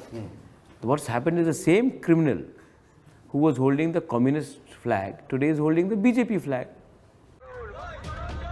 However, CPIM's chief ministerial prospect, Jitendra Chaudhary, claimed that violence during the Left Front's regime was foreign-funded extremism, nothing political. You are one party which held power for a record 25 years here in the state. Many of the residents say during that time there was a lot of violence. Even now we see violence, political violence in the state. When will it stop, and how will you make a change if voted to power? You see, during the time of the left, that violence was not the general law and order violence. That was the extremist violence. That extremist violence is what will say, sponsored by the foreign powers. But political parties have also fought? Never. It was never. Political parties, that is intra-party or inter-party, you go by any record. But during the last 5 years, all this violence is unleashed by the ruling party. And in every cases, the opposition, and very particularly we were the target, and we didn't get any justice from the law and order authority. Shekhar Datta says political violence is linked to lack of employment and livelihood options. With the announcement of poll dates, the ball is now in the court of the Election Commission. Since January 18, the state has seen at least 14 cases of political violence, including a murder.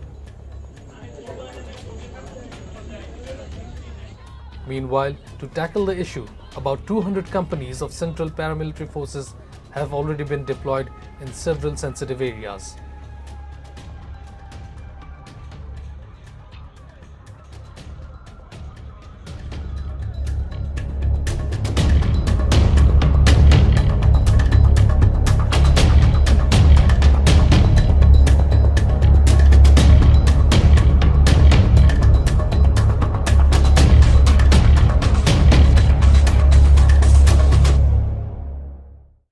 forget to like, share and subscribe to EastMojo. For any queries, So that was the documentary recently released by EastMojo. If you want to watch it again, you can go to our YouTube page. Before we move forward with the topic of violence in Tripura, I would quickly like to give our viewers and you an update on the polling trend. We have figures till 3 p.m. where around almost 70% voting had already been done. In fact, there are several constituencies where the voter turnout till 3 p.m. was more than 75%. In fact, there are more visuals of violence coming in from Tripura. Although the election process, voting process has been peaceful, almost peaceful throughout the day, but there has been few incidences reported. The latest update that we have and the latest incident reported is from Boxa Nagar Assembly Constituency in Sipahijala district, where CPIM leader Ahidur Rahman was attacked by miscreants. So Ahidur Rahman was the polling agent at Boxa Nagar Assembly Constituency, and let's listen into what he had said. Ahidur, in fact, you can see in the visuals that we had to change it to black and white because he was covered in blood when the visuals come in. Let's listen to what he had to say. তাড়াতাড়ি ওইখানে দেখার জন্য ওদের খোঁজখবর নেওয়ার জন্য ছুটে যাই। সেই ছুটে যাওয়ার পর যখন গাড়ি থেকে নামার খোঁজখবর নেওয়ার কিছুক্ষণের মধ্যেই সেখানে বিজেপি আশ্রিত দুষ্কৃতিকারীরা, অপু দাসের নেতৃত্বে বিজেপি আশ্রিত দুষ্কৃতিকারীরা সেখানে 25 থেকে 30 জন সেখানে আক্রমণ করে এবং আমার মাথায় দা দিয়ে কূপ দেয় এবং হাতে লাঠি দিয়ে মারে এবং পায়ে লাঠি দিয়ে মারধর করে। আমি 9-10 জনকে চিনতে পেরেছি, বাকিরা আমি অজ্ঞান যখন লুকিয়ে পড়ি তখন গান হারিয়ে তখন সেই জায়গার মধ্যে আমি আর কিছু বলতে পারি। আমি সিপিএম বক্সনগর অঞ্চল সম্পাদক।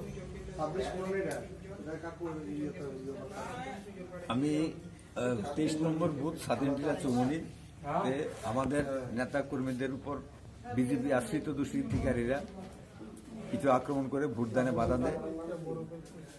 এই খবর পেয়ে আমি নির্দল প্রার্থী শফিকুল ইসলামের সঙ্গে তাড়াতাড়ি ওইখানে দেখার জন্য ওদের খোঁজখবর নেওয়ার জন্য ছুটে যাই। সেই ছুটে যাওয়ার পর যখন গাড়ি থেকে নামার খোঁজখবর নেওয়ার কিছুক্ষণের মধ্যেই সেখানে বিজেপি আশ্রিত দুষ্কৃতিকারীরা, অপু দাসের নেতৃত্বে বিজেপি আশ্রিত দুষ্কৃতিকারীরা সেখানে 25 থেকে 30 জন সেখানে আক্রমণ করে এবং আমার মাথায়। So that was CPIM leader Ahidur Rahman. To give you a gist of what he said in Bengali was that he alleged that around over 10 people attacked him when he rushed to a polling station in Boxa Nagar Assembly Constituency after he received information that some of the BJP workers were not allowing voters to go to the polling station. He, along with some of his party workers, rushed to the spot, and that is when he was attacked with machetes, and he was injured. He suffered head injuries. The visual that you saw, we had to to turn it into black and white since he was covered in blood.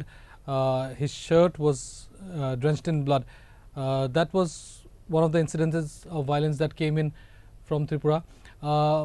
Amit, otherwise it has been overall peaceful polling, and kudos to the Election Commission and all the security officials there. Moving on to the next topic, violence is one of the major topics, but another important issue that Tripura faces is unemployment. We came across this issue ever since the number 10,323, 10,323, that's what they call, came to 4. So that's not just a number, these are the number of teachers who lost their job after a Supreme Court judgment. So that is when the whole issue of unemployment came to the fore, and then one thing led to the another. There were several other issues. There were JRBT teachers, there were other teachers, and who claimed that schools in Tripura did not have enough teachers, but then the government was also not recruiting them despite clearing the eligibility test. And also in several other government departments, including the health department. So Amit, I would like you to come in here. So that's a major issue, in fact, the whole unemployment issue in Tripura. Yeah, and I think that is one of the most visible failures of the BJP, because see,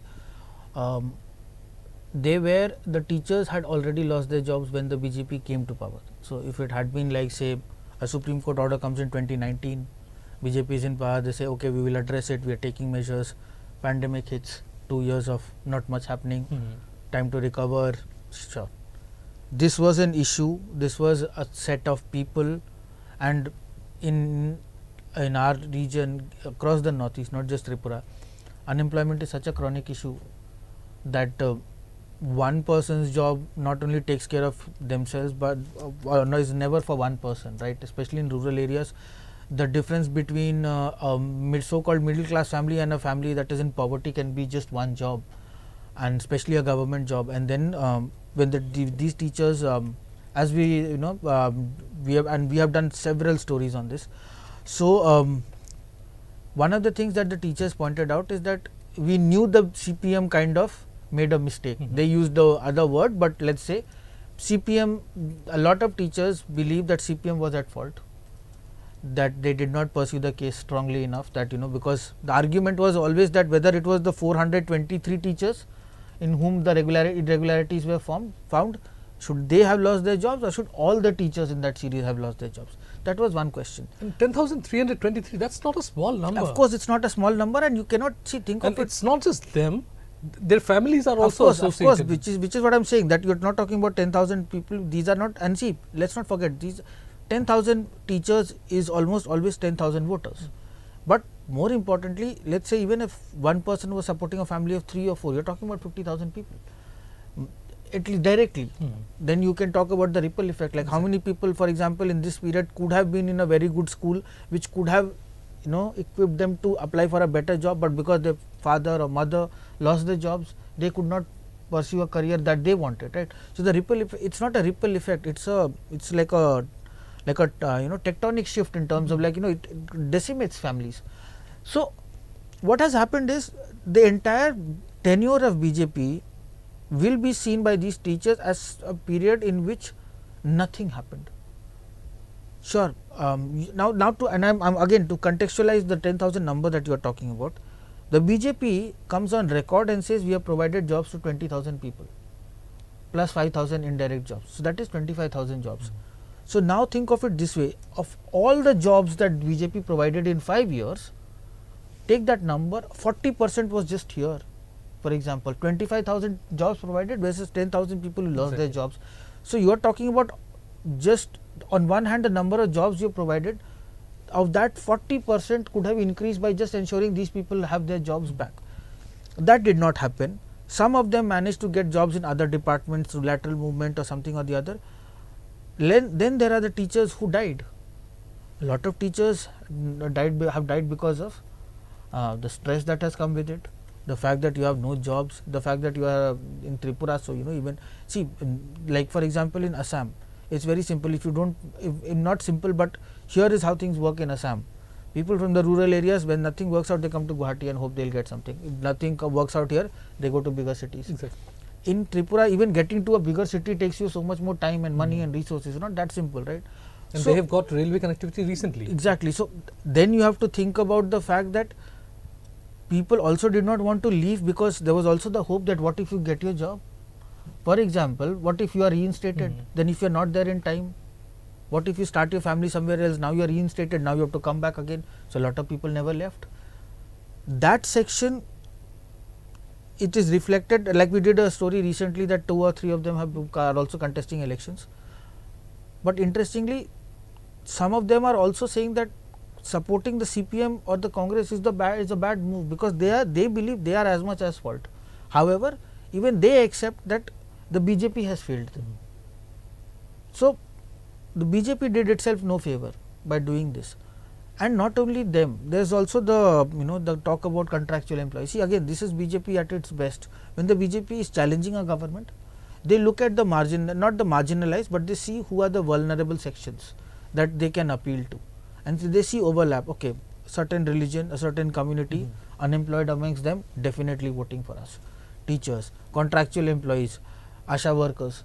Now, you and I have both been here for long enough to know how many stories we have done on ASHA workers, right? Every time the assembly session takes off, we have protests in Guwahati also for ASHA workers.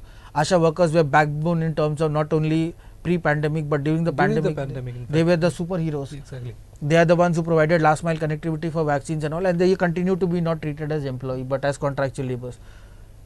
People who are working in the sanitation department, people who are working in the sewage department, people who are working as drivers, contractors, none of them got their jobs assured, and that again the BJP had said we would do so. What happens is, we take, like, say we are 5 years ago, let's say February 2018. This is something that I had also highlighted. In February 2018, the unemployment rate in Tripura was at 31%. To put that in context, at that time India's numbers were around 6 or 7. So this is the data you see. So now in January it was at around 31%. Yes, and see, now this is the unemployment data across India. So the same time when India's number was 5.9, Tripura, if the team can show the Tripura numbers, the Tripura was in 2018, see, 13.2. Now almost like a ripple effect, BJP comes to power, it goes down to 13.6 in April, but by September again it is back at 39%. Now, right now, the Tripura still remains one of the worst states when it comes to performance for unemployment. The number as of now, the Tripura's unemployment rate has come down, no doubt. It has come down to 12%, but it is still, as you can see, this is the data for January. Tripura is at 16%, India is at 7.1%. Now, the argument that BJP produces is that we are not here to provide government jobs by the lakhs. We are here to empower people, which is actually a line that has been taken by other parties, with various success models also. So they are saying that instead of depending on us for jobs, we are providing a conducive environment for you to do your own things.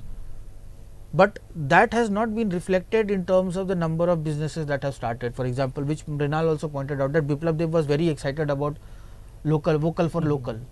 But apart from some fruits and veggies going to the overseas market, you do such stories like lemon goes to Dubai, exactly, and mango goes to South Africa. Only a few things. There was pineapple, there was ginger, there was lemon, and that's all. That's it. So that's the thing.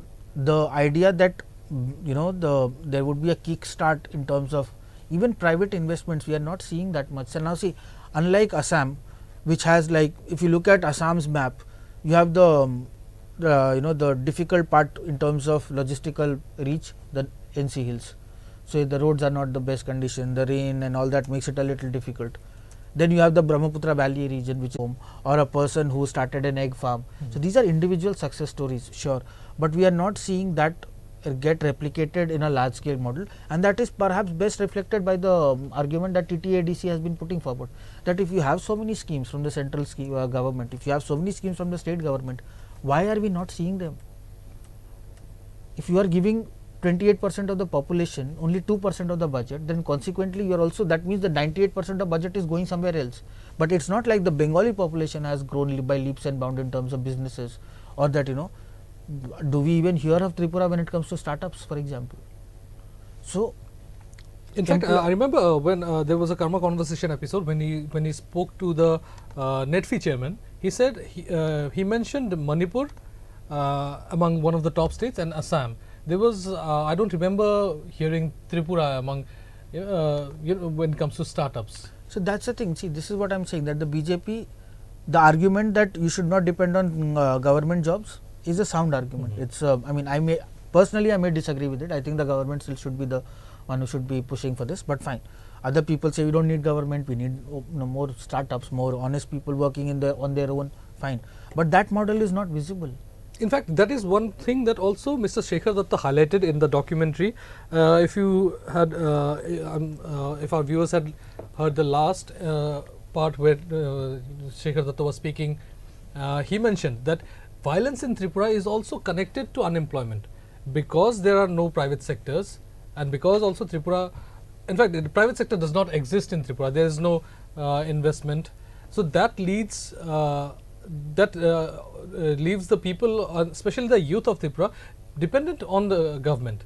And since there are no jobs in the government department, so they have to rely on the political parties, or they have to be affiliated to either of the political parties. Exactly, and even there I would like to make a point that even the ones who had a government job, they expected their salaries to rise in line with the central government, and that didn't happen. So, you know, their salaries barely increased. So, there is also discontent amongst people who thought that, you know, the 7th pay commission would also be brought in, but it was brought in part, it was only for a certain part of the salary, not the whole of it. So, there is discontent, but it's like, that's where I want to understand, this is where the BJP I think fumbled a little bit. You promise a lot, which is fine. I mean, if we start going by manifesto, then I mean, and now manifestos, see, this is also the thing, the manifestos are really so close to elections now that you don't really have time to, you know, you are talking about Nagaland, for example, in Nagaland, manifestos are coming out now.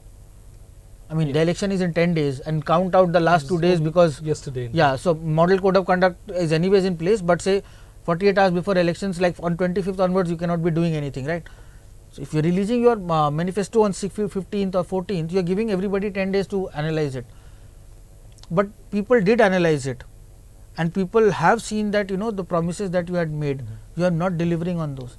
So, there is this, I genuinely believe that BJP would have been much better off if they had promised slightly lesser and said that, listen, we have received the state in a, to use the term, a sick condition. So, we are working towards it, and given that we also had the pandemic, it would have been, we expect to do better, but give us time, we will need time.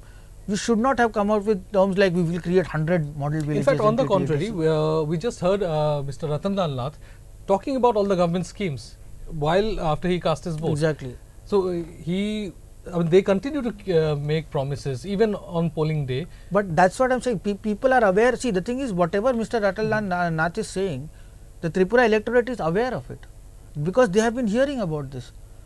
You are saying that you have 44, you have you know, given jobs to 44,000 people, but you have issued you know, appointment letters to only 25,000. So, are the 16,000 going to get their jobs or not? If yes, then when? We are not hearing this. That's what I am saying. The BJP would have had a plain sailing if they had promised lesser. Then, you know, because now people are going to ask, what is going to stop you? Which Congress government, which CPM is stopping you from working for us? You talked about double engine government, we gave you absolute majority. At no point were they held hostile by their allies. It was not like the IPFT stopped them. In fact, by taking IPFT on their side, they had the tribal, at least for the first 2 years before TIPRA became a, and TIPRA has never said that we don't want jobs. TIPRA has very said that, you know, it's very clear that they want more money. They want more money to come to the this. So, what stopped them? What has stopped the BJP at the center or at the state government level to put the double engine government in place? Now, you have people saying that, oh no, because of this or that, or just you know, whatever, you know, we will do better next time. Sure, I am hoping they will do better next time, because this performance is clearly not good enough. And if you are creating a model of double engine government, then we need to see that. Today, the BJP can, and see, the thing is, what did it do well? It did good at its social security systems, right?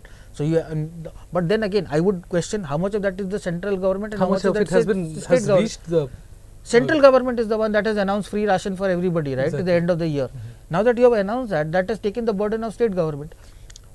If you have created your social security systems where you have 1,000 rupees or 2,000 rupees available, making available to families, there are also stories that are emerging that almost 1 lakh people have lost their social security. In fact, CPM has promised that they will bring back the old system of pension, for example, because they want, their argument is that a lot of people have lost that money, and you are talking about 5 lakh or 6 lakh. Now, think of it this way, 5 lakh, 6 lakh people may not seem much to us, but in a state where 30 lakh people, like we said, 26 lakh voters, let us say the population is 35, 36, even 40 lakh. 6 lakh represents 16% of your population. So this is a huge chunk, and if the difference between them going to living a life of penury or living a life of where they can afford basics is the social security system, then of course it helps that you have managed to run it well, and that I think BJP will be helped by the fact. It will be helped by the fact that it provided free ration, whatever the scheme might be. It provided it will be helped by the fact that there is free ration guaranteed till the end of the year. That helps the state government. But I genuinely believe that people expected this government to be a lot more proactive than it has shown to be. In fact, that could be one of the reasons that we are witnessing voter turnout in such large numbers, because people have been have faced a lot, especially in the past 5 years, in terms of inflation, in terms of unemployment, in terms of violence, in terms of security. Maybe they are seeing hope, and also since now it also is connected to back when the CPIM and Congress were contesting against each other, there were a lot of violence. Exactly. Now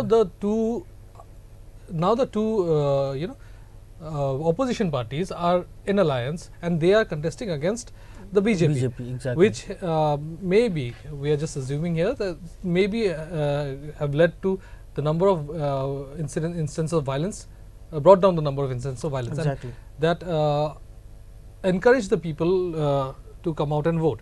So these could be the key issues. Yeah, because see, the thing is, whether you, I mean, here's the thing, from whatever the people have told us on the ground also, at least one thing that has become clearer to us is that Tripura, the residents of Tripura know their politics, whether for good or bad, sometimes too good for their own benefit given how much violence it creates. But these are people who are aware. These are not people who can, I will not name, but there are certain areas in our northeast where people vote like sheep. So you're told you go vote for one person and you'll go vote for that person, no questions asked. And this has happened on 27. We will discuss this, right? But at least in Tripura, we have seen that it is people have at least today they are very proactive in terms of voicing their opinion. Now, which side the opinion goes is of course something we will be very happy to discuss on March 2nd. But the lines today, the outpour of people, and the absolutely stupendous victory of democracy that we are seeing today. In fact, exactly. That, and like, credit goes to the people of Tripura. Absolutely, that's what I'm saying. Like, I don't know why the state government or the election commission is so slow at providing official numbers, because we are still relying on the numbers issued at 3 p.m. and it's past 5. But if at 3 p.m. your turnout is 70% in a state where majority of the region is rural, I'm expecting it must have gone up, gone over 80% by 5 so, yeah, because I remember in 2016 when, again, no, this is on the record, no predictions.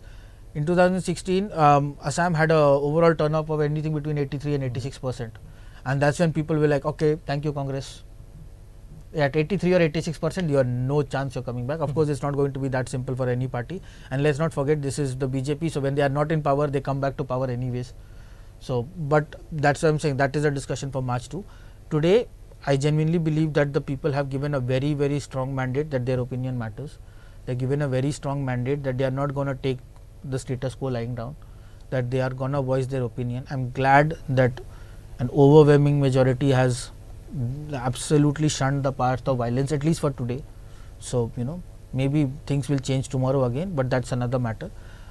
Today, you're seeing the number, the absolute outpour of so many women in line from morning till evening, men, people who are old, senior citizens, trans persons, everybody has turned up to, and we had done a story where, like, think of it, trans person, there are less than 100 trans persons voters, but even then they did not give up, and they were not like, okay, since we are only 100 and that too that we are distributed over constituencies, nobody cares for us. Even then they came up and they voted. So this is what I'm saying.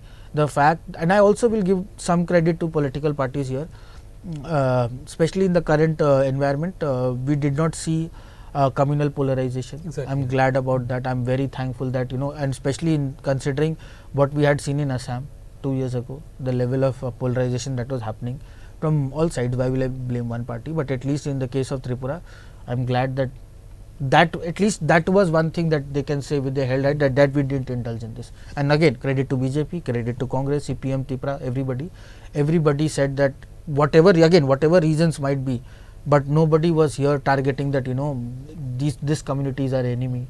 We have seen that even the brews, which we didn't talk about, but the brews, there are almost more than 10,000 brews who voted in Tripura, and nobody, I mean, apart from one small protest that happened a few years ago, there has been no protest against brews being settled. You are talking about almost 40,000 brews that have been settled, who could never go back to Mizoram. So Tripura, that ways, I mean, I'm glad that I call Tripura India's forgotten state. That, you know, it's somehow because of its location, the fact that there's only one road that leads to it, and while other states have other areas around it, Tripura is one of the few states that shares a state border with only one state, which is Assam. So, you know, that ways almost on one side it has Assam, and on the other side every other side is Bangladesh. Yeah. So, and in fact, that is also something that I would like to bring in, that I'm glad that in the 5 years of BJP, the government has also taken a relatively proactive stand in improving relationship with Bangladesh. So, you know, we are not at a point where we are talking about, oh, they are our enemies or stuff like that, because that often happens on the Assam side of things. But at least in the side of Tripura, you have seen commitment, and I hope things improve, but there is commitment to improving trade, there is commitment to improving relations, you know, the borders are not nearly as political as it is in Assam. So, there is also consequently, you know, more welcoming movement from one side to the other. You have people coming from both sides, you have trains, you have, you know, relief supplies coming to Tripura in the case of floods and all. So, that is something, so, you know, that is something very, very, you know, it's important that has done well, and I genuinely want this, you know, Tripura to do well. It has got everything that is needed, and, you know, hopefully whichever party emerges on top, or whichever set of parties emerge on top. But Amit, like, you know, going by the trend of voter turnout, what if BJP does not come back to power? What if we get a CPIM Congress alliance government? How do you look at it? Will it be able to, like, we were speaking to Karma earlier, and we do not see any other face apart from Pradyut Burma as the chief minister. See, I think, frankly speaking, even the parties are not worried about it. See, the thing is, you have to remember this. If CPM, I would bet that Congress and CPM would start sweating if they come to power. You know why? Because that will mean the BJP is ready to poach half the party whenever given a chance. This is not something that, I mean, and I'm not, this is not an allegation I'm making. This has happened in Rajasthan. Sorry, it has happened in Madhya Pradesh. It has happened in Karnataka. We have seen this, exactly. So, we have seen this happen in other states. We remember 2017 Manipur, 2018 Meghalaya. So, we have seen this happen. It's not the first time. I am saying that the problem that I see is, unless and until they come with such strong majority that even after taking 5 or 6 doesn't matter, if it is a 34-26 or a 32-28, I can, hand on heart, I will say the development will go for a toss, because the government will be so worried about protecting itself that I will not see any work happen. Maybe that is why they need TIPRA Motha's support so much. That is why they have been following up with TIPRA Motha repeatedly, and Pradyut, on the other hand, has not answered anything about the thing is, the CPIM Congress alliance. My worry is not now. My worry is, what if TIPRA Motha gets it the mandate? Even if it gets the mandate, what power do they have? They can't do much. And as I said, can you really change the workings of one ADC without impacting the other ADCs? Is the BJP ready for that? Is NEDA chairman Hemanta Biswa going to accept more power for the ADCs? Maybe he will, because that all the ADCs are under the BJP, in Assam at least. So, it will help them. Probably it helps them, but maybe, see, this is the thing, these are uncharted territory. We don't know. It's like when people ask, oh, what about NRC, if, you know, in Tripura? We can't have an NRC in Tripura, because what happened in Assam was a Supreme Court mandated process. And that was after years and years of agitation, cases and all in the court. You can't just wake up in the morning and say, okay, we'll have NRC in Tripura. Notice this, nobody talked about it also. Even the opposition won't talk about it. Interestingly, even TIPRA, which had earlier talked about illegal immigrants and all in the run-up, or like at least till last year, they did not say a word about anything like that. You could be forgiven to believe that the so-called, you know, the people coming from one country, I will not name that country because we all know which country it is, but it's Bangladesh. So, people from one country, it's only a problem for Assam, because that's what I'm saying. See, Tripura is surrounded by Bangladesh, but we don't talk about migration from that in that part of the world and in that part of our country, and we don't talk about it because we both know what are the reason why we don't talk about it. In because fact, there are mental asylums where a lot of unidentified and alleged citizens of Bangladesh are stuck there because they cannot prove where they are from. I remember the story where it took 2 years for somebody to find out where that person was from, and see, so that's what I'm saying. These issues cannot just be, we can't sit here and say like, oh, this should be an issue. It cannot be an issue, and that's why you don't see communal polarization, you don't see talks on communities, you don't talk about, we will deport all the illegal people from one particular country, which is Bangladesh, because in Tripura that can really upset the cart. No party will do that. Even that's what I'm saying. Even the predominantly tribal party is not going to do that, because now they have candidates from the community. So these issues also somewhere show that it's one thing to talk about it. My question is, if now everything is indicating towards TIPRA Motha getting the mandate. My question is, what will they do? What can they do with the mandate? Even if they go with the BJP, I don't think they'll go with the. Although, frankly speaking, sitting here, I would say it would be a far smarter move for TIPRA Motha to go with BJP than to go with Congress CPM. You will not get anything. But then their relationship has already been soured. I mean, that I don't the think BJP has come on record. Multiple leaders have come on record. See, now you are also having the same problem that leaders have. You are having selective amnesia. Remember Manipur? Jai Kisan Singh? Yes. Remember that? I was about to say remember that dude. I was saying remember that person. Yeah. So remember the things that he said. Remember the things that NPF said against BJP. Loud and clear. Yeah, exactly. So, and what happened? See, this is the side of politics that we miss. We think that whatever the parties will show that they are. That's what I'm saying. For example, I mean when NPF right now NPF is contesting against, like giving an example from Nagaland, NPF is up against BJP. So one Kikon is up against another Kikon, for example, right? In Bokha. Now, say for example somebody votes for NPF. Let's say, or somebody votes for BJP. The BJP guy, by voting for BJP, has rejected NPF, and consequently the guy voting for NPF has rejected the BJP. Post poll, if they become allies, who's the idiot? The same thing happened in Manipur. Talking about going on about, oh, the BJP has not done anything. And how was NPP talking when you were the deputy CM? And when you got rejected, you went back with your tail between your legs and you went back to the same party. Today, look at Meghalaya, look at the kind of the shower of abuse that BJP is throwing at Conrad Sangma. And yet you have Conrad Sangma telling Karma on record that we are allies, that we have always been allies, that P.S. Sangma was a very special leader for the BJP, that we have been together, we are MDA. So, what are we talking about? This is what I am saying, that what they say in the run up to election is to set up a base to, it's to locate yourself at a point. Once you are at now see, the thing is this, now you will either be at the vantage point or you will be under the vantage point, right? So if you are at the top and you are looking at everybody else, you can take your aims accordingly. But if you are at the bottom, then you would like to be outside somebody else's aim, right? I am saying that in case of a three-way split, it makes far more sense for TIPRA Motha, given their aspirations, given their demands, given their expectations, to trust the BJP. Because any and every change that can be made in the towards the demand that TIPRA Motha has, only the center can provide it. Last example, look at ILP. TIPRA has also demanded it, but we will see that. Look at Manipur. Manipur passed ILP. Today, every time we go to Manipur, we have to get our ILP done. Exactly. What happened to Meghalaya?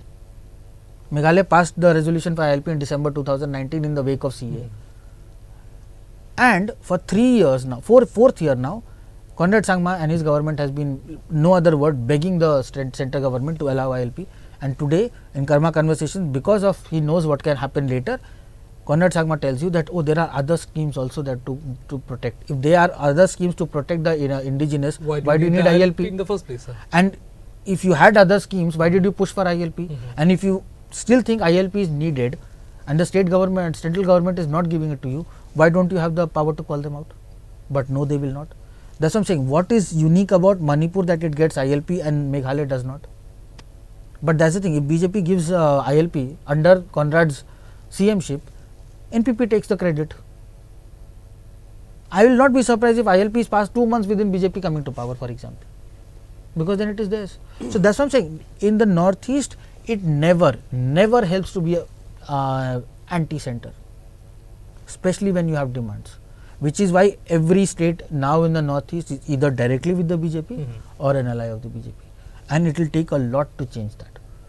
Manipur was, and in fact, like if you look at the results, Manipur was on the edge in 2017, 2022 it's an absolute majority. Assam did better, but it only consolidated its position. None of the BPF leaders, none of the AGP leaders, sons of the soil, who otherwise are very anti-immigrant, left the party, resigned. All the parties that emerged after CAA. So that's what I'm saying. But that's what I'm saying. And a party like AGP, which is Qawmiya at its heart, did not have one leader resign after CAA, because they knew that the anger is temporary but power is permanent. So they stayed in power and they benefited. That is where I think Tripura has also done something unique, because you have sitting MLAs resigning from positions of power to join a cause. That is where I see the state going a little different. थोड़ा मतलब in Hindi से थोड़ा अलग दिमाग. There is a different way of thinking. You are in position of power, so when you resign, people take notice. In other places, when you are in position of power, you hold on to with all that might. So that's where I think it will be. I genuinely believe that post results, unless the BJP sweeps, if the BJP sweeps, I think it's also an indicator that TIPRA was a social cause, but social causes will remain social causes. They don't turn into political causes. I mean, everybody remembers what happened to Iram Sharmila in 2017, right? 86 votes for 17 years of hunger strike. So there's also chance that the TIPRA Motha might not do well at all. Well, as we speak, we are still waiting for the official numbers from the Election Commission, but we have the numbers till 3 p.m. Voting has officially was supposed to officially stop at 4 p.m. but due to large number of voter turnout, it is still underway in a lot of constituencies. Till 3 p.m. around 70% voting had already been done. We assume that by 5 p.m. Over 80% voting must have been done, but we are still waiting for the official numbers. We are declaring it at 86%. Unofficially confirmed. So unofficial, official data is, I don't know, we can't even say. But yeah, we have spoken. Rinal has spoken to the officials in the EC, and they are saying that they are just compiling data, so it should be a matter of any time now. But yes, even if you like right now, other media houses are also thankfully being very responsible, and they are also quoting data of 69.96% because that's official data till 3 p.m. So that's something that we'll have to stick to. And apart from that, I think we have covered most of the bases. But yeah, that's we will stay online till we can confirm the numbers till 5 p.m. at least. Exactly. But so for now, yeah, that's it. So coming back to the face of the chief ministerial candidate, Jitendra Chaudhary is one of the prospects. How do you see it? I mean, till Manik Sarkar, when he was active in politics, and he was a very prominent leader. He was very popular among the people.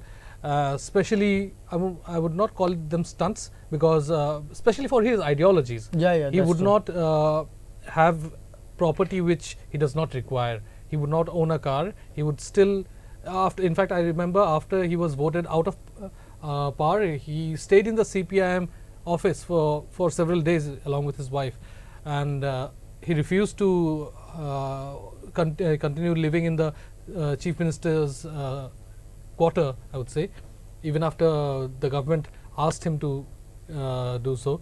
And that was one popularity. And then it has been 5 years and we did not see any other face emerge from the CPIM specifically.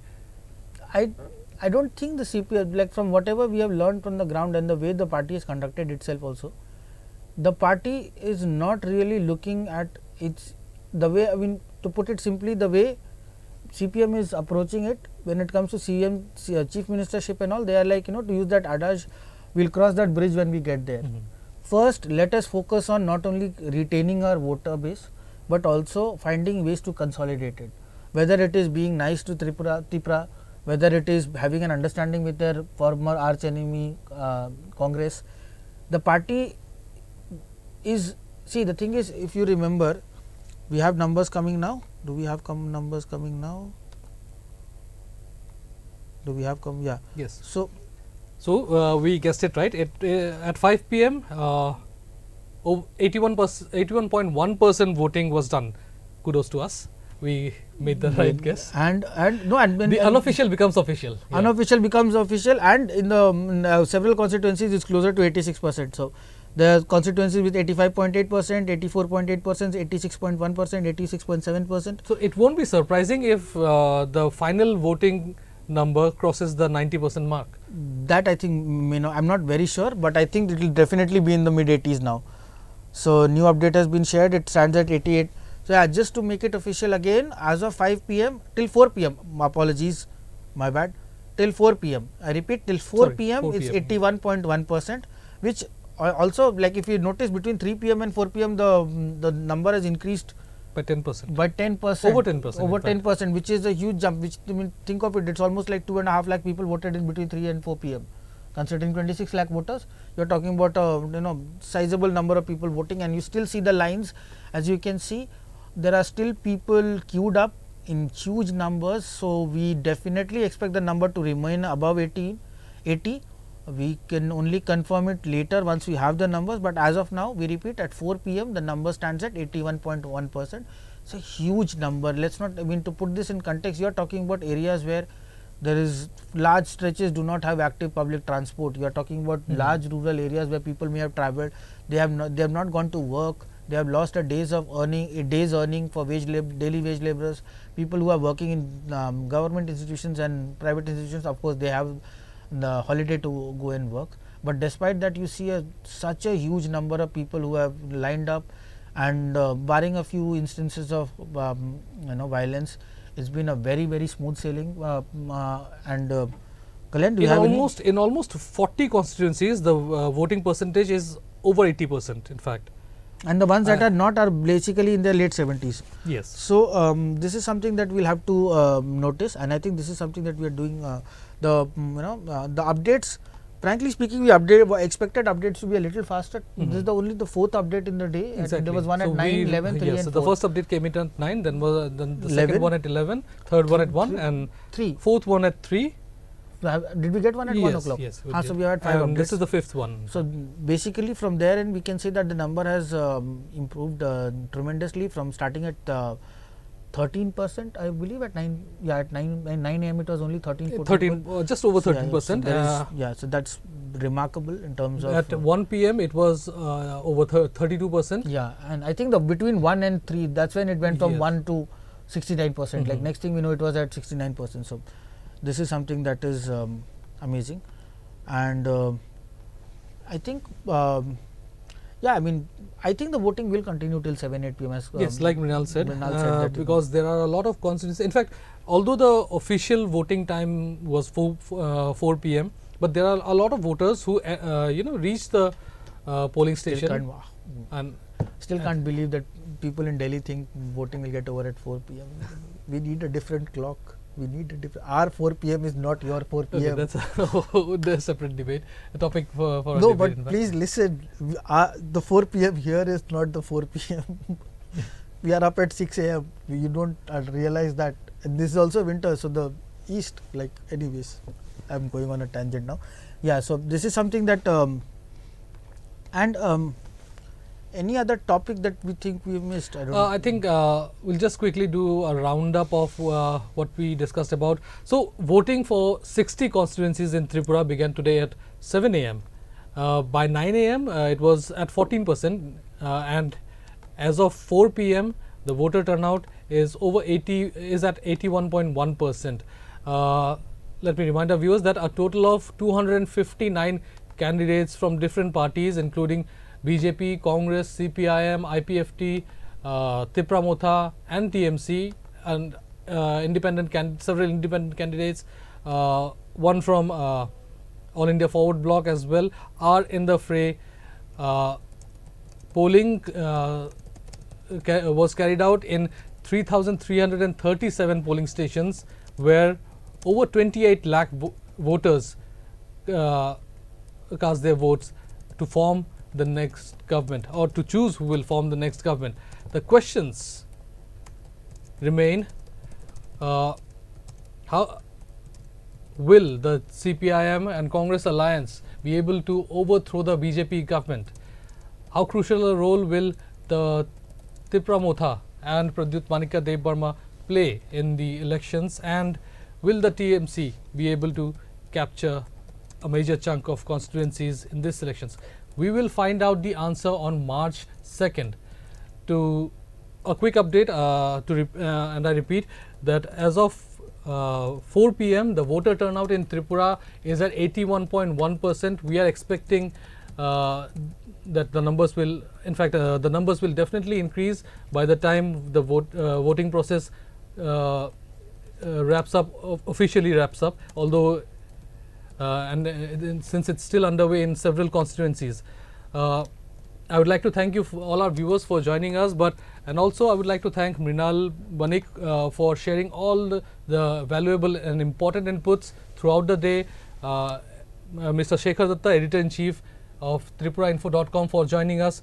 Amit, I would like to thank you as well for sharing all the important updates, and thank you to each other for doing our jobs. Exactly. Yes. Mrinal, well done at your job. And also our Editor-in-Chief, Mr. Karma Palchor, who was there on ground covering the elections, speaking to leaders from different parties, covering the campaigns, and also interacting with the people during the Tripura elections. We will come back live again on February 27, when Meghalaya and Nagaland will cast their votes to choose who will form the next government. But I would at the same time, I would also like and request our viewers to please like, share and subscribe to EastMojo on all social media platforms, and also subscribe and support us by subscribing to EastMojo on our website to keep journalism free and to support journalism. I'm Kalyan Dev, wrapping up for today. Thank you for watching.